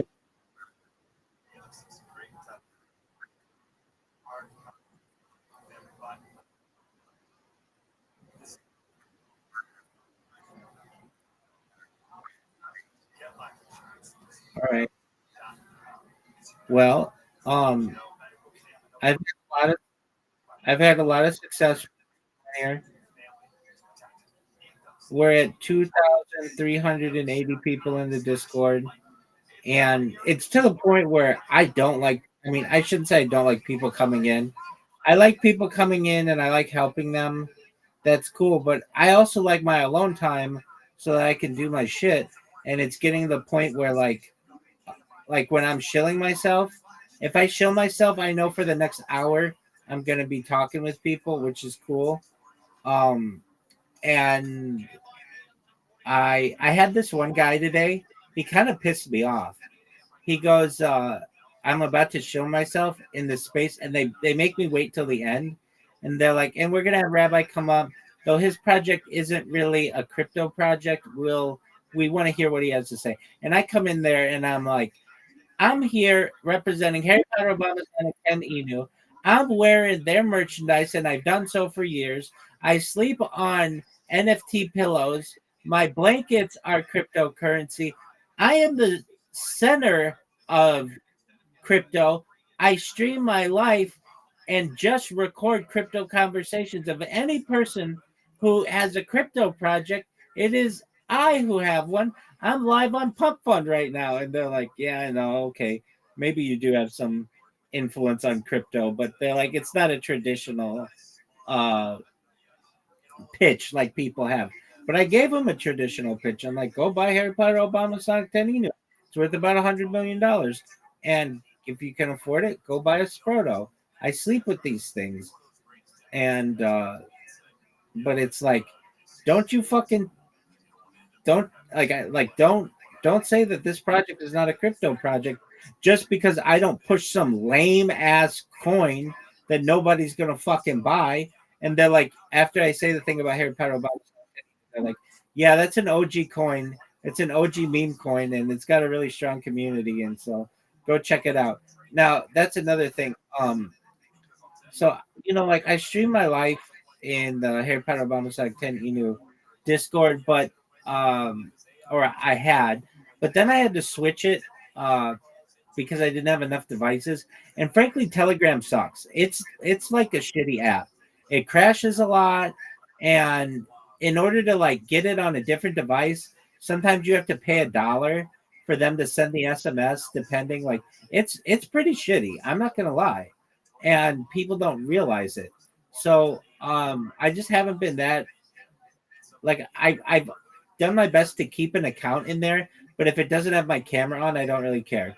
Well, a friend of mine came in and they're like, look, we'll buy you another phone or another computer if you just keep your camera on. And I don't want them to I don't like people having to give me money. Though if that's what they want to do, I'm not against it.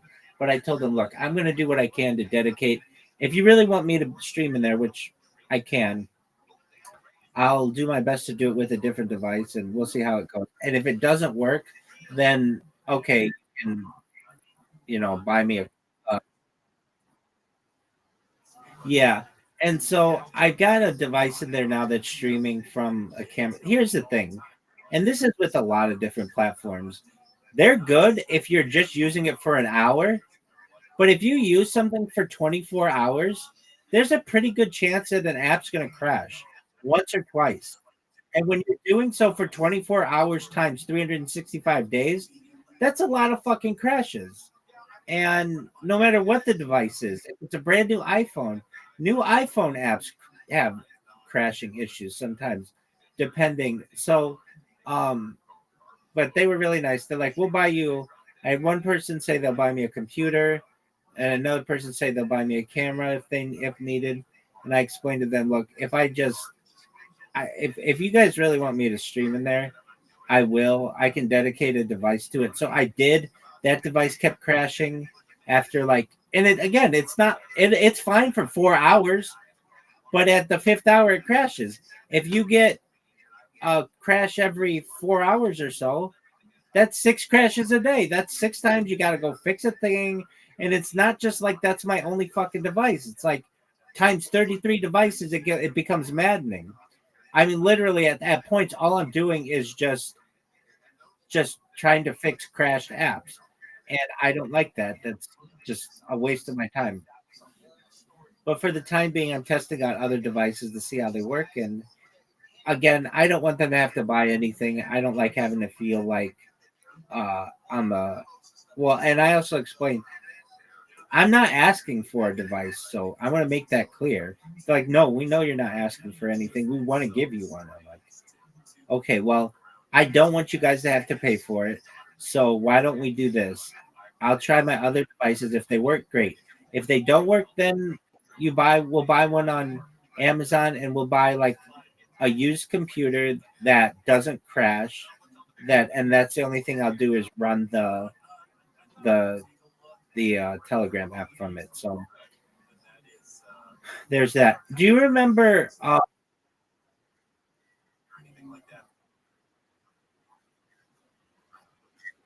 Well, yeah. There's a reason. There are reasons for that. I mean, that community isn't really visual, like video based. It's more text based and meme based, and it's an older coin, believe it or not. I mean, I remember when it was brand new, and now for a meme coin, it's old. So many meme coins have fizzled out, and that one's still going, and it's still pretty strong. And I'm just making it stronger because in my shill, I talk about Harry Potter, Obama, Sonic 10 Emu. I either say the whole name, or if I'm running short on time, I say, I'm sponsored by this cryptocurrency worth about $100 million. And then people ask me about it. And then, I tell them. People are like, hey, you should stream on Pump Fund. And I'm like, I am streaming on Pump Fund. And they're like, oh, what's your ticker? I'm like, it's Rabbi, but don't buy it. And that gets their attention. Why shouldn't we buy it? And it's like, because I want you to buy Harry Potter, Obama, Sonic 10 Emu. Don't buy my coin. I don't know how to run a coin. I don't like there's a lot to it. There's bonding and all that other shit. I'm not an expert in any of that, and I don't want to be right now. I just want to stream. So I explained that to them, but it catches their attention. Wait, why shouldn't we buy your coin? But the people in Harry Potter, Obama, Sonic 10 Emu, they're amazing. Do you remember? I think you remember this guy, Jared from Subway. Do you remember this guy?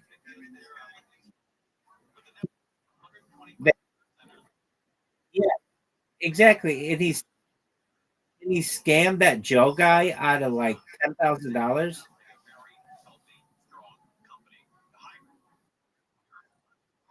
You remember that? Okay, so he came in the Telegram today, and fool me once, shame on me. Fool me twice, shame on you. Or apologies. Fool me once, shame on you. Fool me twice, shame on me. He came in and I was like, he's like, hey, Rabbi, do you remember me? And I'm like, not looking at the device. I'm like, no, who are you? He's like, can't you see my name? And I'm like, no, I'm on a device. I can't see the name. But just join my Discord. Like I'm so like just jaded by people. Just like I don't fucking give a shit about you, frankly, unless I know who you are. And right now I can't look at that device to see your name. He's like, oh, I'm Jared from Subway. And the second I heard that, I just say to him, you're a bad person. And then I had him banned from the Harry Potter Obama Sonic 10 Enu Discord. And I've only ever reached out to them on I think 2 occasions to have somebody banned. This was one of them. They got rid of him really quickly. There was one other. This person was trying to get my attention, and then started making really inappropriate just they weren't even jokes. They were like just being inappropriate. How would I say it? Like they were talking about harming children, and I didn't like that, and I didn't want to have our coin associated with that. And they had a meeting, and they're like, "Yeah, we got rid of that person." So I don't normally say get rid of this motherfucker, but Jared from Subway, that guy can pound sand.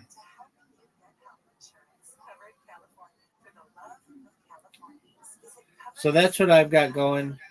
Um, I had somebody, I had somebody's wife come in after I did my shill. I did the shill in a space with like 800 people, and just one moment. What up, Brown? How are you?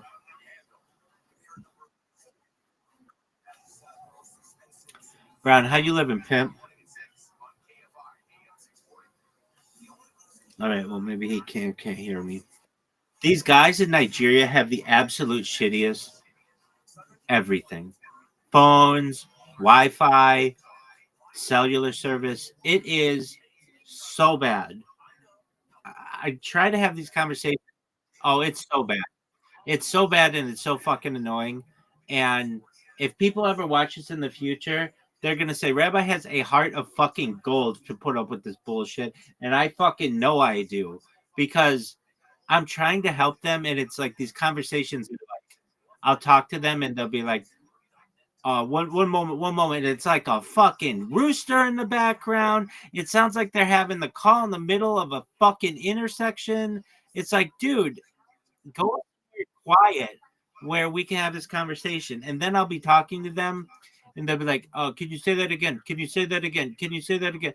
And I do absolutely everything I can. I mean, I tell them, look, I want you to become self-sufficient, but my goal is to just straight up give you money, and that's what I want to be able to do. Um, they their service there just absolutely sucks dog shit though. So, but I had this lady come in to my. She sent me. She heard me speak in in this shill space, and she immediately came in and she was like, "I want you to talk to my husband about what he can do in Web3." And I spoke with him, and he's a mathematician, and he knows all this shit about math, and like to the point where he was talking, and I'm like, "All right, this guy knows a lot about math." But he's like, I now need to see how much he knows about crypto, and he didn't really know anything about crypto, but he wants to get into it. He wants to use his math skills. He's a mathematician. He wants to use his math skills to be able to make money and help his family and stuff. And I'm like, well, I gave him the same fucking advice that I give the other people, which is you want to market yourself. So be the crypto mathematician or something like that. Something that's catchy, that people are going to remember.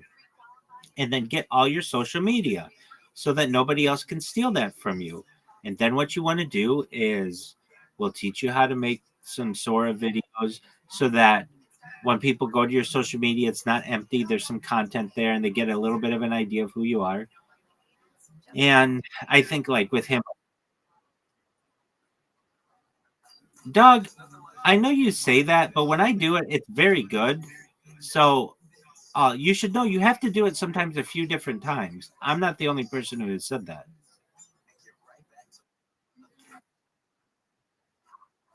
Try it 3 times. Try it 3 times, and I bet you get a good one. And sponge-worthiest. And it's not that I don't want to do it, Riser. I've tried. And when I do it, even in like really bright light, I went outside and tried to do it. It just says upload failed. And like I didn't know if that was because it didn't read my face or because I was too close to the Wi-Fi, not far enough from the Wi-Fi. Like I tried a bunch of different things. So I have gotten it to work once. I tried it in the bathroom. I tried it in the hallway. I tried it outside the bathroom. Tried it like in natural light.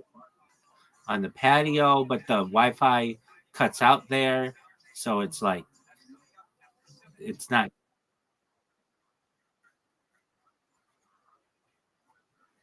No, I don't think it's that. I just think that system sucks, and other people have said that they've had trouble with it.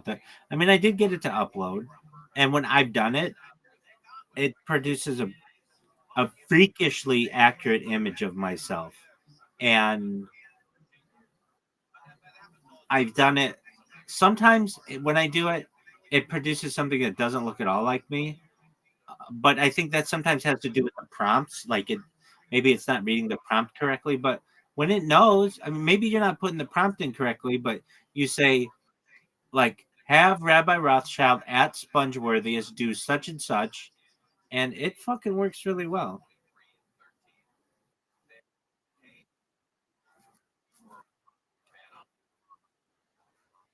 Absolutely.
Functionality, nice.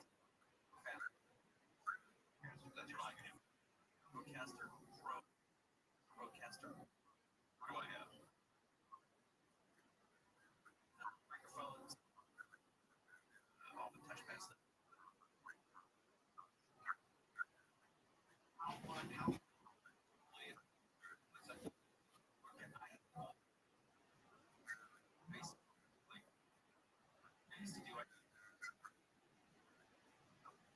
Pounds worth of gear. Yeah, but now you can't get rid of it. That's fine. I like it all. I still have stuff. So again, I Yeah, word dog. Like basic commercial modeling is going to be out the door. I think still for elite runway models, there's still a need for that because the it's part of like the aura of having those runway shows where the people are really there and having those clothes shown on real bodies. But if you're doing anything visually and the people don't have to be there physically, they're done. You'll just have good looking people. Okay, I see your hat. What is this dog shit logo?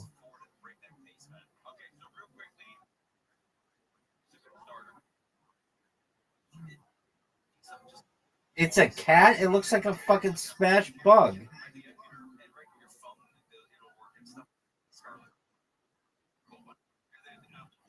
Okay, nobody can tell that's a cat. It looks like a bug with wings.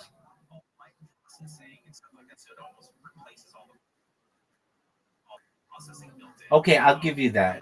I'll give you that. It does not look like anything. Um, why did you go with that logo?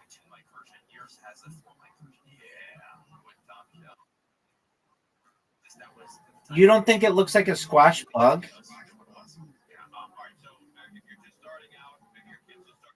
Like on the left, it looks like a wing. Do you see how the left part of the head or whatever looks like a wing?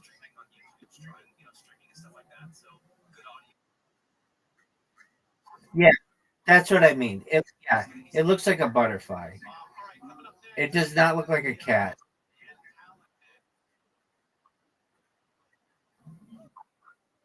Hold on, hold on. Some butterflies do have that. If you've seen like the They create that so that predators don't attack them from the back. But the teeth. What's up? What's up with the teeth?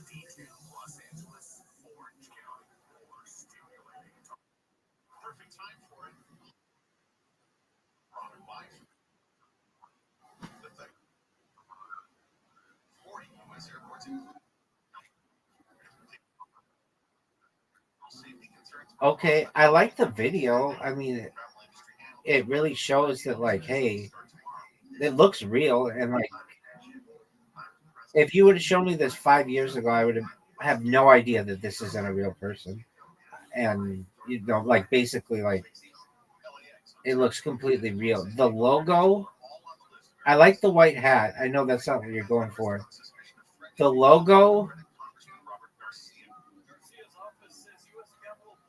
I'll say this: I don't like it, but I could see how people would fucking love it because it's so avant-garde. It's not symmetric. You don't really know what it fucking is. It's frankly some things that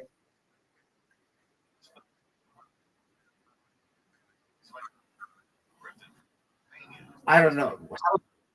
Hello Kitty's pretty cool. It's like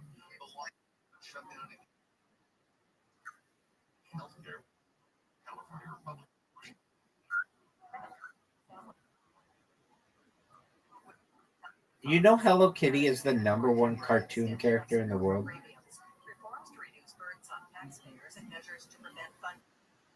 by a lot, bigger than bigger than Bugs Bunny, bigger than Pikachu.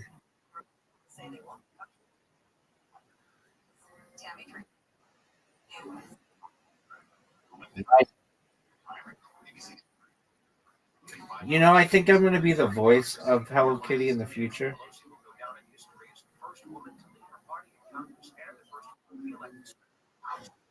It's just in the stream that I had a long time ago, and I don't know anything about Hello Kitty. I'm not a Hello Kitty fan, but I've become a Hello Kitty fan because I think I'm going to voice that character in the future, and I probably won't. But if I do voice a character, it would be that one, and it would make a lot of sense that Hello Kitty's dead ass silent, and then all of a sudden, when this person live streams their life, Hello Kitty's the biggest cartoon character, and the person who has their voice recorded the most on the internet, which I'm that person, would be the voice of it. If Hello Kitty's going to be the voice of anybody, if anybody's going to be the voice of Hello Kitty, it might be the person whose voice is on the internet the most. Not guaranteeing that, and it doesn't really make sense. It'd be like, well, you have a more masculine voice, and Hello Kitty has a, like we assume, like a girl voice. I don't know. It might be that I do a girl voice. Who the fuck knows? But it would make sense that the cartoon that's on the internet the most would have the voice of the person who's on the internet the most. Not guaranteeing it, but it makes sense. Okay, so you said it was like Hello Kitty. Uh, that's true. Actually, right now, I'm a female. According to the state of California, I am a female. I changed my gender in 2024. I mean, I have a whole gender. Uh, like when I talk to transgender people, like they all have a journey, and I have a journey as well. I on stream changed my gender to being a non-binary in 2021, and that was fall of 2021, and then I changed in spring of uh winter spring of 2024. I became a woman, and I'm still a woman. um so yeah, that would make sense. Okay, so does this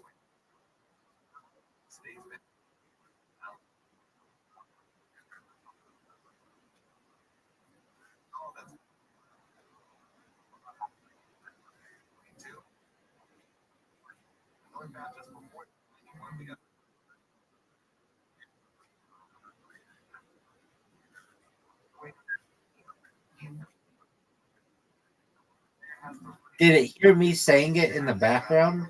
And you have your microphone on?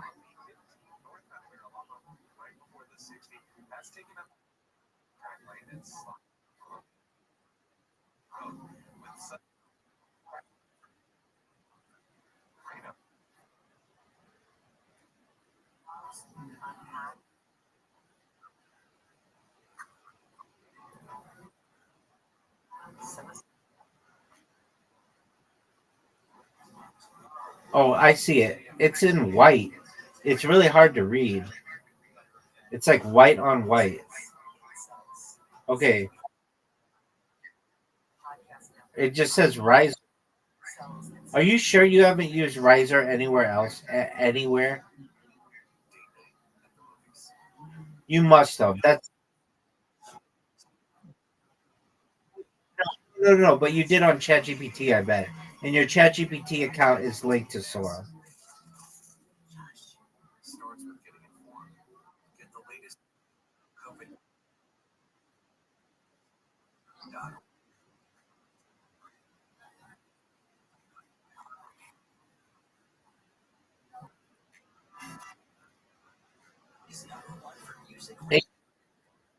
OpenAI is using your data from ChatGPT and your Sora account. They're linked.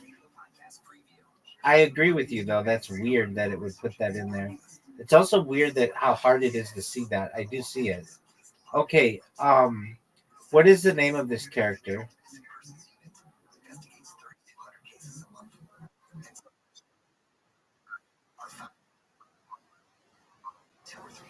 It looks like it could be the anti uh Hello Kitty. I don't know if Hello Kitty has an enemy.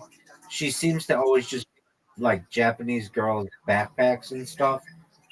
So I know that's kind of like an innocent world, but I'm sure she could have like an enemy. Um, they,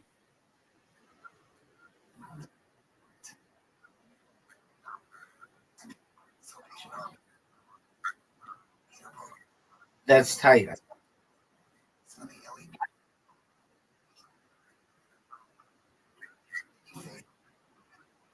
Well, I did know that she was the number one cartoon in the world.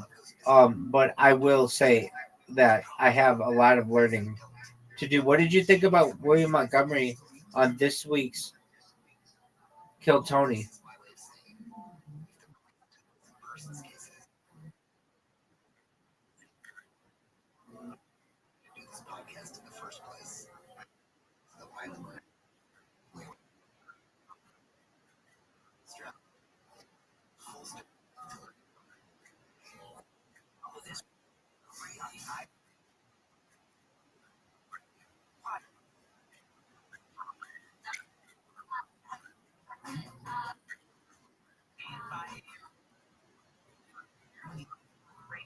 Yeah, that's not Die Hard at all.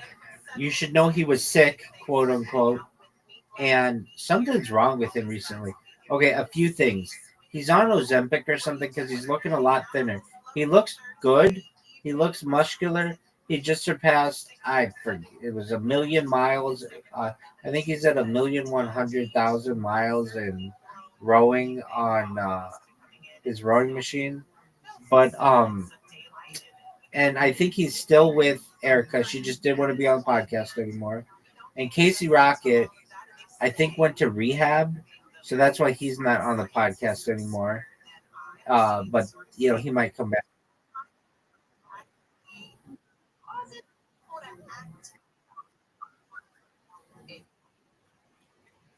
Yeah, that was on the Kill Tony Discord. Pretty, not Discord.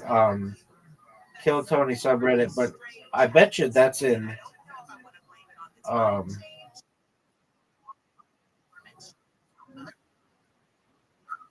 no, that one I think is true. There was some. Okay, so hold on. Casey Rocket has canceled his four his tour due to, they call it, health issues, with speculation on Reddit suggesting he may be entering rehab. Multiple sources indicate that he had been sober for several years, but they have relapsed, but may have relapsed. With one user noting that someone in the community commented he was back on the sauce, which could explain his move to Chicago to be closer to family and subsequent need for rehab. Another user mentioned that William Montgomery William Montgomery referenced an intervention for a close friend around the time Casey stopped appearing on the podcast, further fueling speculation about a relapse. While some speculate about health problems unrelated to substance abuse, such as brain swelling or other serious conditions, the consensus among fans and commentators leans toward a relapse being a likely cause of his tour cancellation. I mean, I don't know. I want him. I want the best for him. Um, but it's not like it was just one comment. But again, uh, AI just called him William Hincliffe, which isn't a person. That's William Montgomery and Tony Hinchcliffe, but I'm pretty sure they meant William Montgomery. Um, but nevertheless, I wish the best for Casey Rocket, the Crab Man. You know where he got that Crab Man? I think he was. It's a story from I think high school, and he had a friend of his. He and a friend his friend is the one who came up with it, and then he kind of stole it, something like that. I forget the exact discussion of it, but that's that. Anyway, William Montgomery was not on the show this week, and a lot of speculation. You know, people used to on that subreddit fucking glaze him. They would talk about, oh, he's the highlight of every show, and we love William Montgomery, the Vanilla Gorilla, and he hasn't been himself. I know you said it's been a hot minute since you watched the show, and I get that because you're not as big a fan as I am. I get that. No worries there. No worries there. No worries there. But uh, he has several jokes that, or like, I guess you would call them like, oh, by the way, I heard a fucking hilarious joke. I gotta tell you. He has basically like he and Tony have this back and forth rapport. So, for instance, Tony will be like, "So, William, what did you do this weekend?" And William will be like, "Oh, I went to the grocery store and bought cereal." And Tony will be like, "What kind of cereal did you buy?" And William will be like, "I bought Lucky Charms." And then the band will go boom. And then uh, Tony will go, "What else did you buy?" He'll go, "I bought Frosted Flakes." And then the band goes boom. And then he'll kind of get into it, and he'll be like, "And I bought Wheaties." And then it'll be boom. And he'll be like, "I bought Chocula." And they'll be like boom. And then he'll be like, "And I bought Cocoa Crisp." And they'll be like boom. And then it'll be like, "But I didn't buy Cheerios because Cheerios suck," or something like that. Like there's this rapport that they do, and he has not been doing that. Tony will be like, "What'd you do this weekend, William?" And he'll be like, "I played a video game." And Tony will be like, "Oh, what video games do you like to play?" And he'll be like, "I like to play Baldur's Gate."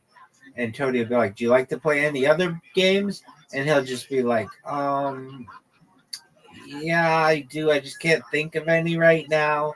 Haven't been really feeling that great." Or he'll be like, "Just haven't had my mind on it." They have not done that rapport thing. He was on the episode 2 weeks ago, and he comes out with the cue cards or whatever, the recipe cards, and I understand why he does it because it's too much to memorize. He wants to make sure his delivery is good and everything. Um, they were making fun of people. The the the guest hosts were Pauly Shore and Roseanne Barr, and they were making fun of other people for having cards, but they didn't make fun of him because they understand that he's doing it every week.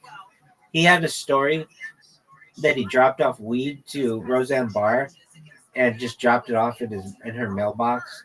And she was like, "Well, why didn't you come in?" And he was like, "Cause I just stupid ass story." Anyway, and she's like, "Well, I'm glad you didn't, because I just smoked it and fucking fell asleep or whatever, or just hung out on my couch." Anyway, but he was like, "Next time we should get high together. In fact, I've got a joint in my pocket." And she's like, "We'll get stoned right after this," or something along those lines.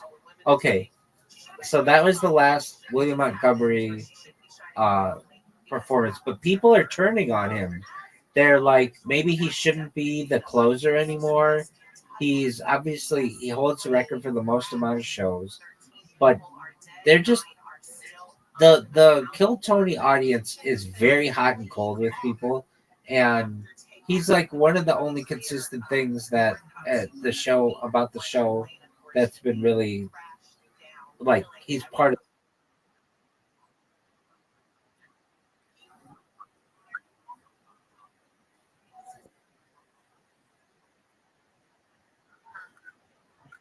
Exactly. Since like episode 250 or something like that. Or maybe it's later than that, but yeah. And so they got this other guy who comes on. Uh he a lot of people really like him. Do you know who Andrew Dice Clay is?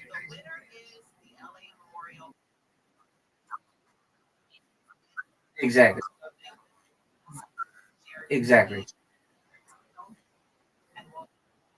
He's basically like a John Travolta, like uh, John Travolta, Sylvester Stallone, like Italian stereotypish character. And so this guy comes out. His name is uh, Timmy No Breaks, and he comes out and does a like a kind of a something like that, but in his own way. And there are people who there are arguments to be made that he should replace William, though his isn't that his is a gimmick. And I've even heard him on other podcasts, and he said, "I don't want to do this. I don't want this to be my character my whole career. It's something that I'll do for a year to make a name for myself, and then I want to get into something else." Dude, did you hear Grand Theft Auto 6 is delayed till November 19th, 2026?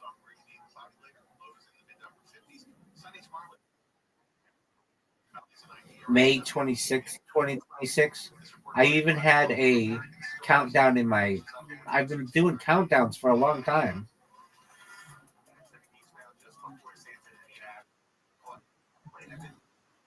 Dude, they said it was going to come out in 2024. It was supposed to. It was supposed to come out.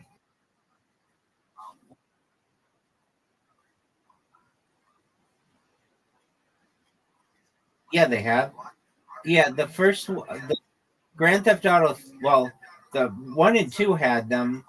But Grand Theft Auto 3 had them. They had like a subway system that you could get on and travel across the city, though you couldn't like really jump in front of a train or anything like that. Grand Theft Auto Vice City did not have trains or a monorail or anything like that.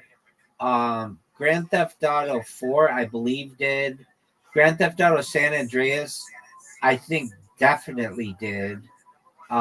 Yeah, there's one train mission. I believe it's Grand Theft Auto 6 that like everybody says is really hard to beat. So yeah, they do have trains, both subways and like classic locomotives. Um, Apologies, you're exactly right. Of Grand Theft Auto 5. Um, and I think yeah, exactly. Well, there's a train that goes around. But yeah, there's you have to like jump on a train, and I remember might have been Grand Theft Auto, one of the Grand Theft Autos. Um, Let me look. Well, I'll just look up the answer right now. Hold on. In what Grand Theft Autos are there a train? I should have said, is there a train? But, okay, here we go. There, trains are featured in several Grand Theft Auto games. In Grand Theft Auto 2, Grand Theft Auto 3, and Grand Theft Auto Liberty City Stories, trains serve as rail-based transportation, primarily in Liberty City and Vice City. I'm trying to think. Oh, so they have trains in Vice City? Um, I didn't really remember that, but okay. Um, Grand Theft Auto San Andreas includes the Brown Streak Railroad, a passenger and freight rail system operating 24 hours a day across the state with 6 stations and the ability to hijack trains for side missions. That's what I kind of remember. In Grand Theft Auto 5 and Grand Theft Auto Online, there are 2 trains, the Metro train, an uncontrollable streetcar service in Los Santos, and the freight train operated by Go Local Railroad, which can be driven during specific missions. Trains are also expected to be in Grand Theft Auto 6, with at least 3 automated trains in Vice City and mainline trains across the state of Leonida.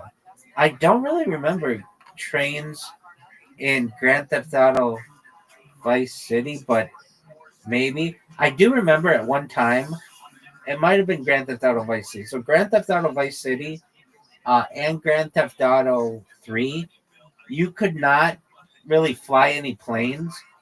But what you could do, they had this plane called the Dodo. I don't know if you remember it, but it like didn't have wings or had like wings that were chopped off. And you could kind of get somewhat okay good at flying it to get it around the sky a little bit, but it was really difficult to fly. And I remember oh no.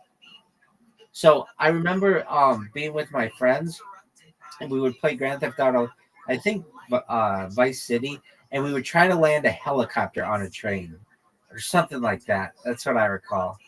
But I don't really remember all. Anyway, why do you want trains in Grand?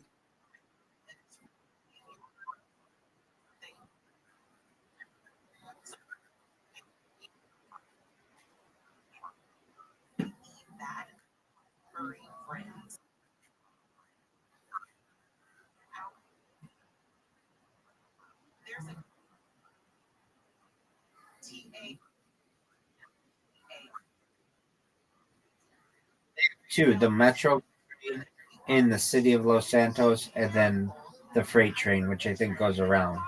Um, I remember reading about a mission that everybody struggled with, and I did not in Grand Theft Auto Grand Theft Auto 6 or 5. Um, but I don't know. A lot of times the missions people on which they struggle in Grand Theft Auto, I don't for whatever reason.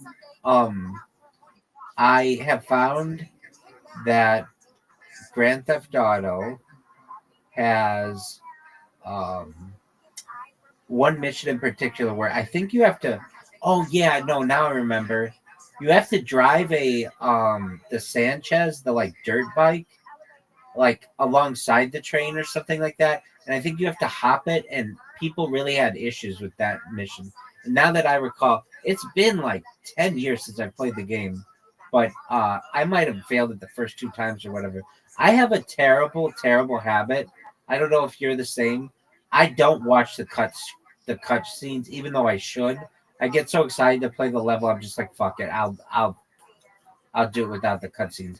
Are you someone who has to watch all the cutscenes, or do you sometimes just go, "Oh, I know what to do," and then you do it?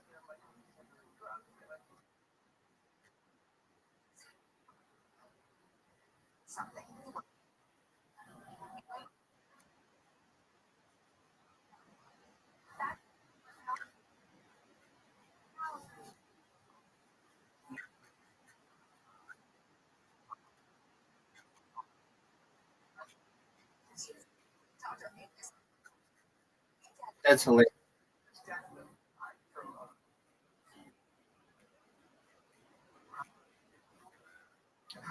Okay, are you ready for the funniest fucking joke you're gonna hear all week?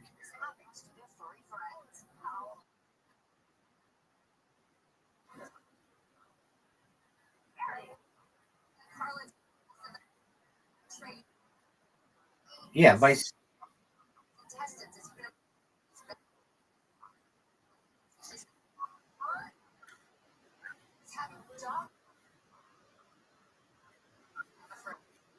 I get you. No, it's gonna be Vice City in present day.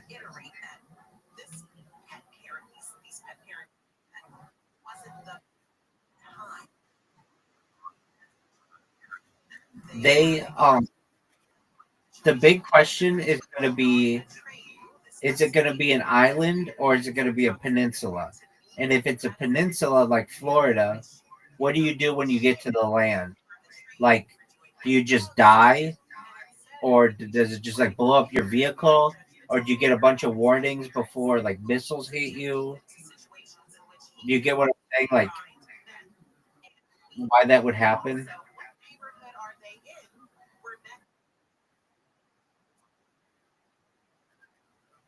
No. So, okay, imagine the state of Florida. You know how it's shaped like a peninsula?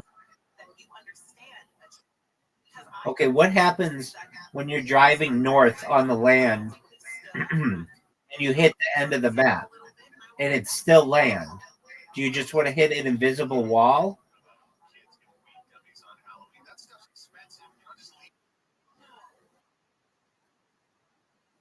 Yeah. So there's the, is it going to be an island map like all the other ones where if you move far enough away from the island, the game just kind of slows you down so that you don't keep leaving the map, but you don't necessarily die? Or is it going to be a peninsula where you could drive to the edge of the map, but then something has to happen to you? In Red Dead Redemption, the way they did it is they made it with mountains, but it's easier to do with mountains in Red Dead Redemption because you don't have plains. You would just get on a horse and like your horse can't go any higher up into the mountains. But with Grand Theft Auto, because you have planes, what do you do when you're just flying over the land? They want to make sure it's immersive, so they don't want it to seem like you just. So that's an argument to be made. Like they call that the Pac-Man strategy. It's like Pac-Man, you go from one side to the other side. So that's one option. Another option is just have it be like an invisible wall. You just hit and explode. Another version is whenever you get that far, somebody attacks you, which is how Grand Theft Auto, Vice City was before you get all the bridges to open up and everything. Like if you go to the area where you're not supposed to go, all of a sudden it's 6 stars and they just blow you up basically. There's an argument to be made that they just make it an island like all the other ones, but Rockstar is really, really quiet or really, really hush hush about this stuff. They just fired a bunch of employees in the UK. They said it's because they leaked information on the game, but no information really got out. And then other people were saying it's because these people were trying to unionize. Basically, Take Two, who owns Rockstar or something like that, um, is putting a lot of pressure on these people to make a really good game, and it's gonna be fucking. I've talked to this about this so many times to people. It's going to be the biggest um,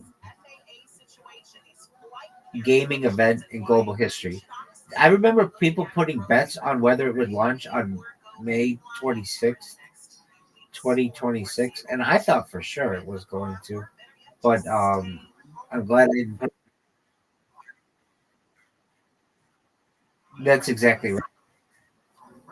That's exactly right, dude. You want to hear the funniest fucking joke? I heard it on a fucking on an AI video, but it's so funny. Are you ready for it? What's the difference between a chickpea and a garbanzo bean? What's the difference between a chickpea and a garbanzo bean? Hold on. Hold on. Yeah, did you hear that? Dog, that joke is so fucking funny. And, and they had Bob Ross say it, and it was fucking. It caught me off guard. I had not heard that one, and it made me fucking laugh hard. And I told Zoot it, and he didn't get it. And I was like, Zoot, you need to use that on Monday. It's like a solid joke. And he's like, I don't get it. I don't. We don't eat chickpeas and we don't eat garbanzo beans in fucking Australia. And I'm like, it's not about eating them. It's about English. You speak English there, right? No. It's like, yeah. And then he gets it, and then he doesn't want to use it. He doesn't want to use any joke that's not his, and his have to be about autism, Down syndrome, or the Amish, and maybe porn or what? Oh yeah, that's right, or racism. Yeah, those are his go tos. And anyway, I haven't been able to spend as much time with him recently because I've had more and more people in here, and I feel as if I am in my own way neglecting my zoot, but it is what it is. Um, okay, so with that said, I'm trying to think of any other drama I can think of. Um, Doug, I know I've been absolutely fucking obsessed. When I say obsessed, I mean I know you don't listen to the podcast The Fighter and the Kid. I get that. I didn't either. Don't listen to it. It sucks. It's like the worst podcast. It is so bad. But its subreddit is so fucking funny. I did not know this. But there are two comedians who have their made an entire podcast just shitting on the fighter and the kid. And their podcast is so creative. So like the fighter and the kid will put out a podcast, and then these guys, it's called 10 Minutes of Shab, and they just shit on this. They just shit on these guys, and it's so fucking funny to me that I just leave it on in the background. And I've seen them like a bunch of times, but they're very creative and they're pretty funny comics. Anyway, I know you're not into that world, and I don't recommend getting into it, but you should know that if you get into it, there is an entire like subculture. Shane Gillis has said this because he's like, have you ever been on that subreddit to like other people and like Matt McCusker and stuff? They're like, yeah. He's like, there is like at the time it was like a small town. Now it's like a pretty small city worth of people who seriously just hate these guys, and they're just like, yeah, it's absolutely hilarious. In fact, they even say to me on there, "Hi Shane," like they know I'm reading this, and it's grown to be like 200 some odd people who just shit on these guys, and they're just like a quick breakdown. You've got Brian Callen, who was on Mad TV, which was like a poor man's Saturday Night Live in the 1990s. And then he did a bunch of shows that were pretty popular. Like he would only do like one episode of each, though. Then he was on the Goldbergs, and they were going to give him his own show as like the gym coach from the Goldbergs until there were allegations that he raped a chick or raped a few chicks. So now everybody just calls him the rapist. Do I think he raped these girls? He's kind of a sexual deviant. I don't know if he raped them, like held them down and fucked them in a park. I don't think like that. but I think there was some like maybe they didn't want to do some things and he made them do some things. There's at least one story of him uh, after the comedy store. He had Whitney Cummings, the comedian, give him a ride to his car, and he whipped out his dick, and she just was like, "What in the fuck are you doing?" Okay, so and he had a family when he was like younger, so he's got like grown children, and then he's having like a second family, and people shit on him for that because he's like almost 60 years old and his wife's 35, and they don't really have anything in common.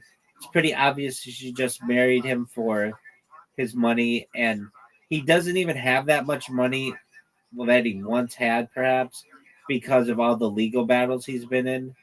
Now, they also hate him because he's the son of a wealthy international banker, and so he's very pompous and pretentious on shit. Like he won't say the word Afghanistan like the country. He says Afghanistan, like weird shit. Like he's just pretentious on shit. And so guys, everybody just shits on him for that. Brendan Schaub, on the other hand, is someone who they say is a failed football player because he barely played for the Colorado Buffaloes. Then he says that he says he got a cup of coffee with an NFL team, the Buffalo Bills, meaning like he spent some time with them, but not much. But there are no records of him playing football there, and like nobody remembers him at their training camp. And like literally anybody can go to their open training camp. And then he said he got cut. Then he fought in the UFC, and uh, he was on the it's a show. It was called The Ultimate Fighter, and he was in like the most popular season. And then he was ranked like in the top 10, maybe barely, of the UFC fighters, but was starting to get his ass kicked. He won some fights to his credit, but then he was starting to get his ass kicked to the point where Joe Rogan had him on a podcast, or Joe Rogan was actually on the podcast and said, as your friend, you need to stop fighting. You're gonna hurt yourself. And it was like this infamous moment where he had to stop fighting. And just one moment. Yo, what up, Jasper? How are you? Jasper, are you there? Anyway, back to Brendan Schaub. So those there's nothing like to hate on him for about that. He didn't do anything really that bad. Okay, but it gets worse. All the fucking bullshit. So he then quits UFC or retires or whatever, and becomes and was like a podcaster. And he and this Brian Callen, they have the show called The Fighter and the Kid, and it used to be really, really popular. They get millions of people who watch him now, and now they only get like 40,000 people to watch them, and they're all bots, and all of the comments are bots. I'm like sucked in by this fucking drama, though. All right, so basically everything that Brendan Schaub like gets into, all the shit he promotes is bad for you. It's like this 5-hour energy drink that you take that uh like is supposed to not give you a hangover, or like it sobers you up. Like he's really into like like CBD and all that other bullshit. Um he's really into like just like all kinds of shit that like perhaps you're not supposed to be into. Um then he um, does this thing where um, he at least has become quite interested in uh, his kids baseball teams, and so what he'll do is just talk about little league baseball for an hour on his show. He has nothing else to talk about, and he then like this week he like got caught yelling at his kid, and like all these parents hate him. Anyway, they moved from LA to Austin, and Shab got in trouble for cheating on his wife, like allegedly, and all this other shit. Look who it is. Zoot, how you living, pimp? Zoot. Zoot. Hello, Zoot. Zoot. I have someone here. Their name is Riser. Riser, Zoot, Zoot, Riser. Are you guys ready to lose?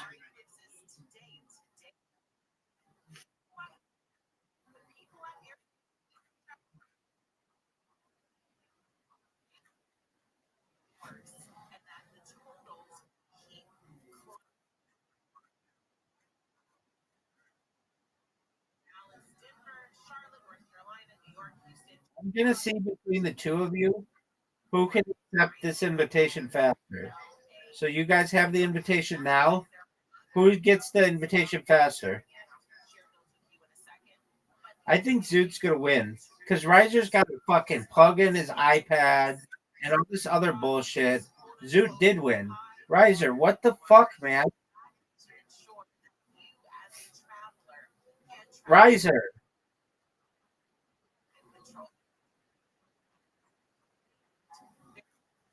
No, it's not. Riser, come on, man.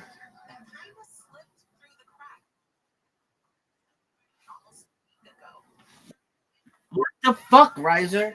It's like a posh British accent. Riser, what the fuck? Right.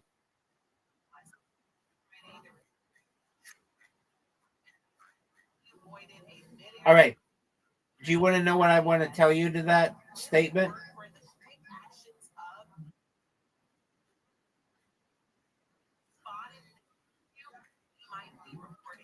Yes, it is, and it was. I sent it at the same time I sent Zoots.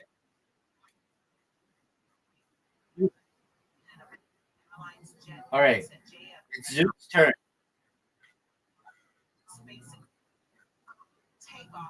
Look at Zoot's shot. You know what? That might be a really good strategy to just hit the ball really slowly. He's gonna make it in 2 shots. If you don't hit his ball. That's a really good strategy.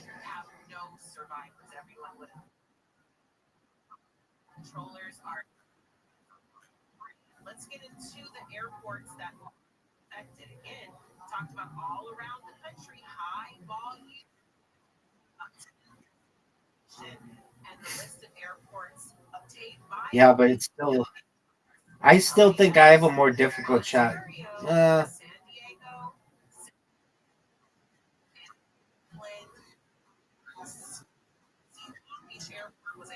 Dude, that was absolutely. Dude, that was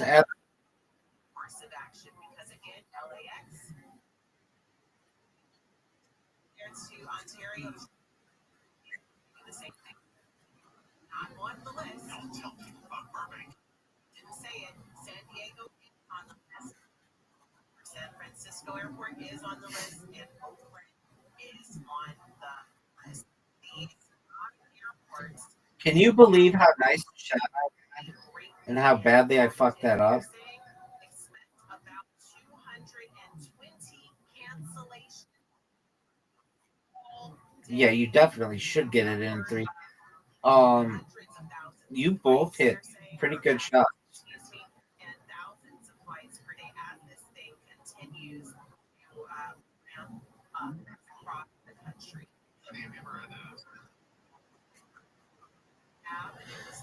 What's it called?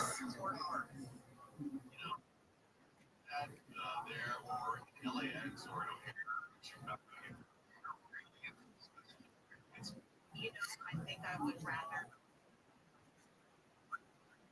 people next to me thinking would be like $6.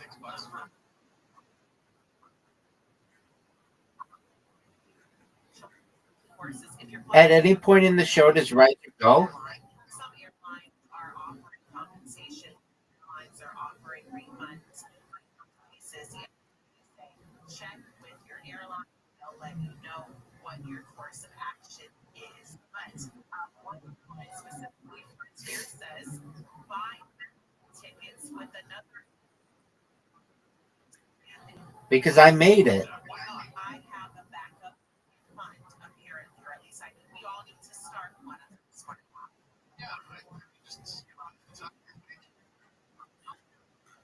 For you, instead put it in the back. What's wrong, right? What's wrong, Riser? No more meth for your dogs either. What is this country coming to? I mean, Riser, what's? I mean, why do you hate it so much? Form of the SNAP reduction. There have been some modifications. You should expect if you're a SNAP recipient and expect it. Newsflash, it ain't good. Right here, it's in the Hilton and Sports Live everywhere. The iHeartRadio app. Now to the avocado toast eschewing Mark Bronner. 24 hours. You like it?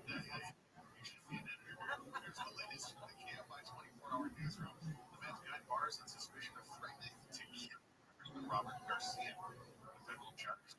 Trump administration to pay full November by Friday. Senator Matt is in theaters this weekend and is expected to make up 3 million skulls. I mean, dollars also die by and Nuremberg. From the Odin.com Center, Odin is our preview. Cloudy later, lows in the mid-upper 50s. Sunny tomorrow with highs around 80. And LAOC, the valleys of 90 around 70. Beaches. This report brought to you by multistream.com. Riser, if you score,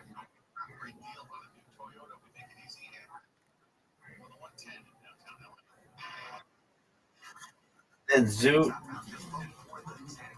and I will be tied, and you'll be down 1.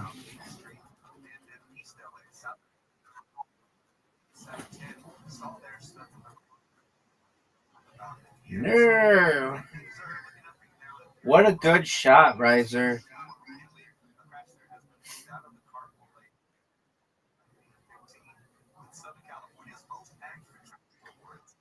You are tied for the lead, son. You are tied. Yes, you do. Yes, you do. Zoot, you do want to go first on this hole, dog.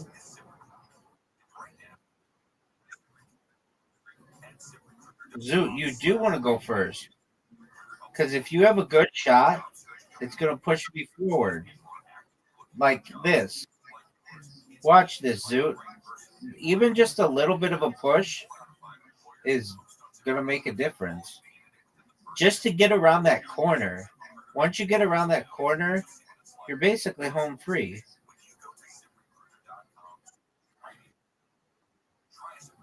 Oh, your shot out of 10 is a 10 or a 9.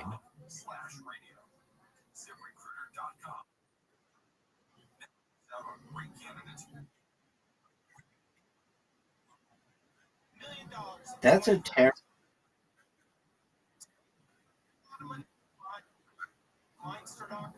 Free samples, free shipping, guaranteed to fit. Shop it today.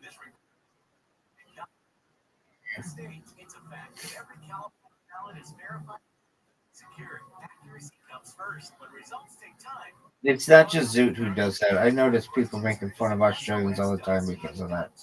All right, Zoot. Big time shot here.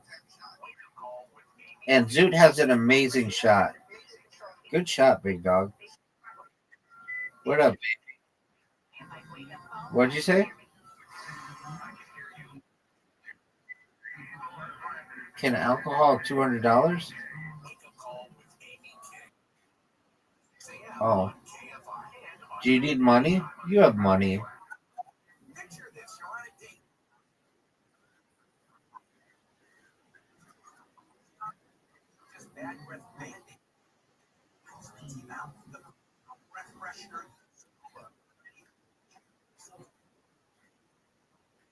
It was amazing.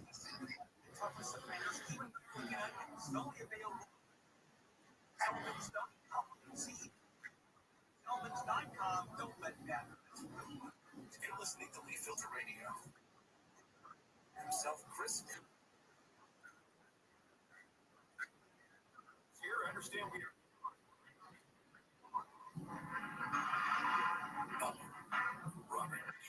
I fucked up majorly. Majorly. I need Zoot to fuck up.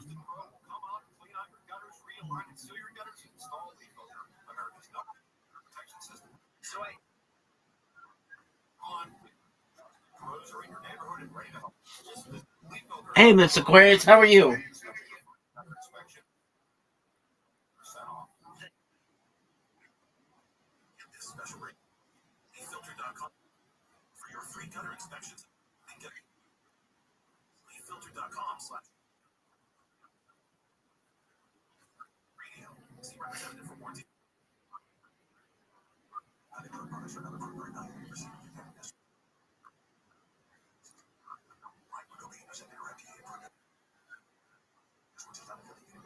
Hmm? You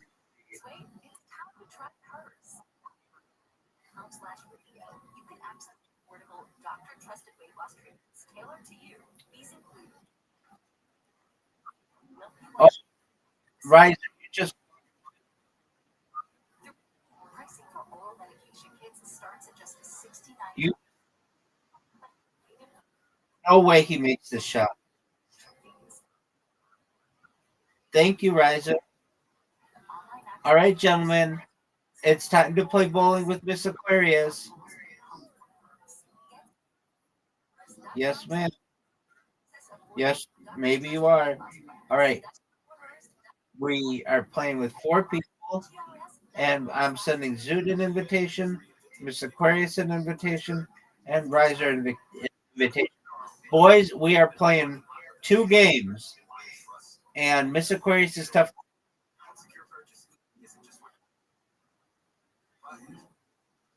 What?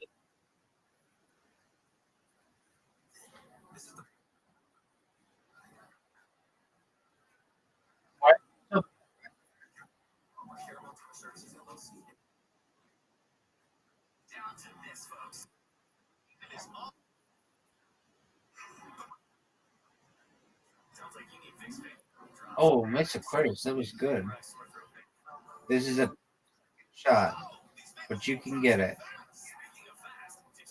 Ooh, that's okay.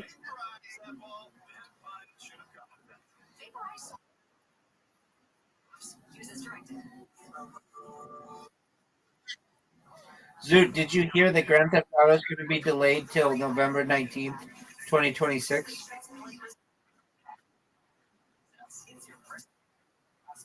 Okay, what do you want me to do about it? All right, let's get these 2.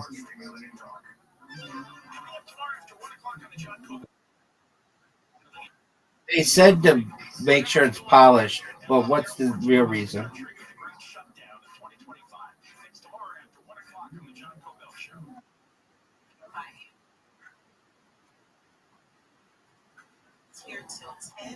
Well, if they did that, it would be smart. Wow, that was a good one.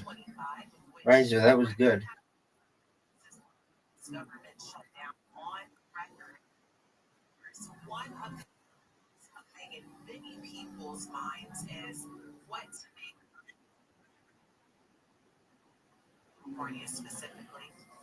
Well, I mean, Roblox has Robux or whatever, don't they?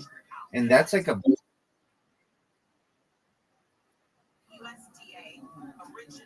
Roblox has, which is a big money maker.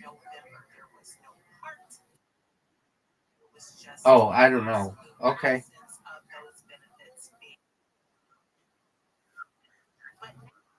Right, I think so. You can trade the stuff.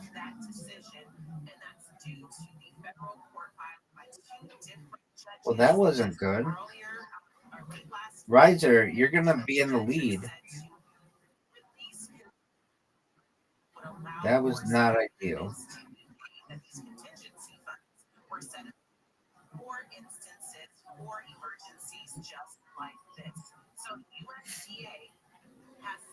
Miss Aquarius, you happy that you're off tomorrow?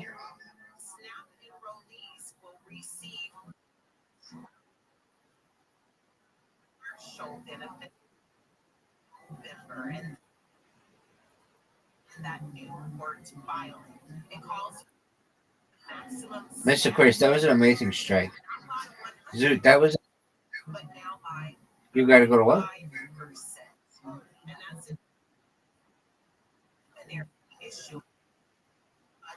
Oh, okay. Sure.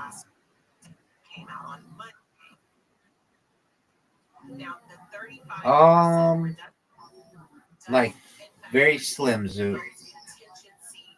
Miss Aquarius has a really good chance. She probably has the best chance of winning. Oh, that was right, Riser. That was amazing. Curve. All right. Riser put a curve on it. Did you do that purposefully? Oh, yes, she is. And she's got a big lead now, 47.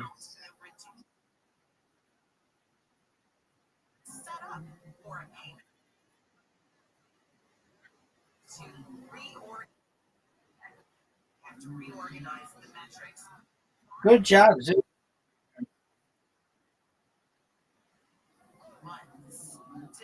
This is not what I wanted.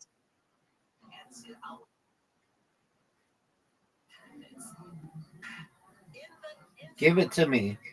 Oh, no. That's devastating.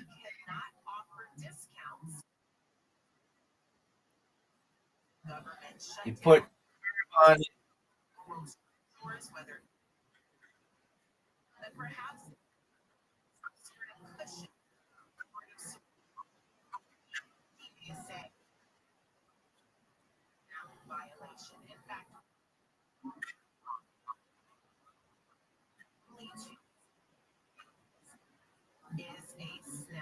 He did.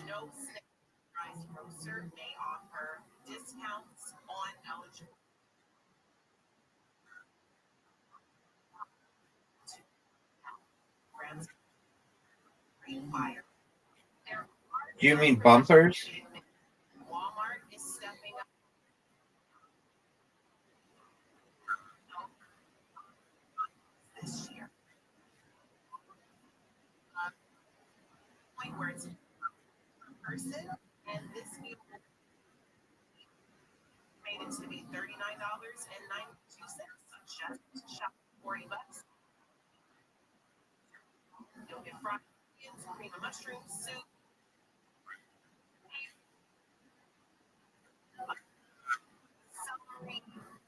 Nice job, Miss Aquarius.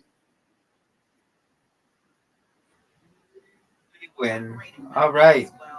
Here's a second game.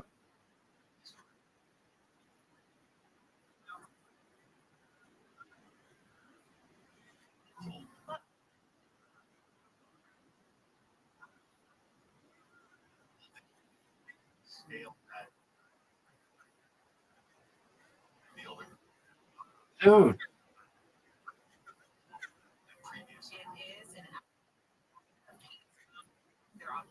Look at you.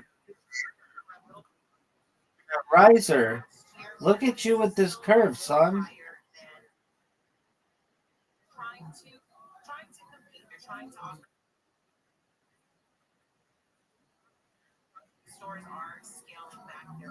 Ooh.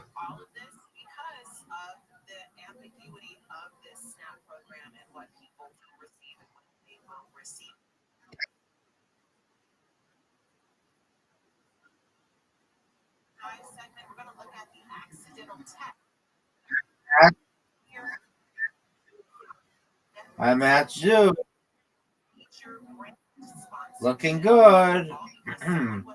Zoo, you can get these. I want you to win, Zoot. This is the only game that Zoot and I have played a lot, and I don't think he's ever won.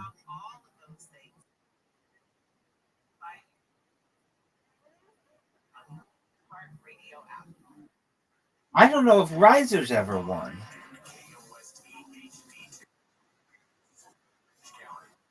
But I know Miss Aquarius has won at least 141 times.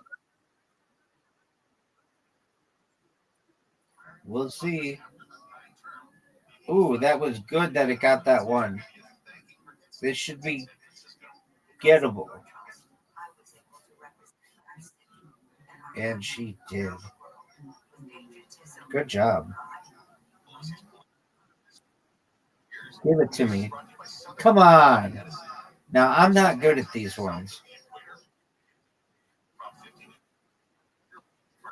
Don't want to talk. I don't want to talk with the lead.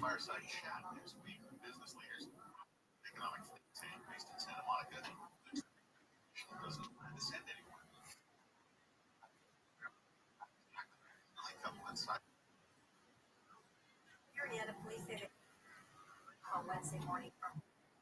Stranger dispatcher, she'd been stabbed. Officers arrived to find the scene. Says suspect, 36-year-old, Rob's beat you. later arrested and booked for murder and attempted murder.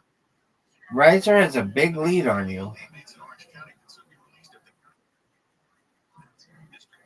Spitzer says some of them were charged with violent crimes like murder and sexual assault must be placed in mental health facilities. They're not competent to stand. With no beds available, the warm neighbor. Wagner tells PTLA he's hopeful about a solution. This is not good.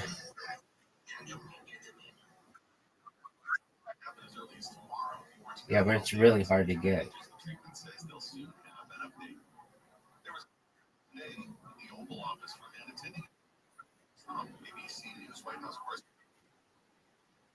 During an event in the Oval Office on Thursday, folks lowering the cost of weight loss drugs, an attendee collapsed and needed Dr. Mehmet Riser, you gonna get him? taken out the Oval Office. Riser, are you gonna get him? Riser, this is a big one for you. Riser. Zoot's Riser.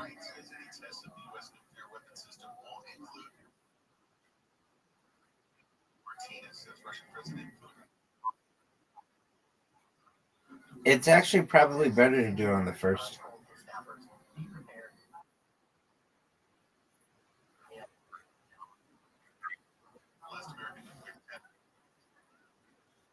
Excellent.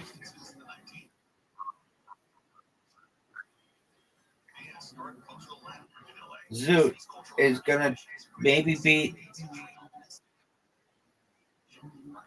Zoot. That was okay. It's gonna be a good match between Riser and Zoot.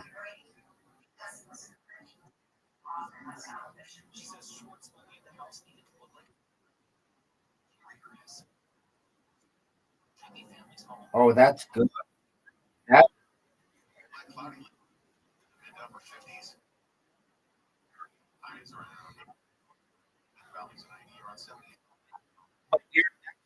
your next shot, right? Riser, your next shot is doubled.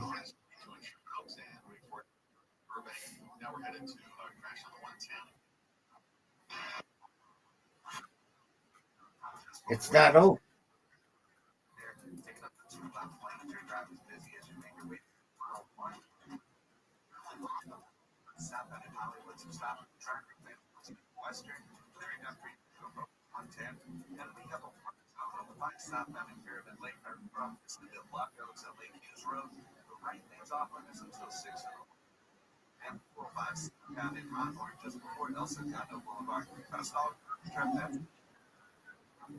I just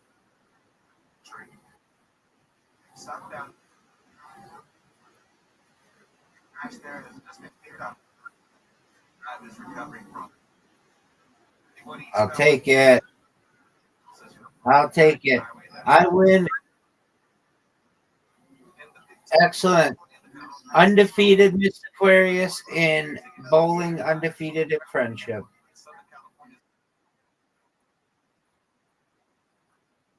Hey. Sweet dreams to you, Miss Aquarius.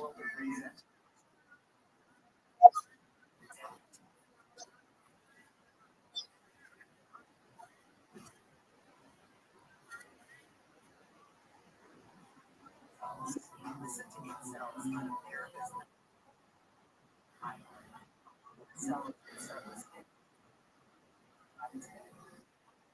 free iHeartRadio app is Good night. from our library. Okie dokie. Here's an iHeartRadio podcast. Person you love, and who they really are. This is a story about each other despite everything. It's a story of manipulation. Scale. Oh my god, stop. What the hell?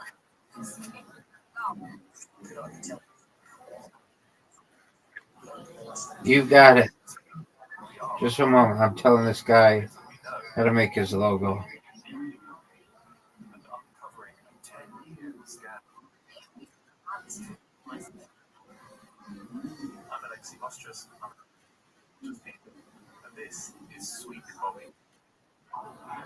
At what are you laughing?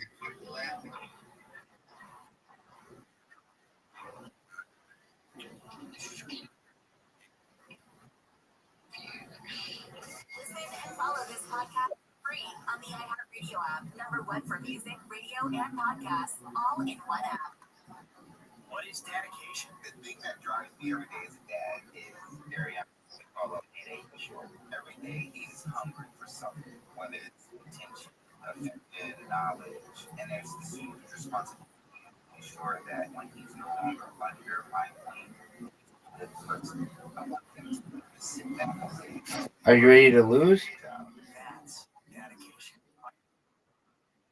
Dog. Wait, hold on. Didn't it say there was a new game?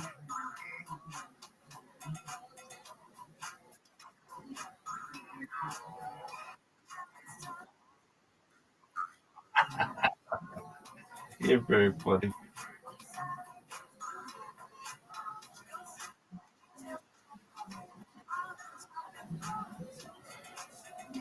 I fucked up.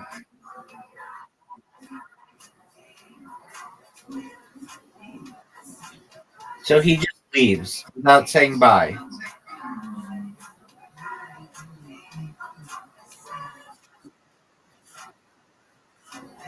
Did you know that you had an invitation riser? Or are you going to accuse me of not sending an invitation again?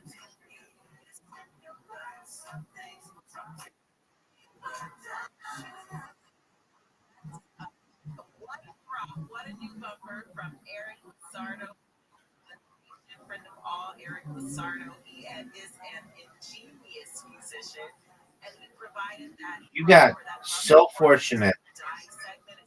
You've made everything. Dog. That was.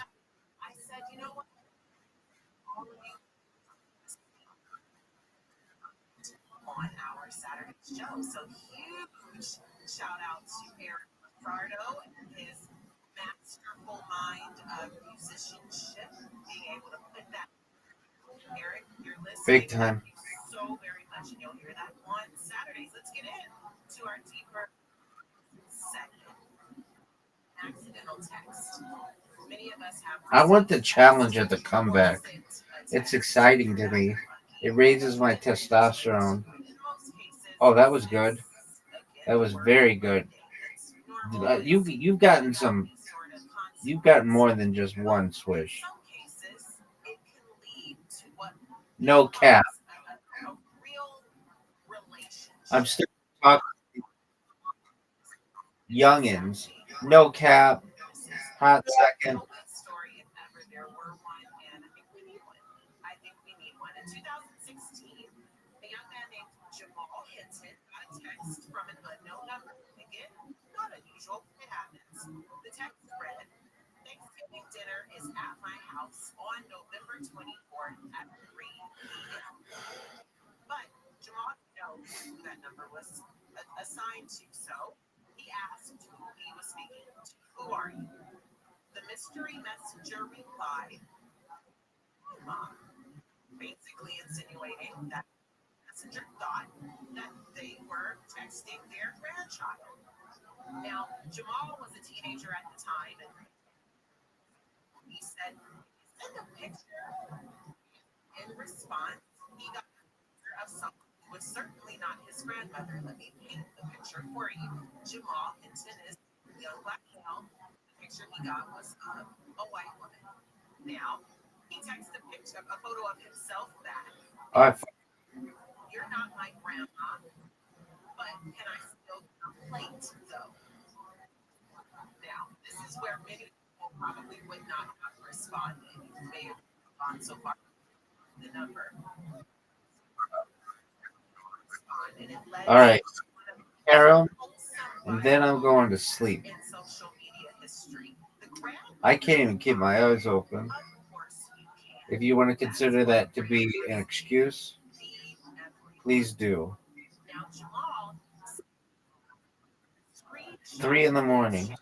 Posted online, and of course, it went viral. Yeah, my fucking hours are fucked up. I get these people who come in here. Oh man, I fucked up. I gave you a fucking. They come in here really early, and last night I did not. I did not mute my computer, so a bunch of them. I had like one friend come in. I don't even know what time she came in, and I was talking to her, like in my sleep. And then the guys from Nigeria, because Nigeria is like, I don't know, 7 hours ahead of me, 10 hours ahead of me. Is it my turn or yours? Are you gonna go? You're in the game.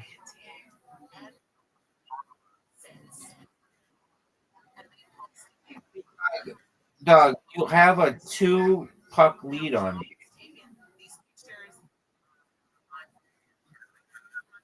I know, I've hit all the balls in for you. All right. You still don't.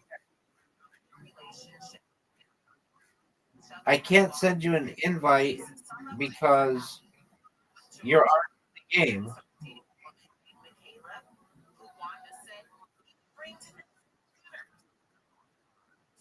Go look at your list of currently playing games.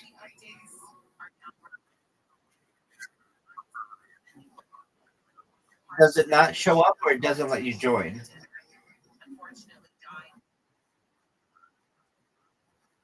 Okay, close your app and reopen it. Close your app and reopen it. In 2023, Jamal announced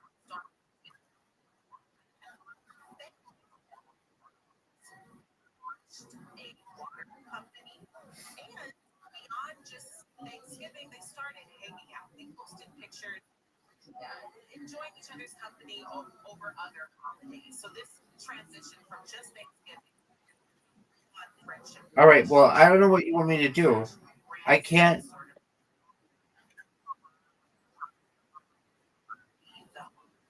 You just lost.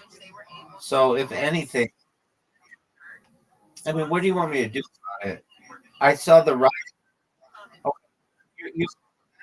this one. You're going to come up with the same bullshit excuse?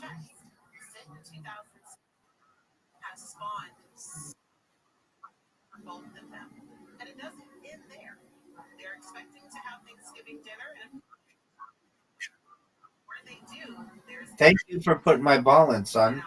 Thank you for putting my ball in, son. Ready to see some sick ass play? Ready to see some sick ass play?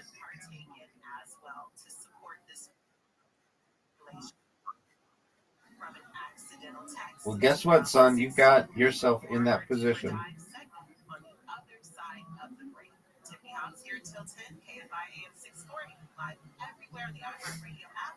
Mark Bronner, you ever sent an accidental text? You don't want to know.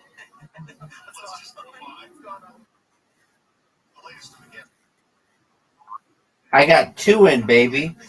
You didn't think I was going to get 1 in. I got 2 in, baby.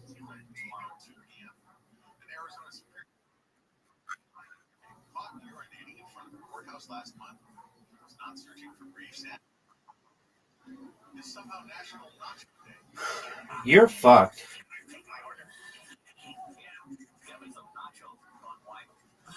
Sorry. Thank you for making that shot easier.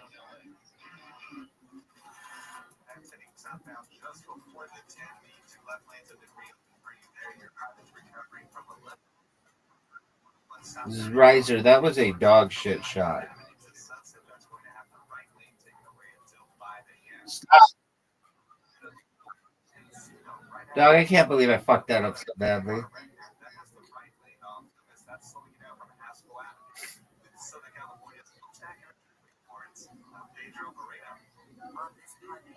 Are you gonna go? Or are you gonna jerk yourself off raw? I've been using that comeback on other people. Oh my word, was that fortunate to get something in.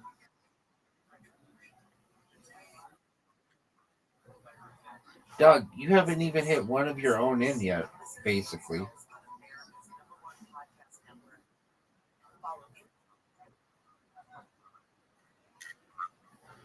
Well, you're gonna need it, son.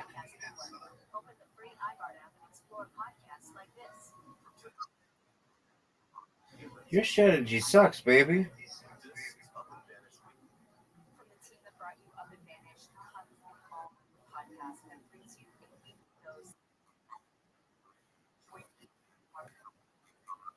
You're gonna sweep the table.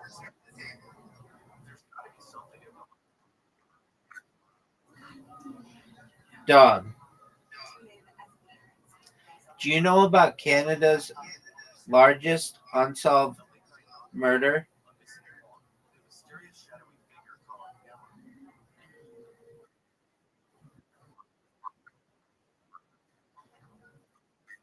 Canadian Airways something something. A bomb blew it up, baby.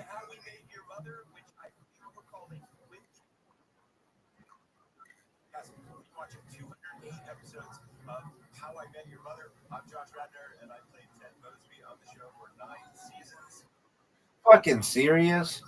You just made my life very, very easy.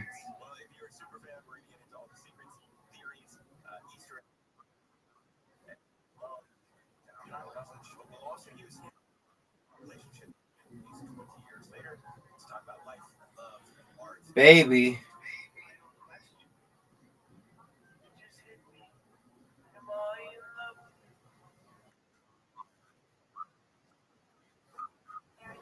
Baby. Are you ready for this? Are you sure?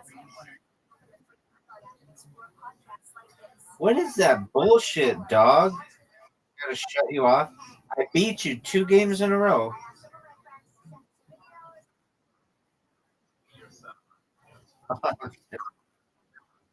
Au contraire. And I keep having to go first. This is bullshit.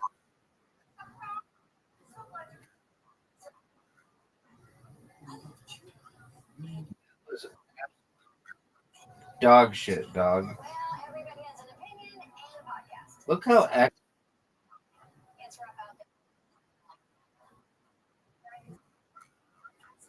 a bad what?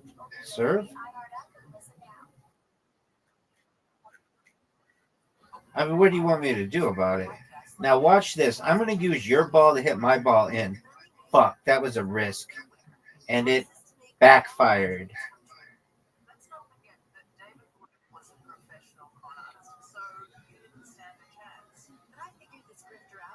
Dog. Are you going to go? Are you proud of that shot? Are you proud of that shot? Are you proud of that shot? Hey, you did the Sora thing. That was did do they look like me or no? You do need to check, dog. You're sitting here jerking yourself off raw, saying you need to do it again. You need to do it again. You need to do it again. And you didn't even check them yet. Are you dog?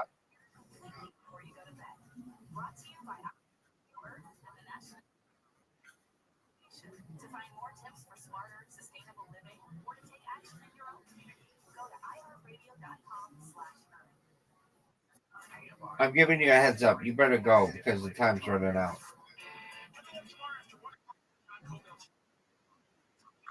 Go, go, go, go, go, go. And you did it. Good job. Does it look like me?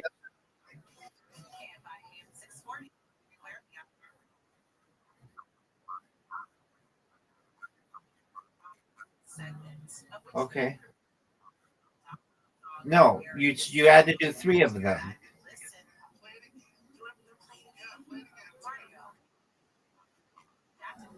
I don't want them. Just tell me yes or no.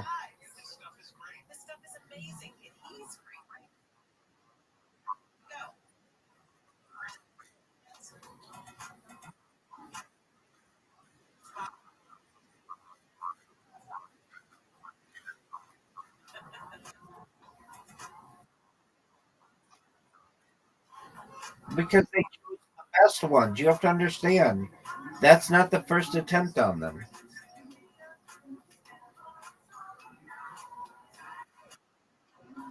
They're just choosing the best ones, dog. They don't choose the ones that don't do.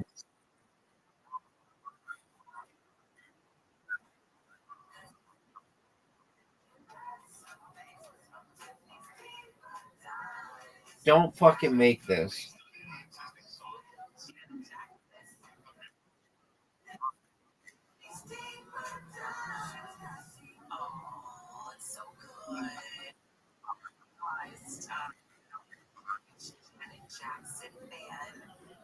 Thank you.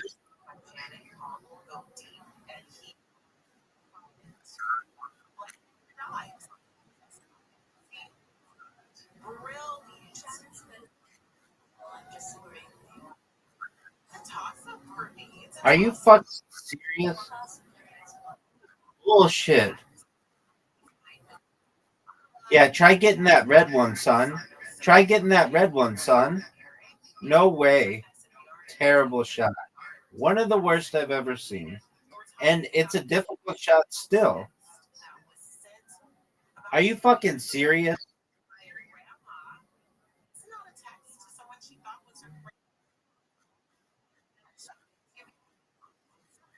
Oh, okay. You're going to say the sentence correctly?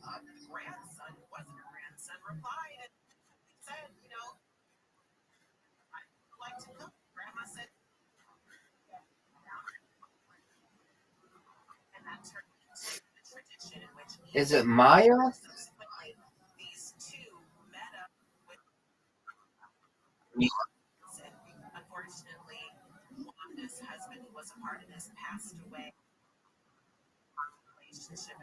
Yeah, it's what I did on you the last game, son. I do know what the dragon attack is. I do know what the dragon attack is. I don't think you have to worry. Why do you have 2 balls that came out? Why do you have?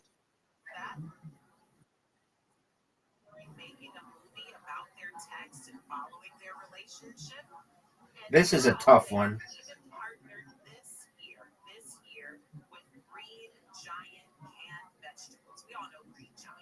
Ho, ho, ho.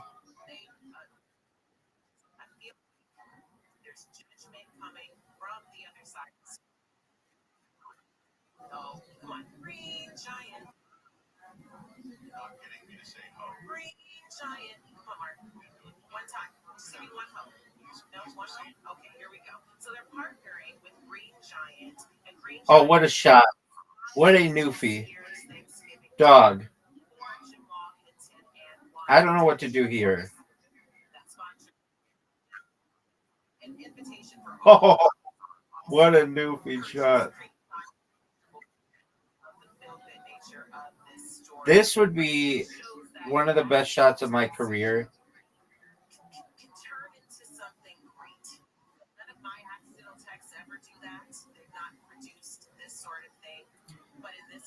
What are you going to do, son?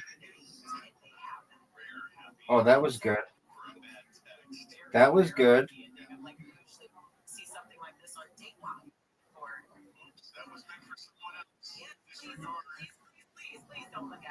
What are you going to do? Are you serious? Are you fucking serious? But you see his black one on the way back wall? You're gonna have to hit this red again.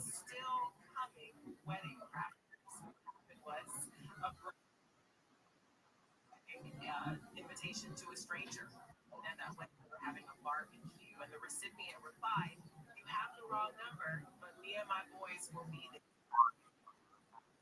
They showed up because the address was included in the text.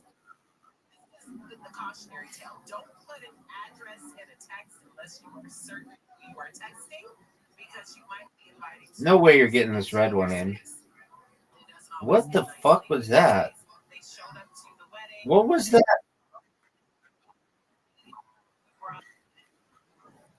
Posted the pictures online and went viral. There was another last year where a person Get that black right back where it should be. smoked. Now the officer's reply went viral, showcasing the lighthearted reaction between law enforcement and the public. Are you serious? You're gonna have to do it again, son. Because there ain't no fucking way you're gonna hit the shot. Impossible. Impossible. Dog. Look at this move.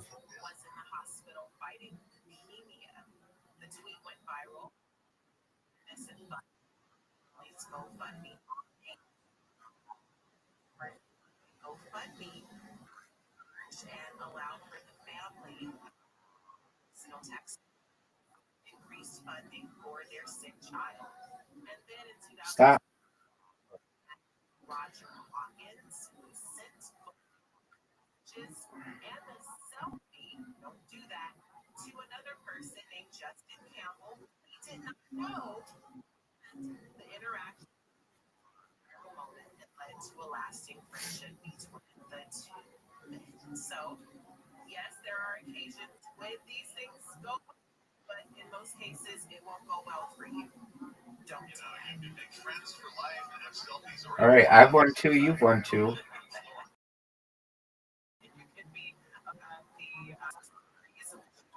All right. Well, as you can tell, I'm tired.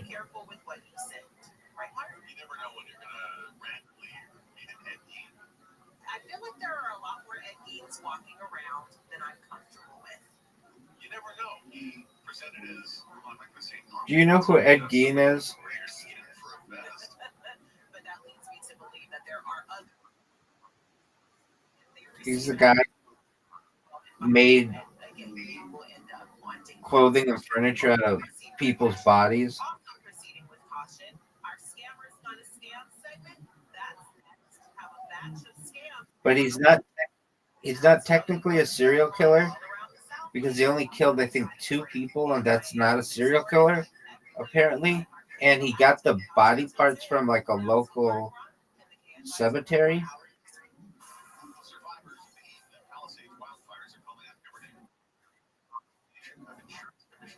No, it's not allowed. You can't dig people up and wear their bodies. What fucked up are you?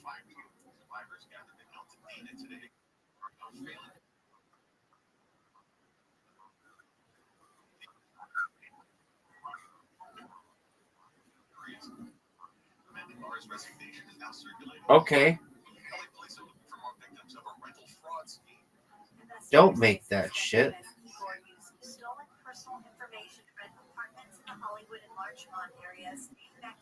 Get in. Are you proud of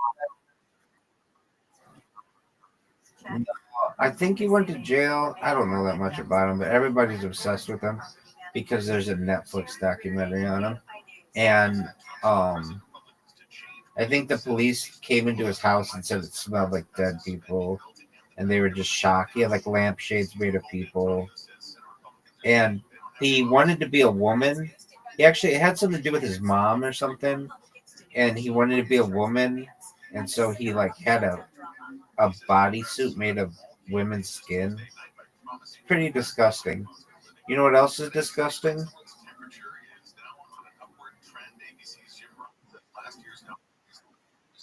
Yep.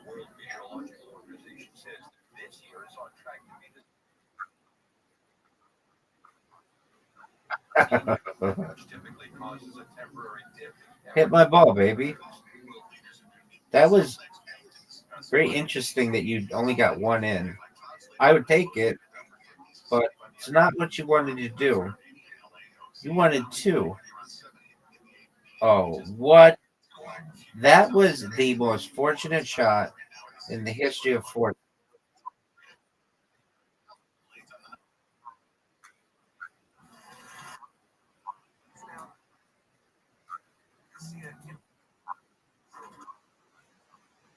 Do you know that Newfies are on an island?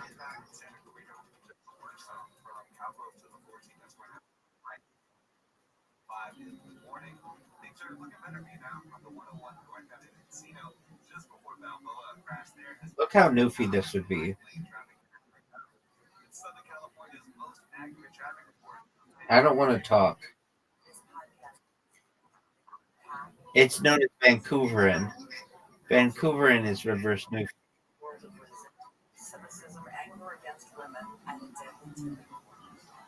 But I don't want to say that because it might put down the University of Vancouver, which is actually going to be a really good school. So, and I like Manitoba. I like Winnipeg a lot. So what else? It's Torontorian. That shit was Torontorian. What do you call someone from Toronto? Like if you're from LA, an Angelino, New York or New Yorkers, what's a Torontorian? What's it, someone from Toronto? Torontorian? Nobody fucking uses that term. That's redonk. I just made it up. No one's ever said it. I just made it up.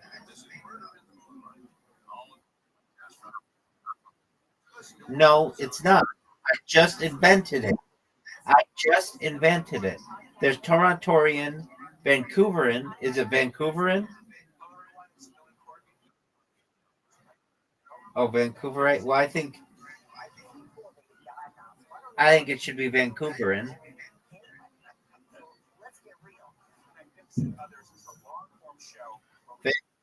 Vancouverin.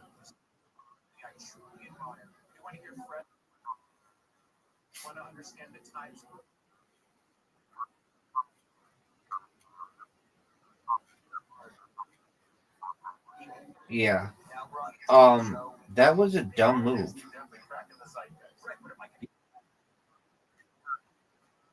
Yeah, that was very that was very that was very Torontorian of you.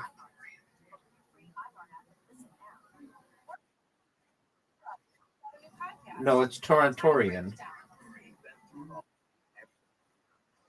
It's Torontorian.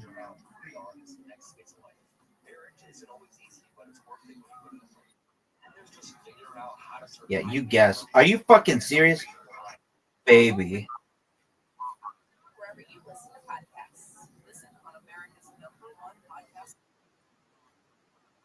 Because I'm sexy. They allow me to have more opportunities. Now this is really hard. Go, baby. I just fucked myself. You have the I know you have the easiest shot in the world. All right, baby. We'll end it 2-on-2. That's the way I like it. All right, baby. All right, before you go to bed, I have to think of something funny. Um,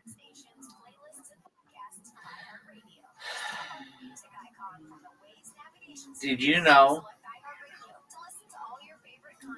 that I told you this? Zoo got heckled last time he went up. That's not funny. I didn't. Yeah, and then you said that funny thing. What I said? What is it? Hold on. Let me see if I can remember what you said. I said I couldn't understand what you're saying with the dick in your mouth, and you were saying I don't come to your work and suck all the dicks. That is so funny. I love it. What is a stand-up special that you've seen recently?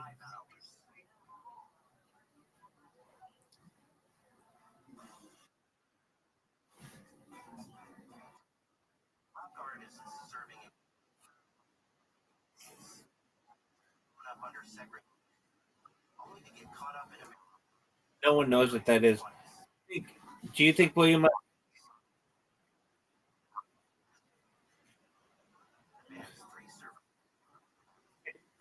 I kind of know who he is. It's not Canadian. It's Canadian. Everybody knows that. No, Canadian, Torontorian, Vancouverian, Windsorian.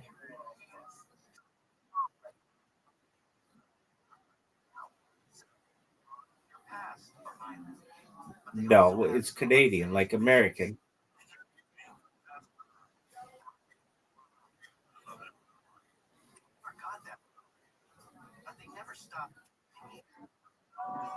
You know, you know what action? No, you're fine.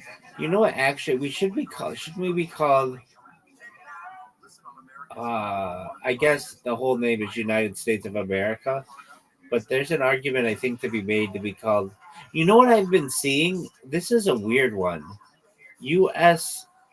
instead of U.S. citizens or Americans, like people take offense if you call people from the United States Americans if they're in like South America. I had a friend from Peru, and he didn't take offense, but he would give me shit. He's like, I'm American. I'm from South America. Like, why do you get to take America just because you're a superpower in North America? Which is a good point. So I've seen U.S. Ian, USIAN.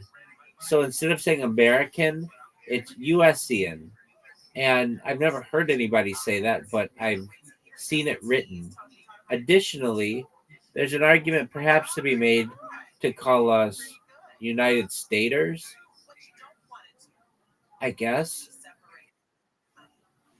Uh, I guess United States of Americaners, but that's a little long. But United Staters, okay. I want you to know that I'm going to go viral on Twitter Spaces without a doubt. Let me put things into perspective for you. It just gives me an idea of how I'm going viral. Normally, when I just have my bots going, in a month, I might get 3 people in here. But when I show myself on Twitter Spaces, I get like 15 people a day. Does that make sense?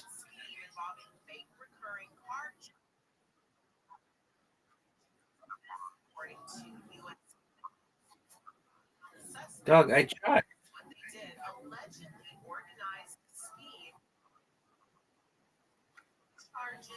I've made a bunch of accounts.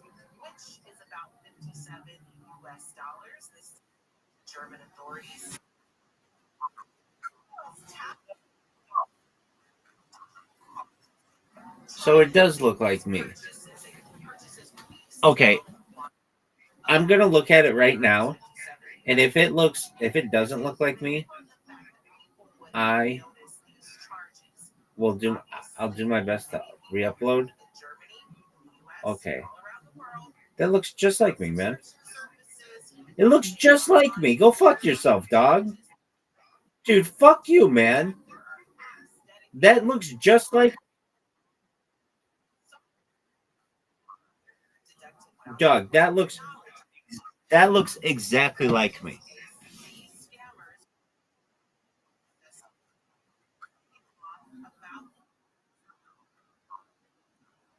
I know. It's hilarious. I kind of like it. Do you remember when Lady Gaga came out? Like, you might not remember, but you never really saw her face straight on. That's how I am.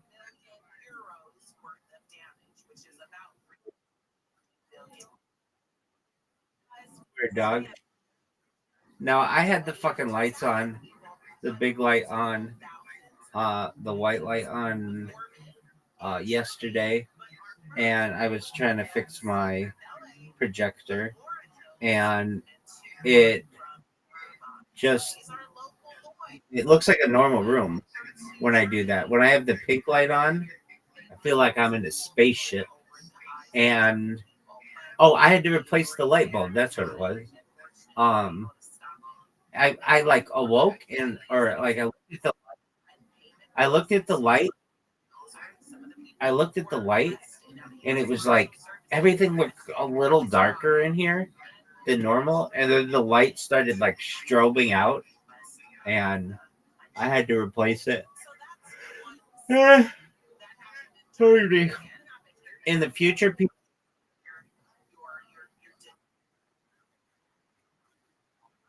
No, they're bulbs that you change the colors on. It can be any color you want. Um, what'd you say?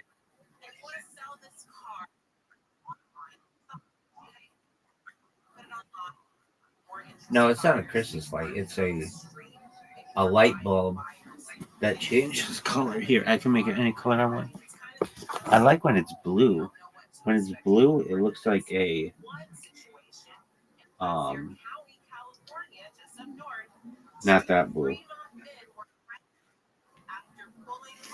Here are all my colors. Wait.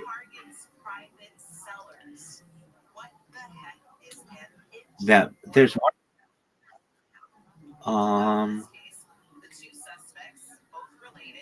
I like that blue. That blue reminds me of like a blues club. Is there a strobe mode? Yeah, there are a bunch of modes. There's one that changes the color all the time, but um, that one's fine. It's just I need more consistency. So I like the pink, the red one, which is what I thought I would go with. Um, I don't know. Pink's really popular on the internet. If you really want to know the reason why I go with pink is it's actually a magenta, and if you didn't know, the human eye cannot discern a few colors.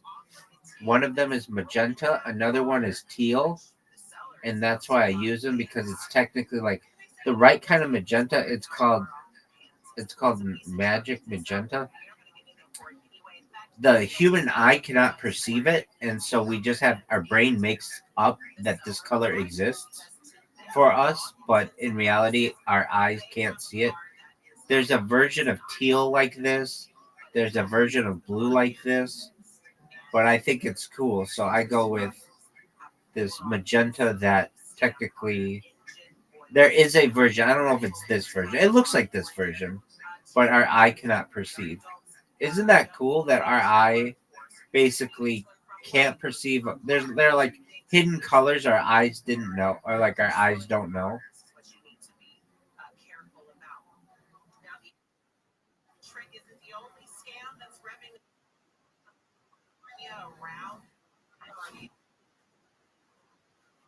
Um, yeah. I mean, you can see what they look like. What is magic magenta and the teal one that our eyes can't perceive? All right, so it's magenta is considered an extra special color, meaning it does not correspond to a single wavelength of light in the visible spectrum.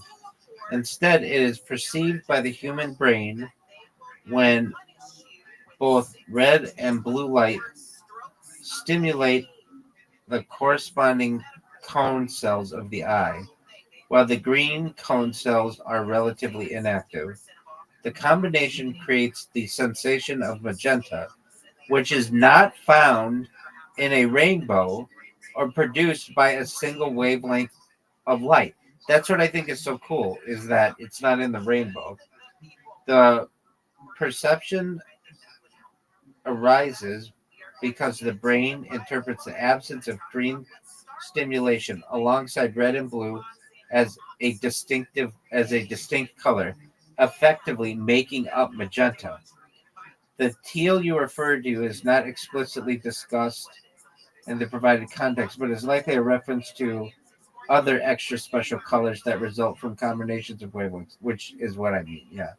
Like magenta, such colors are not found as single wavelengths in the visible spectrum, but are perceived through the brain's interpretation of mixed light signals.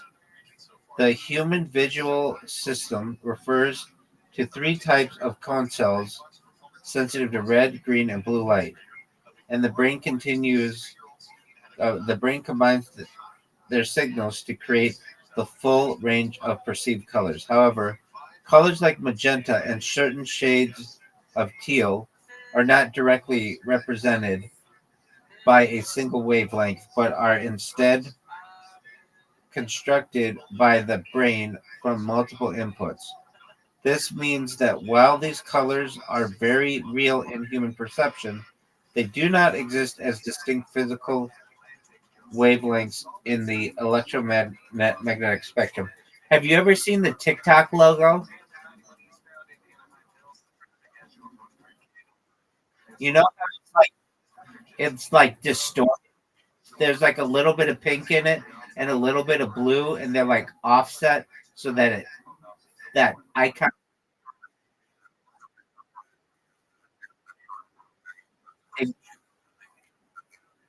Exactly, but it's actually pink and teal, and those are the colors that your eye can't perceive. Does that make sense? Well, it's like your your eye is basically making up that color because it's not in the rainbow.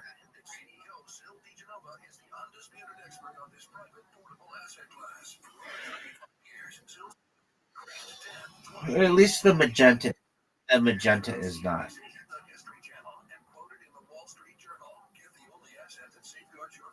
So like magenta is not in the rainbow.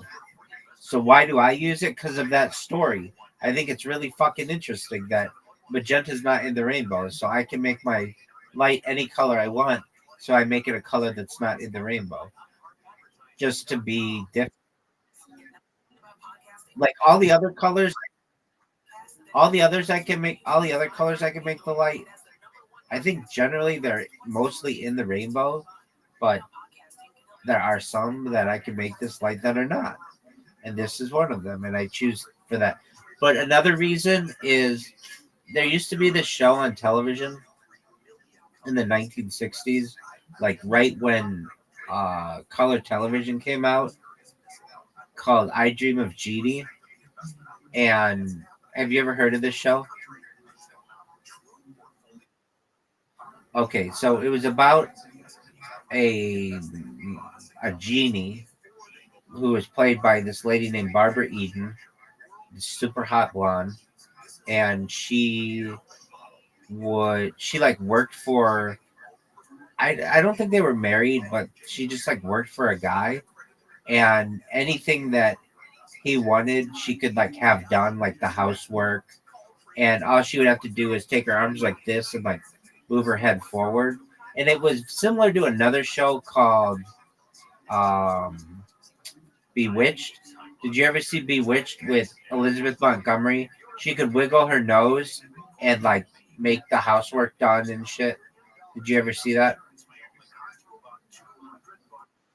There was a movie starring Will Ferrell and Nicole Kidman in like the early 2000s based on this television show. Anyway, in the show um Bewitched, they would sometimes show where the the or in the show, apologies, I Dream of Jeannie, they would show where Jeannie would live, and she lived in a lamp that was like pink, and it looked like this, and um I kind of wanted it to resemble that, and it does. It's really, I mean, this place is called Rabbi Rothschild's Ohel, and an Ohel is like in Judaism a tent, and that's what I wanted to feel like. Like it's a tent. It's got like drapes on the walls, though a lot of those are for because I got the projector and I need to block all the light. But it's just like it's supposed to look really comfortable, and it is. This place is so fucking comfortable. It's like I'm like surrounded in pillows and shit, and so was Jeannie in her show, and that's kind of how I feel. And I make the pink because she was pink in the show, but the real reason why I do is because of the magenta color. I could make this thing any color. In fact, I have a suit. I have a suit in like every color, and I have a pink suit that I like to wear. I mean, I don't wear it now, but on my earlier streams, I would wear it. I'd wear it golfing. I would just fucking wear a pink suit because why not? Look like a pimp. I mean, let me say this: prior to doing streams, I wore suits every day, but I never wore any other color aside from natural colors. I was a black suit, black tie, black hat person. But as I did these streams, I wanted, like I haven't done it in a while, but I would sometimes wear the suits inside. Usually those were my streams when I go outside though. Anyway, so I don't know. I use color a lot, and in my in some of my older videos, I would do different colors of the lighting. So I have a bunch of them where I'm like green and blue, and I did a bunch of those. And so then when I started,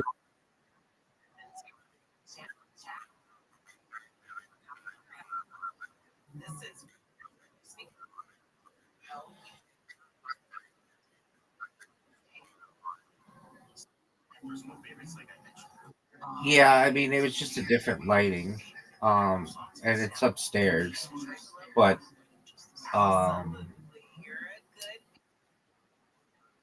yeah, that's on the second floor. I had to move out because I couldn't pay the rent there, and the rent's cheaper downstairs because this is just like a storage room. It wasn't previous. No one was previously living in this room, and I worked it out.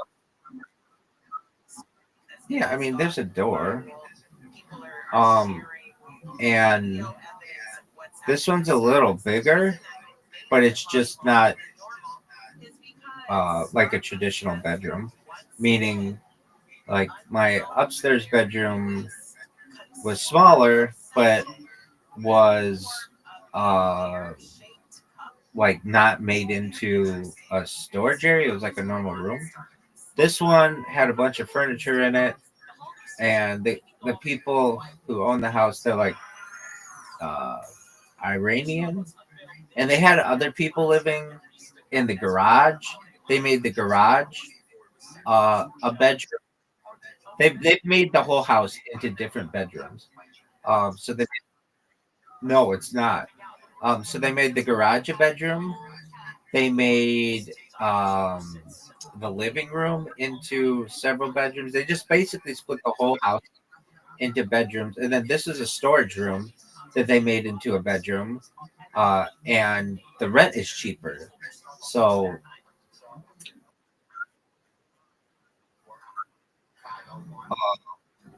they're well of the house, they're marble, and then upstairs there, um, upstairs they're wooden.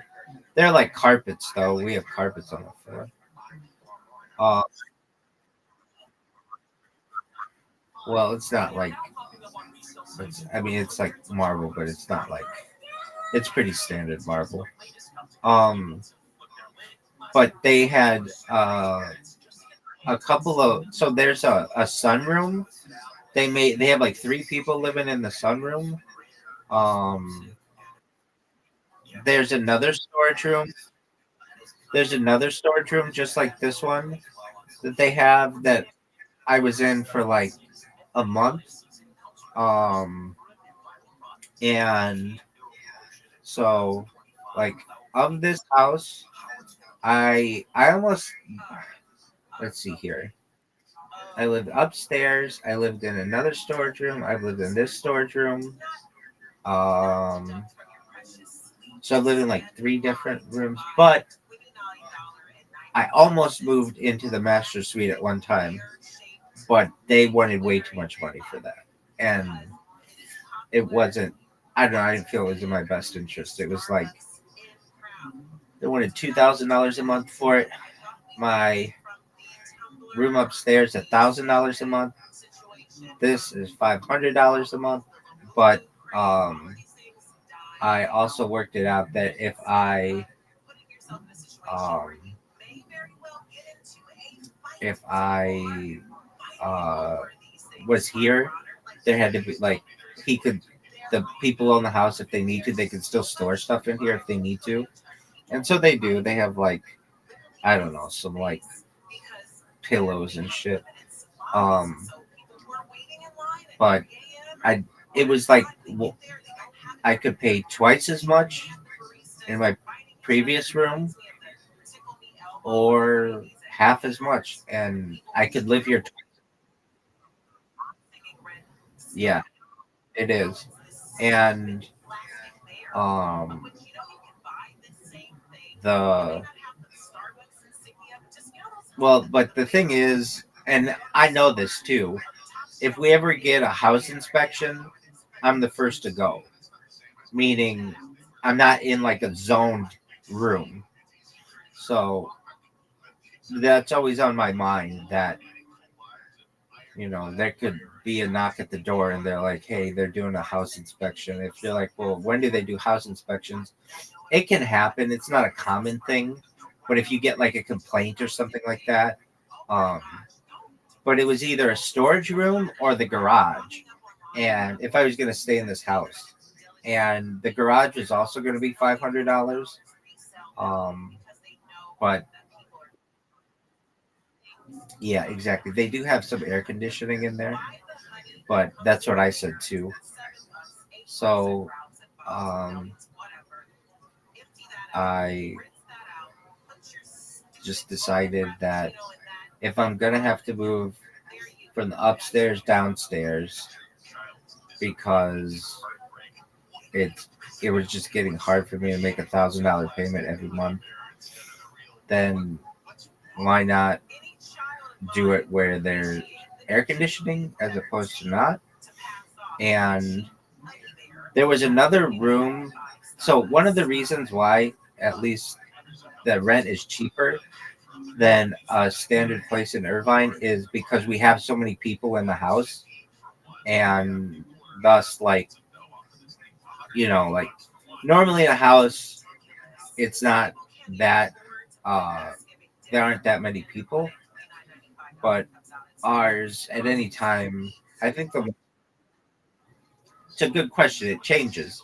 So there are 2 in the master bedroom, 1 in my old room, 1 next door, and another next door to that. So that's 4. And then downstairs there are 2 storage rooms. I'm in 1. Somebody else is in another. So that's 6. There's a sunroom that has like 3 people in it, I guess. Like I don't even know. These guys don't speak English. So that's 9. But they're not always in there. There's a guy who just straight up lives on the floor of the dining room. Like he has just like he's a nursing student and he is just here at night, and he's from Iran, and he's the nicest guy, and he just like sleeps in a sleeping bag on the floor. So that's 10. There's another bedroom downstairs. So it's like it was like built onto the house near the sunroom, and so that's actually 2 people in there, 12, 13. So I think right now 13, and that's way too many than like what the house is supposed to have. And I said like, well, there's 1 kitchen and 4 bathrooms technically, I believe, if you want to call it that. So the master bedroom has one, which none of us use. There's an upstairs bathroom, which we can use, and then there are like 2 downstairs bathrooms. There's a, but they like made the bathrooms like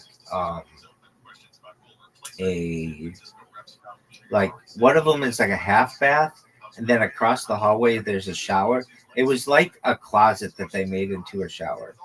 Um, they've done a lot of like I don't want to say additions to the house. Like the house was a standard way, and then I think another family, like it was built in the 70s, and then another family built a sunroom onto it with an extra bedroom, and then I think some other family built a bathroom with uh and a shower across the hall, and then the people when I think the people who own it now um they like made most of it, like at least the exterior they made into like gardens, and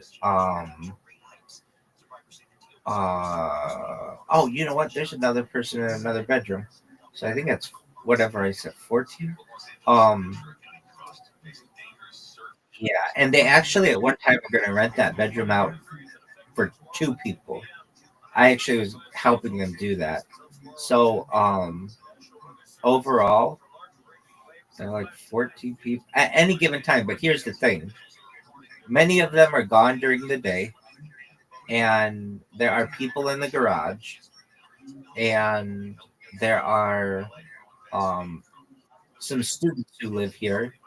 So when the students are uh, out of school, they're not here, but they're still like they still rent the place. So it's not like 14 are always here, but at at a given time there have been. So and then that and what? Yeah. Um, but there's kind of some caveat to that. The master bedroom, they've kind of made a kitchen in there because they put a microwave in there and a refrigerator. Each bedroom uh, has, at least upstairs, a refrigerator, and they have microwaves in every room. And then there's like a closet area that they made into like a kitchenette upstairs. And then downstairs, we have a kitchen, like a standard kitchen with stove and refrigerator and microwave and everything. And um, I think a couple people have microwaves in their room. So a lot of people have like a microwave kitchenette in their room. Um, and I think that cuts down a lot on the kitchen time. I know in my case, I do mostly microwaving stuff if I have to do anything. Um, the guy who owns the house, he actually doesn't own it. A guy in Iran owns it. His name's Jay, but it's kind of a long story. He moved from the United. I when I first moved in, Jay lived here, but now Jay lives in Iran, and Jay's dad is the manager. He's the one who lives in the garage with his girlfriend, who's like I think from the Philippines or something. I mean, I don't really get into their business, but that's just it's a very diverse house. I'll just put it that way. There's a lot of Iranian people. There are a lot of Asian people. There's a Ukrainian guy. Um, a lot of diversity. And we have um,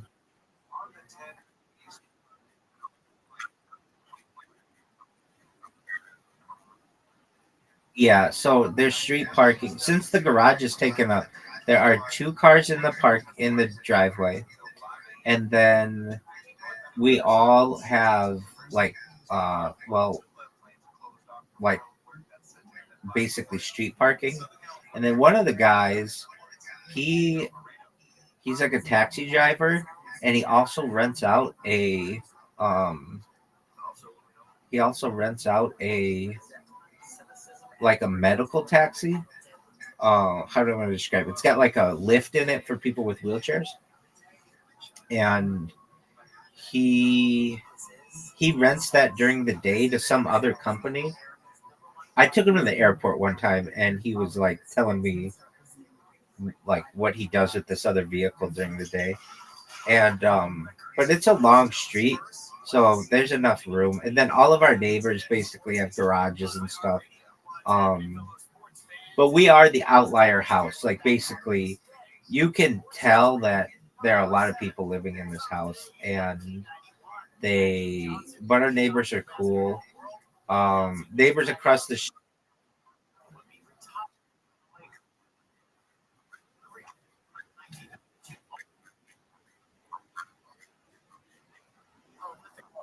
and they have, yeah, that's the issue. Um, about let's see here, like I don't know, maybe 4 or 5 years ago, they we got a thing on our doors that said that we're gonna do our tour, a home inspection, and I know they made the people who own the house. We have a washer and dryer upstairs, and that's against code, and they made them move that downstairs. But that's the only thing that they changed. Um, because they didn't go inside the rooms. They just went in the public areas. So I know they have done one. So I think at one point somebody either complained or something happened. But the only change that was made was a washer and dryer downstairs, and then that area they just made into like a kitchenette. And I think the reason why you can't have a washer and dryer upstairs is if it leaks, it can cause some major issues. But that was, to my knowledge, the only issue they had on the inside of the house, and I think the outside of the house was fine. Um, but you're right. It's like there are a lot of people in here, and I remember like it's been 2018 is when I moved in.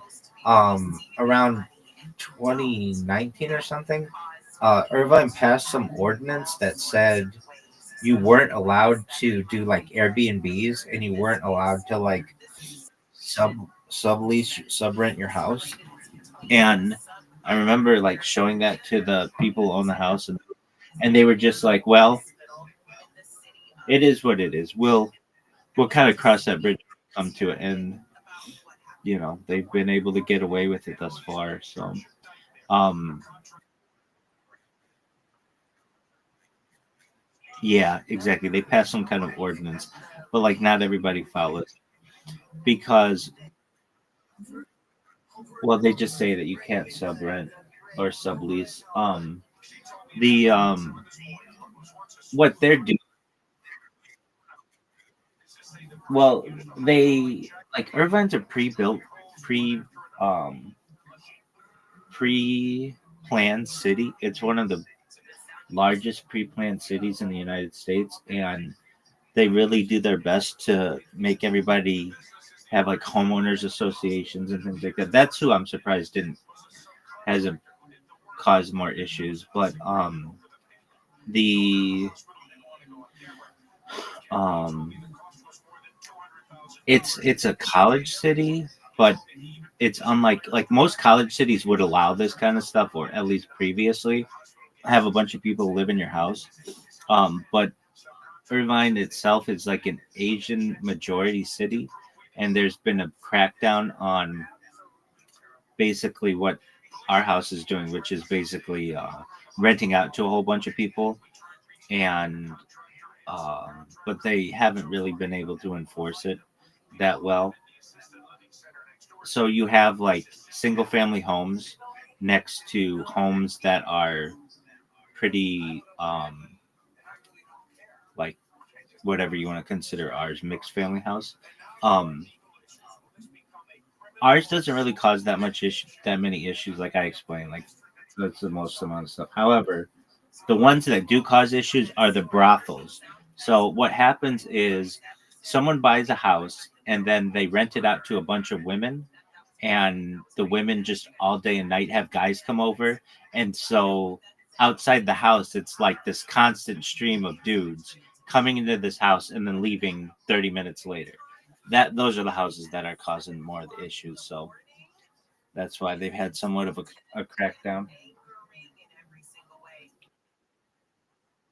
Yeah, it's a thing, and it is. Um, every once in a while, you hear about they'll do a bust on a house, and they'll say it's like sex trafficking and stuff, and um, it may be, but a lot of times the words they use, like one person sex trafficker is another person just immigrant living in the United States trying to make a living for themselves. Um, but I get I get why they call it that, and it's I don't want to say it's super common, but like there are other cities in Orange County where this happens, where you get like someone who buys the house and then rents it out to a bunch of women and whatever. Um, I guess in like college towns, you get people who just rent out a house to a bunch of people, like ours is. So that's a little bit more common, but none of us are doing the sex work. Obviously, we've all got our own professions or interests or whatever, and um, the the the thing that's kind of always surprised me is that we we have this one part of the house that's like added on, that's like a sunroom that to me it doesn't seem like a natural part of the house, and I've always been kind of suspicious if it's like up to code and everything, but they've never gotten in trouble for it. There's like a room off to it. uh they built like a room as well, so there's like a bedroom there. I think in total, if you count the garage, there are two storage rooms, um, that they basically just took a living room and split it.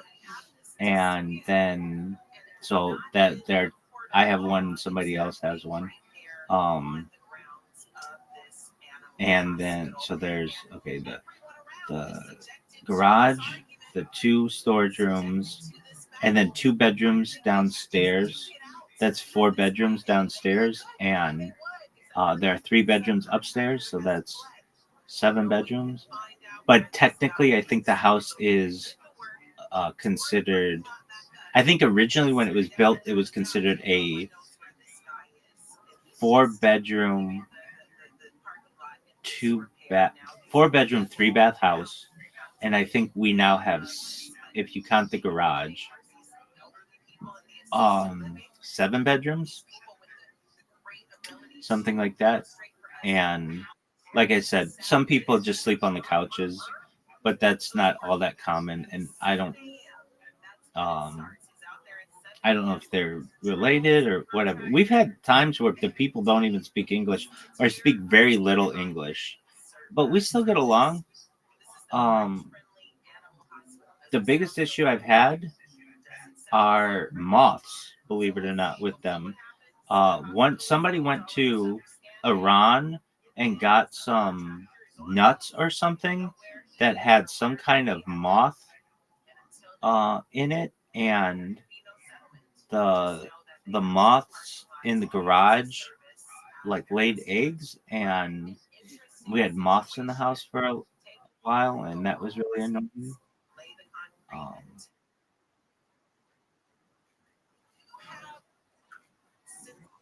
yeah, I don't think it was that big, but it was certainly annoying to the point where I made the people who own the house get an exterminator, or at least call them out. So, yep, damn is right. Oh yeah, well, so like there's a hallway light where they would just come to in the middle of the night and be super fucking annoying. And um, I didn't go in the garage at this time, but the guy who sleeps on the floor, who's the nursing student, I worked the thing out with the people in the house. I said, look, if I buy the traps for you for these moths, will you put them up? And they were like, yeah. So I bought like $100 in traps for them, and they put them in the garage, and the traps have pheromones in them, and they said they just came out like crazy in there when they put out the traps. And yeah, not what it was not ideal. Um, I but yeah, when it comes to the kitchen, you asked actually, the biggest there was that issue, and then an issue. The guy who lived next door to me upstairs, um he's there's some people in the house who are from the Philippines, and he made a lot of dishes that had oil in them, and he would just take the oil and pour it down the drain, and it would clog the drain. And then I would complain, like, hey, the drain is clogged. But I couldn't prove this person was doing it because the door was always close to the bathroom. And eventually, yeah, like from uh, wontons and shit, like, I don't know, whatever he's frying up in there. I used to run into issues with him. He would I would be using my air conditioner at the same time he'd be using his microwave, and it would just blow the fucking circuit. So we had to work out something like we had like a, a power a power cord that basically would go to another power outlet so that we could get around that. Anyway, he clogged the um, upstairs sink, and that caused some issues. Um, you were like, do you have a lot of people in the kitchen? The the guy who owns the house and his girlfriend, they do some cooking. She likes to cook, and so they cook on like Sundays and stuff. There's another guy in one of the other rooms. He works like he works, I think, during the day, uh, or like late into the. He gets home really late at night, and so he cooks late at night. Um, and I think the guys or students have like a meal plan, so they don't really eat at home. Some other people, um, like there's a guy from Ukraine, and he he he's kind of funny. I don't have a lot of experience with him or a lot of interaction with him because he speaks Ukrainian but not a lot of English, but I've helped him. He he likes he'll be on the phone. Like, imagine you were like, if I'm around other people, I kind of keep my voice down if I'm out in the open, just to be considerate. But he has like full blown Ukrainian conversations throughout the house, and he makes a lot of noise going up the stairs. Like, he goes up and down the stairs a lot, and I don't think he's self aware of how much noise he's making. Um, what'd you say? Yeah, I mean, I don't know what they're saying, but yeah, exactly. Another guy, he makes,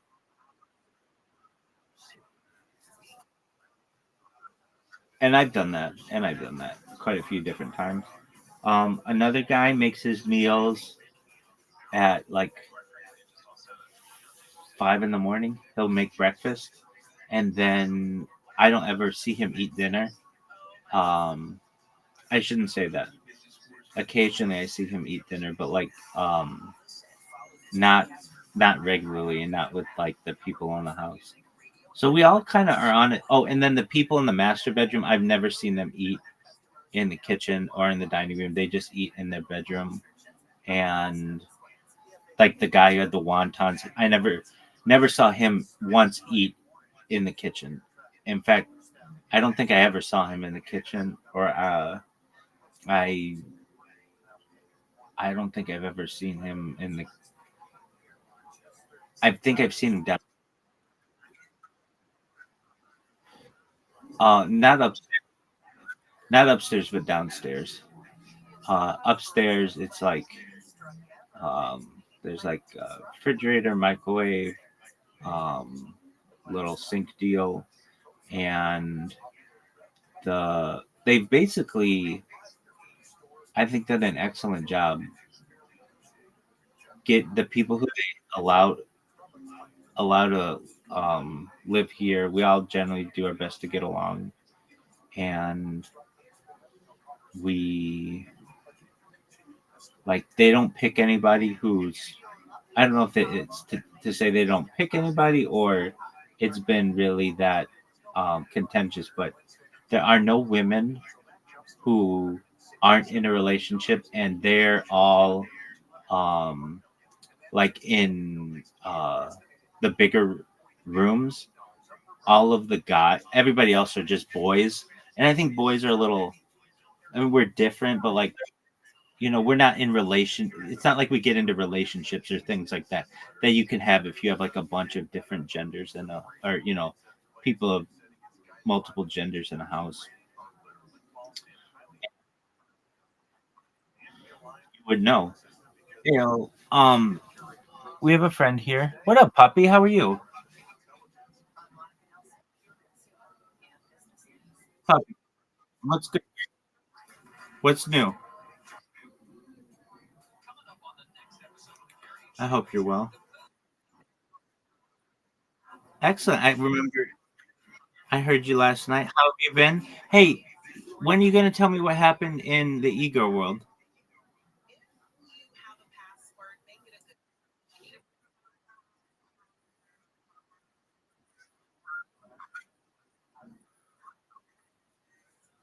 Right. But okay, so are you still in timeout or are you going to be back in like a week? Okay, but that's then you get to be back, right? Okay, excellent, because you're missed. That's wonderful. Excellent. Puppy, this is my friend Riser. Riser, Puppy. Puppy, I met Puppy in one of the other servers. She's really cool. And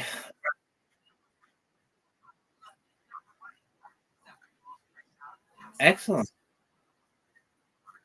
No, this is no, this is a different girl. No, this is a different girl. This person met me in Discord. The other girl, she met me in YouTube.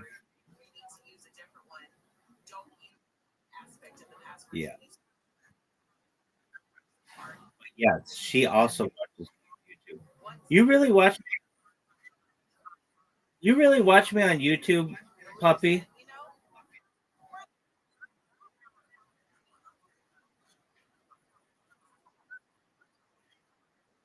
That's amazing. I'm so boring. It'll be fascinating to the in the future, though.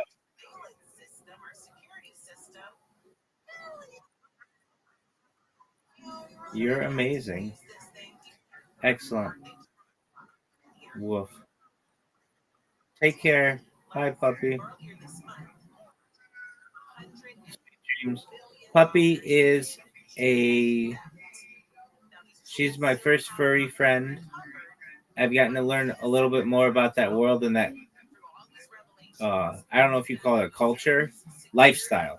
That lifestyle of like wearing mascot stuff, and that's an interesting group of people. And she's brought some people in here, so they're cool. Do you know any furries?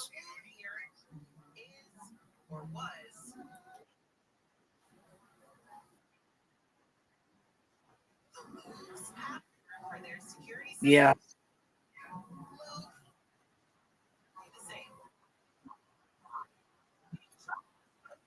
Yeah, I don't either. So long as it's consensual and of legally consenting adults, do whatever makes you happy. It's not something that I I think when I first heard about it, I think it was like, are you serious? This is people like to dress up as animals. But years ago, I helped with uh, a blood drive, and I wore one of those costumes. It was really hot, and it was basically it gave me a lot of respect for what if you're gonna be a furry, like it's really hot in those suits. And yeah, whatever floats your boat. I think that it is not necessarily something I would be into. Not that I am, but I'm not against it. Though I'm not against a whole lot of things. Um, I don't. I don't think I'd want to cross dress. That's not my thing. But I could wear like a furry costume. So there's got to be a line in there somewhere where I'd be okay wearing some things and not others. Generally, probably if they emasculate me, I wouldn't want to. Um, but yeah, she does that. I met her in e-girl world, which is like the server. Believe it or not, I get so many people in here from e-girl world. It's maybe the place where I get the most amount of people from Discord. And it's funny whenever anybody comes in here from e-girl, I'm like, "Hey, how'd you find out about me?" And they're like, we were streaming in the server." And I'm like, oh, "Okay, what server?" And they're like, I don't remember." I'm like, "You were just in that server. What server did you find? In what server did you find me? And was it socialized? Was it camp? Was it Aiden Ross's Discord? Was it e-girl world?" They're like, "That one. It was that one." I'm like, "Oh, okay, I see." Um, Something that's always kind of confused me, or not always, but like I've wondered, is an e-girl world a gamer, or like who's a girl, or is it like is it more mature than that? What is it? And I think it's just a woman who generally is a gamer. It doesn't have to be though, and and that's about it. I mean, there's not a whole lot to it, but there are a lot of guys who go into e-girl world looking for e-girls, and they find me, and I think I'm a rude surprise to them. But I haven't been banned in there, which is cool. They've been nice. So that's where I met Puppy, and I met Miss Aquarius and Socialize, and they have met. And who else do we have who's met me places? Uh, I get some other girls, but those are the big two who spend some time in here. And then you found me from Telegram, and Zoot found me from Telegram. And I'm live in Telegram right now in the Harry Potter Bomber Sonic 10 Inu room, or I should be. No, I'm not. My fucking app crashed again. Dude, this sucks. I might have to hit him up for that computer. But again, I don't want to have to do that. Anyway, I can't believe it fucking crashed again. As I've told you, these apps are not meant to stream for like hours and hours and hours.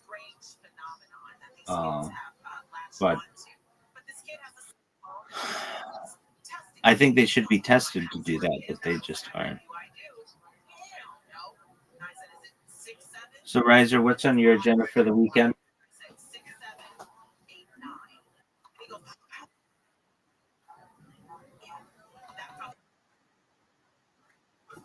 Hey, Bob. Password system I've ever seen in my life. Just take a guess.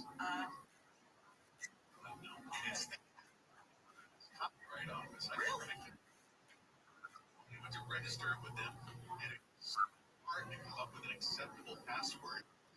I gave up. You're gonna die here?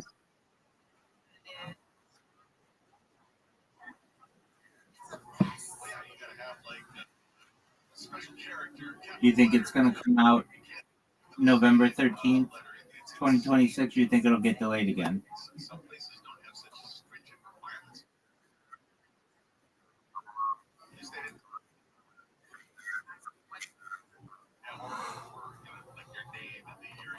Not that I recall.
Um, no, but I thought about it recently. There is a game format on Reddit. I don't know if you've seen it being played. It is called. Um, it's the subreddit. I believe is r/Reddit games, and it is something that is pretty easy to program. It's like it kind of looks like Super Mario, but there are how do I describe it? I mean, the best way to do it is just play it. But if you can't play it, you basically are a duck, and you do your best to avoid getting hit by stuff. And I've seen that there are like people, and I remember like reading somebody who's like, I'm in third grade and I made this with my dad, and like they're able to program. And like, well, if a third grader can program these puzzle games, then I should be able to. But no, my time is really like when I don't have people here, I'm going out on Twitter Spaces and chilling and building robots. So much of my life, Riser, has been spent building robots and adjusting devices. It's when people see how much work it is to live stream your life, they will be like,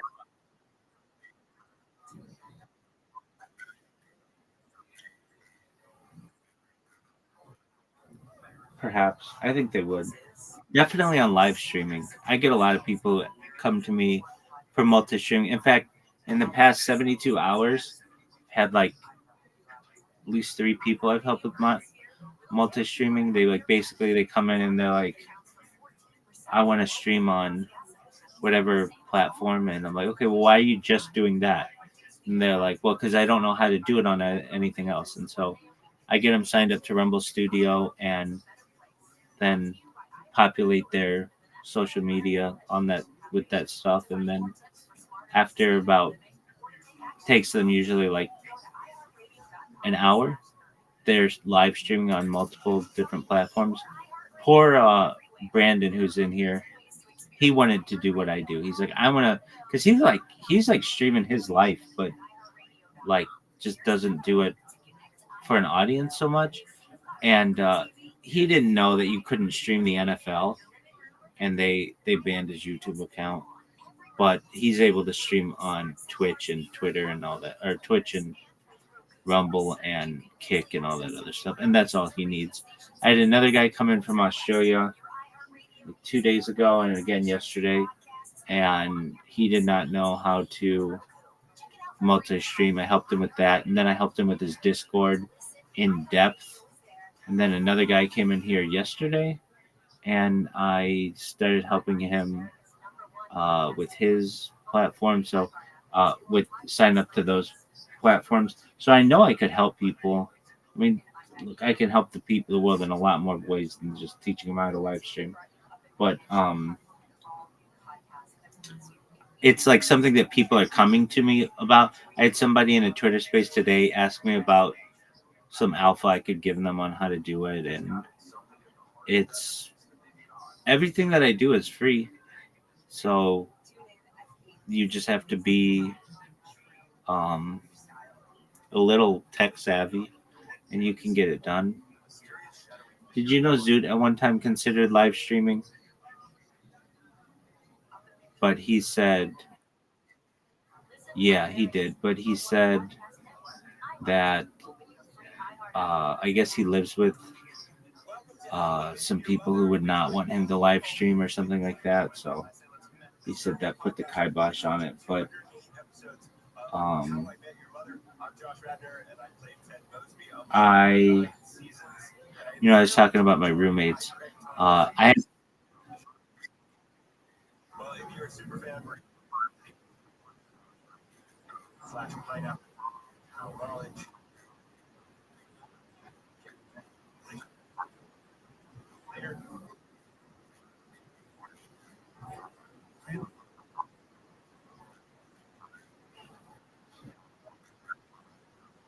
yeah.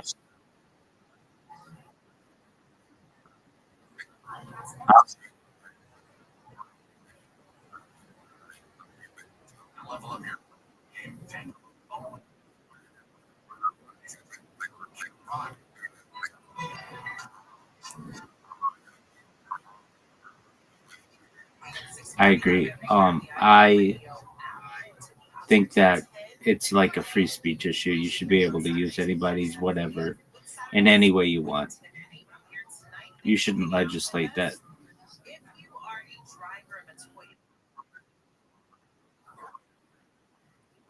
Monitoring your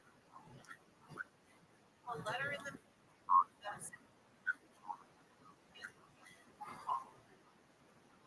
Or you just find a look-alike of someone. Do you remember Grand Theft Auto 5 had that blonde girl in a bikini as its like spokesperson or mascot or whatever? Like she was everywhere in the packaging. And Kate Upton, it is, but it looked a lot like Kate Upton, who was like the model of the time, and Kate Upton sued them over it, but then they just said it was based on some like not well known Ukrainian actress or something, Russian actress, who it looked like as well, and they weren't able to do anything about it. So they basically were like, "Hey, we could use Kate Upton as our spokesperson, and just if anybody asks, we'll just say it's this other actor who looks really similar to her." Um, I was talking about my roommates though. It hasn't all been rosy. I had one roommate. He's since moved out, but he and I got into it a lot. Um, over him, since there were like three of us using one bathroom upstairs. Um, it was just easier if the people who were upstairs use the upstairs bathroom and the people who were downstairs use the downstairs bathroom. And he would come upstairs to use our bathroom when the downstairs bathroom was available. And sometimes I'd really have to go to the bathroom and I didn't want to have to wait. And um, that would piss me off. And we got into it one time on the stream on camera. I've got him. He was like peeking into my room, and I didn't like that, and I got him on camera. And then the guy who owns the house, he's been on the stream a couple times, but he does not. Since we have so many people in the house, he does not want me streaming outside the room. It wasn't normally a big issue until this kid from Ukraine came in. One time I left my phone. This is totally innocent. But I was just like, I went into the bathroom with my phone and I accidentally left it in there just on the countertop, not in like a secretive place or whatever. And I was asked why I had a phone in the bathroom, and it was actually like I was shaving and I was like uploading it to Instagram, and um, the guy, his name's Alex, asked me if just you. I know you stream in your room, and I'm okay with that, but not outside your room. I don't want you doing that anymore because this guy from Ukraine thinks that you're wants to know why you've got a camera in the bathroom, or why you wants to know why you have a phone in the bathroom. And I'm like, okay, I understand. So since um, he, and then I had another roommate who did not like, uh, he knew I streamed as well, and he asked that I not show anybody's face when one time I just took the phone out of my room and I was talking on it, and just he asked that like I did not show anybody's faces, and I'm like, no, I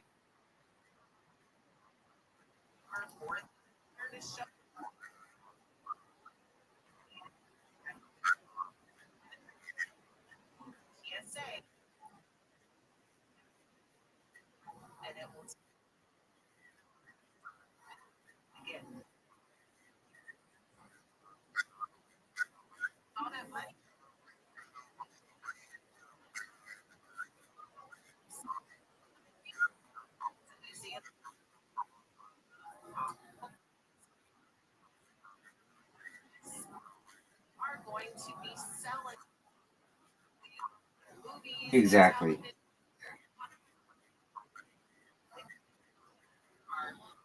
I get it because you can get people in compromising positions and such.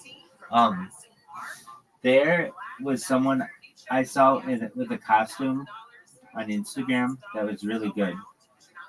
She had this updo hairstyle kind of deal, and she she just looked like a middle-aged woman, but she was like in her early 20s, and somebody was taking a video of her trick-or-treating because they thought her costume was really cute. And then all of a sudden she says to them, "Are you taking a video of me? How dare you take a video of me?" And she gets out her phone and starts recording the person, and it turned out her costume was of a Karen. Her that was like what she was going as, and she's like, "How dare you take a who gave you permission that you could record me?" And it's just really funny that she was just playing up that whole stereotype. And I thought that was really funny. Yeah, it was really funny. Yeah, the whole like I understand the people in my house because they have like an expectation of privacy. So I get it. Like, and I do my best to keep them private. I have, like I said, like there are a couple videos that I have of a roommate who was I say he was spying on me. I didn't like it. He and I didn't get along. And and then I had somebody who came and visited me. They're on stream. Um, they've been. I gave them a house tour, and then the person who owns the house, they're those. That's really like the people I've had on the stream, aside from the people outside, like in the real world that I've done, or like people when I've like walked to the gas station or something like that, or to the store. But it's generally been me, and at least inside your house, I think there's some, at least in the United States, an expectation of privacy. But outside, you should be able to record anybody you want.